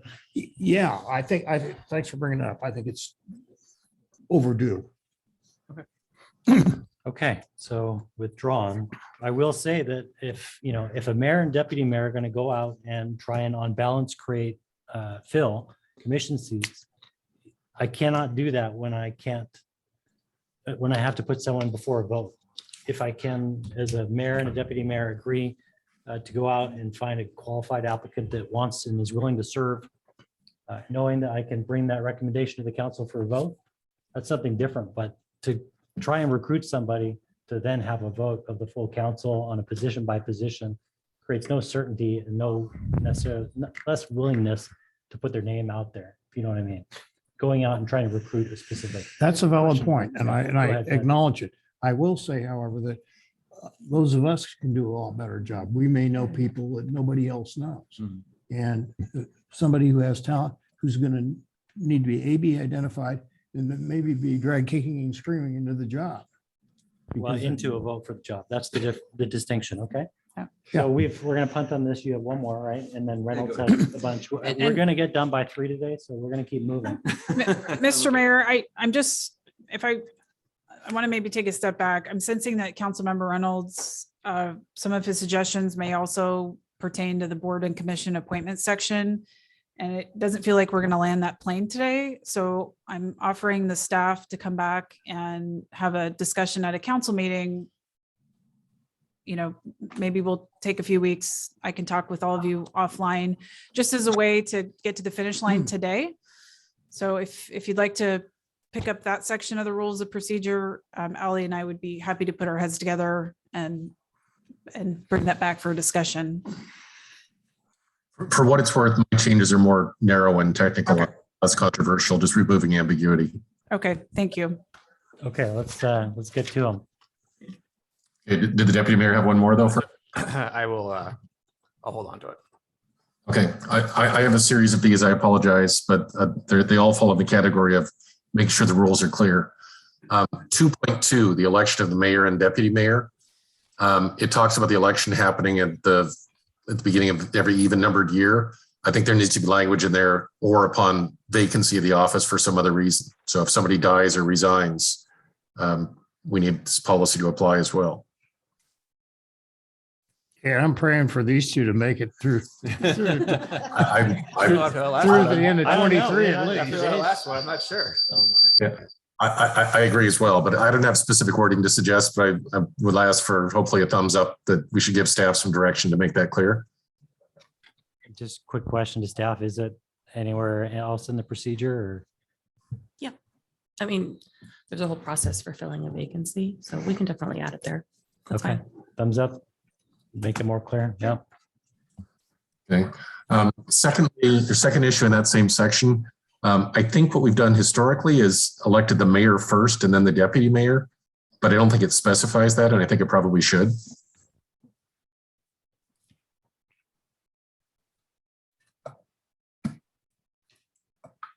All right, not seeing any objection from staff. We're okay adding that. Okay, thumbs up. Good enough. Okay, next one is perhaps a question for BO or for the city manager, but one thing that I think we've been told during council session before is that during the voting process, we are not supposed to, in effect, say anything other than aye or nay. We're not supposed to offer commentary on why we're voting during the vote. And I think I remember hearing that, but that's not in the rules anywhere. So can you clarify if that I understood that correctly and if it should be there? That's a Robert's Rules of Procedures, if I'm correct, Ally. Yeah, I'm checking the appendix. Okay, well, I think I could probably press on while that one's going. Second thing or next thing, sorry, I'm going back for the dark. It's here. It's number 5 Okay. in Appendix A. It says no further comments may be heard when there's a motion or a second on the floor. Okay, that's good then. The next one is in section 3.2, 3.2E as in Edward or elephant. It indicates that there'll be an annual planning session in the first quarter of the year. Earlier in some of the other council meeting materials, I forgot where in this document, it indicates that it's in the second quarter of the year. I think it's on your list of things you do every year. We obviously did first quarter this year. Is that the intent? And we probably need to change it elsewhere in the list of standing items, probably. Yeah, we'll look at that. I'm not exactly sure where it shows up elsewhere, but we can take that offline in the interest of time. Okay. Section F that's been added there. I just want to confirm understanding. It says any meeting that has council members, staff, and the public attending remotely and in person. What if that first and needs to be an or? So for example, if all council members are there, but some public is out. Yeah, that's correct. Okay. We need a thumbs up, thumbs down on that. Sounds like, Yeah. they're fine. Okay. 3.3C talks about agenda approval / amendment. It says the mayor may, with the concurrence of the council members, take agenda items out of order. Just want clarification. Does concurrence mean we need to have a vote on that? And if so, is it a majority vote? Yeah, that's what that section is talking about, agenda approval. We could change this section to, we could change that to say the mayor may, with a vote of the council, take agenda items out of order. I think that would be more clear if that is the expectation, and I think it is.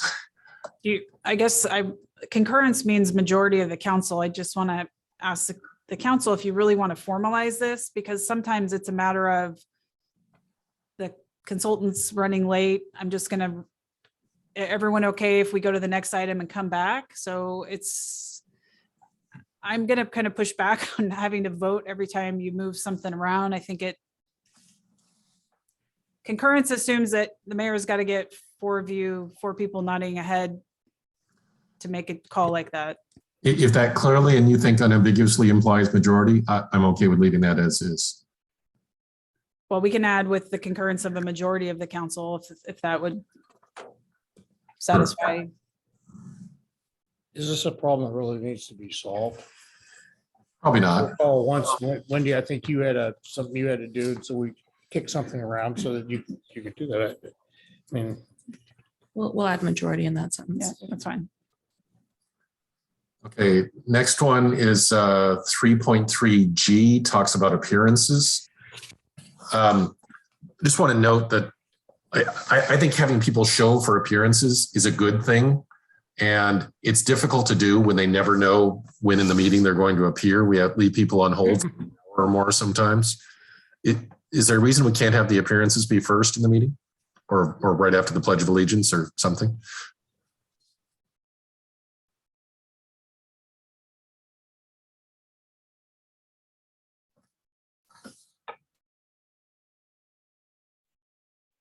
Are people thinking, or was I not heard? Appearances have been on the schedule as the first thing of the meeting for as long as I have been here. However, we have added more first things to the meeting, including the Pledge of Allegiance, agenda approval, special business, and then of course, if you have an executive session or study session. So this is not the first time this has been talked about, Councilmember Reynolds, because of wanting to give the public a set time that they could come. So in my history, we've toyed around with the idea of every time at 6 o'clock, no matter where we're at, we stop everything and we do appearances. We never implemented that because it was very awkward, especially if you're having a presentation. And so, I think it's just one of the pieces of business that the city council is dealing with. And if someone has something that they want to come and say to the council, they need to adjust to be here at the timing it happens. So we do try and get to it as soon as possible on the agenda, but we do have other things that come before it. So if the council wants to set time or change the order of the agenda, that's fine. We can do that too. Yep. But for what it's worth, my preference is to have it as close to the beginning as it can be. Recognize we have to call the meeting to order, it's like that, but having the study sessions that come first that are an indeterminate length of time, the city manager's report that is an indeterminate length of time, sometimes special business that is an indeterminate length of time. We leave people hanging around. They don't know if they need to be there for 15 minutes or an hour and a half. And that's just doesn't facilitate citizen or resident engagement. I would like to see if there's council support for making that change. I have my own reservations about that. I'm going to not vote in support of that, but if there's people that want to support it, thumbs up now. Sort of question. Craig, so Councilmember, is you suggesting that we do it right at 6 or what? Start. He said the start of the meeting was his proposal. So as close to the very start of every meeting, regardless of whether it's study session, executive session, anything. So meaning we would have appearances and then go into executive session? I think it could be after executive session because the executive session, it's not the start that's important. It's the predictability. No. If the executive session is booked for an hour, then we say, okay, it'll be right after the executive session. Come talk at 6 or whatever. What if our executive session ends early or runs late? That can create some degree of uncertainty, but hopefully we get into a plus or minus 15-minute situation as opposed to plus or minus 2 hours. And I'm not sure where the council sits on this. I am not supportive of putting, I just need to speak city manager hat on. I apologize, Councilmember Reynolds, putting public comment ahead of executive session. You know, we need a hard start. When we are putting an executive session at the top of your agenda, it's because we have outside legal counsel running a tab. And we're trying to be as efficient as possible with their time. So I'm not sure where you land. No, and I was agreeing with you there. I was saying it could be right after a session. I'm fine with that because that has a fairly predictable end time. Many of the other things we have does not. Okay, so to Councilmember Anderall, I want to. Okay, yeah, I think we've come a long ways in the last 2 years in terms of making the appearances time predictable. If we did put the city manager's report ahead of it, but I think that's good if because there's a ton of really good information that comes out early. I think people can pretty much calculate when they're going to be asked to appear. They no longer have to show up in person and sit in the seat. They can be virtual. I think the appearances fit well where they are right now, and I would not be, and particularly since we were starting meetings 2 hours earlier, I'm just quite happy with where they are. I agree that a precise time would be great, but I don't think it's attainable. Okay, all those in support, thumbs up. Okay, that fails. Next. Okay, next item is 8.8. Makes reference to members of city boards and commissions shall acknowledge receipt of the code of ethics. I'm not sure how I feel about this, but I just want to float the idea. Should we actually have a stated requirement there that they shall also participate in ethics training, since that's one of the things that I think we've asked them all to do? I think we might need to reconcile this document with the code because we do require training. I'm looking at Ally. I'm sorry, what section are you in? 8.8. 8.8. If just for sake of efficiency, I'm going to ask the city attorney to work with Ally on this to reconcile 8.8 with what was adopted in our code, because I don't think that's current language. Does that address your concern, Councilmember Reynolds? Yes. Okay, next one. Okay, the next one is about the board and commission appointment process, which I think is in 8.12E or thereabouts. I'm just noting we've had some confusion in the past about what the proper process is for assigning. Once we've selected the people that are going into a seat, we would then have a later vote to decide who gets which seat, which makes a difference because the seats expire at a different time, and that's not addressed here. I don't have a particular concern about what the process is, but it should be documented what it is. Well, we've had a roll call vote for each of the seats based on the terms, right? I think it's been done inconsistently from in the couple times we've done it, if I'm not mistaken. But the last time we did it, we voted, if you had 3 people on the design commission, we voted for the seat 1, seat 2, seat 3, all with different expirations. That's not what the rules of procedure say. The rules of procedure say we should be voting, if there are 3 seats, we should vote for 3 people at one time. So I'm okay with your way of doing it, but if that's what we're going to do, we should make sure the rules reflect that. We would add it to section 8.13A and clarify that. Okay, so they'll clarify that. Is there next one? Yes, 8.12. Sorry, my screen just went away. 8.12E subpoint 4A. This is a really nit. Sorry, I apologize for this. If it says insufficient number of applicants receive a minimum of 4 votes, blah, blah, blah. Then it's say for how to address it, they say applicants that are not part of the tied block. Well, you could have an outcome where nobody receives a minimum of 4 votes, but there's no tie either. So A doesn't really make sense. And I think what we've done in the past to actually resolve this situation is just drop the person receiving the lowest number of votes and then re-vote. And I think that process makes more sense and is consistent with what we've actually done. So I think the rules should change to reflect that.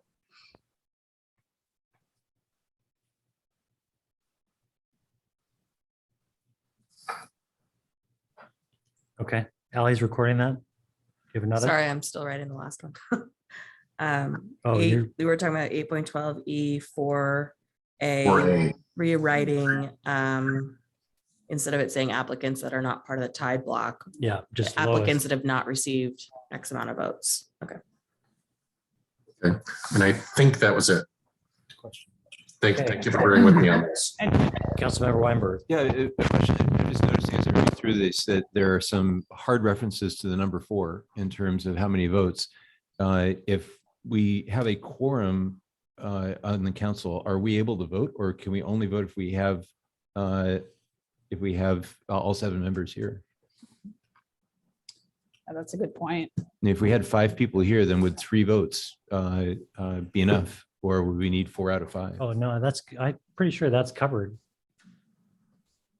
Don't we have that? I can recall BO speaking to this before. This goes back actually when this process was implemented. The then council advocated strongly for a minimum of 4 votes, independent of who's in the room.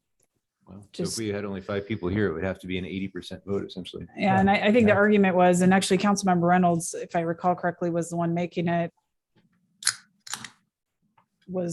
that's the majority of the council, something to that effect. But I think your point, I hear what you're saying. Yeah, although I mean, with virtual attendance, I don't know, something short of a car accident, I don't know why we wouldn't have, all 7 voting, particularly on a day that was pre-scheduled for boards and commissions. I mean, we've never had only 5 in the time I've been on council. Yeah, it'd be a pretty rare occurrence, I think, that we wouldn't have 6 or 7 people here. Yeah, I'm comfortable with it saying 4, recognizing it is a higher bar. It doesn't have to. We could say a majority, but 4 feels better to me. Okay. Anything else? Not for me. All right. Nice work, Craig. Thank you. All right. You good, staff? Anybody want to break before we do the last item? Deputy Mayor, did you have? Yes, no. Yep, no break. Okay, our next item of business is AB 6046, 2021 Community Member of the Year nomination. Welcome, Chief of Administration, Ali Speets. Here.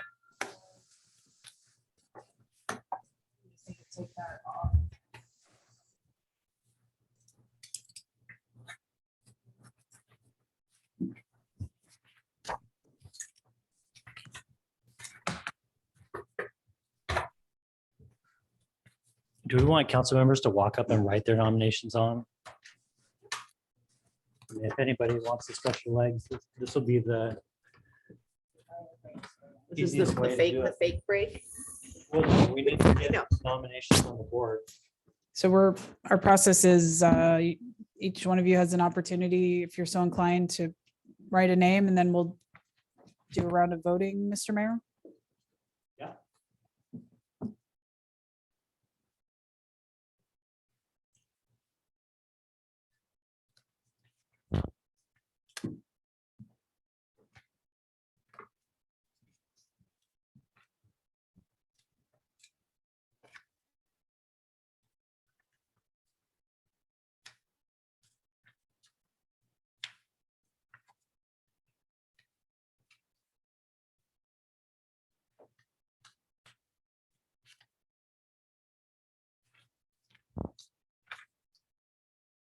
Lisa, do you have nominations? You have them up there. Any nominations?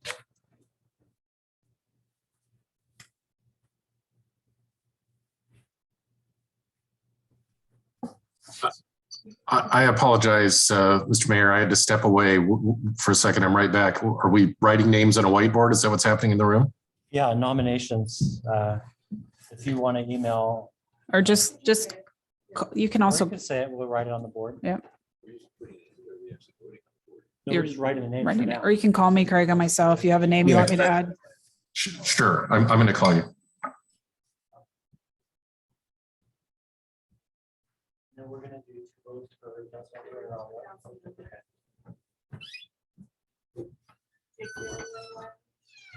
No, I'm comfortable with that.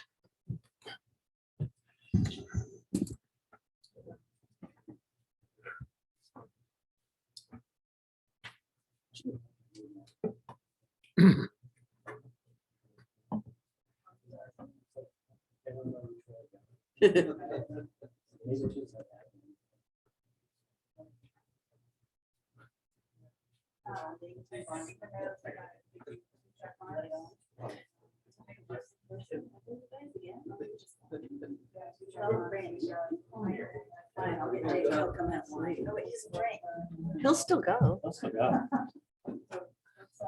feel like it's Victor and Lori's turn again.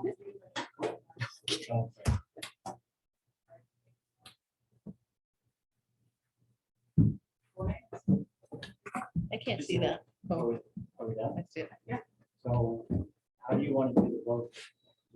Well, there and like physically vote it? Want to do one check mark, two check marks? Yeah. we'll give you Everybody one. gets 2 votes. Yep. What do you get to? It's just the way it works. You can't use them both on the same person. And then we'll percolate out the ones with the most votes, right? To do the- Or if there's, or if you talk about who they are. Just do one. vote. Yeah. Because the people make put them up. Oh. Who are these? Who are these? I recognize too. You guys check your mics, make sure they're. All right, so I've nominated Michael Medved, who is widely known across Mercer Island for his many, many years of picking up trash. I've seen him all hours of the day, routinely for as many years as I've been here.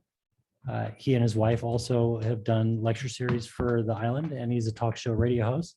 Avi Schiffman, I think we mostly know, is the high school senior at the time that did the software that did the COVID database, and now is recently done, but shouldn't necessarily be considered, the database and web application for connecting refugees from Ukraine with connected families across the world. Whoever's next can speak to that. I put up the Boys and Girls Club just for their endless service during the pandemic for all the daycare and childcare and after-school programming and sports partnership with our high school. They're a major community partner on so many levels, and just so appreciate everything they do always for our families and youth. Excellent. And Craig, I think last one is you, maybe? Yes, I put up Robin Lee for being a fierce and consistent advocate for diversity issues on the island, and in particular for her work in facilitating the community conversation cities or community conversation series on behalf of the city. Okay, so council, are we going to vote with pens? How are we going to do this? Yeah. So Craig, you'll have to call your votes in. Okay. One vote each or two? I think Ellie downgraded us to 1.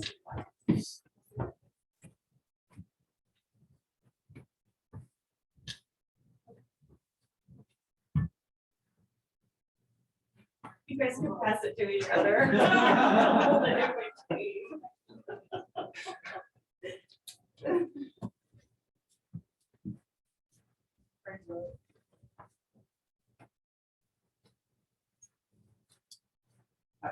Oh, you're ready.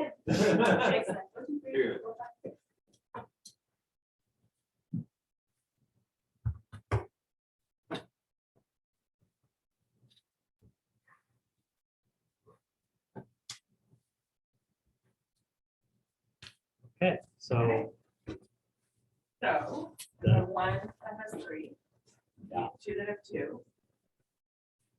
So it would be instead of 1 with 3 votes. this is why. Oh, sorry. Did we get? This is why we should do 2. This is why we should do 2. Yeah. Do you want everyone come vote for another? Yeah. Okay, everyone come do one more vote. But you can't vote for the first. Can't vote twice for the same.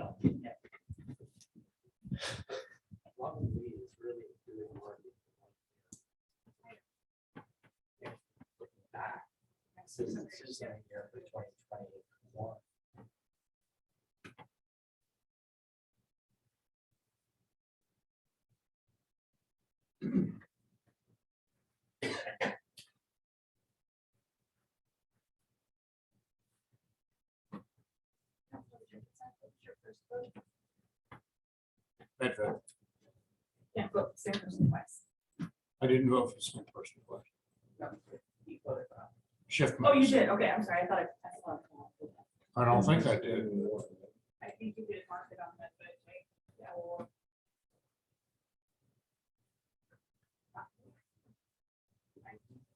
I did Mendon and it's shipment, so. I did med that.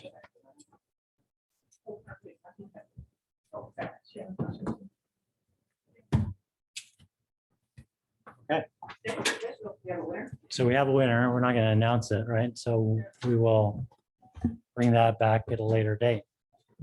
Is he still in high school? Whoa, easy there. No more discussing And now it's on this. record. Anybody that's dying to know can talk to the public records clerk. Anybody else? Do we have any observers on the? Well, we're watching broadcasting across the world right now. Oh, that's right, I forgot. No, I mean, I Okay. know everybody can watch it. Council, thank you. Thank you for that. The next regular hybrid meeting of the city council is scheduled for Tuesday, April 5th, 2022. The time is now 2:40 PM. Again, as a reminder to the council, please stay seated until the city staff has terminated the broadcast. Good afternoon. Thank you for joining us. We're ending 20 minutes early.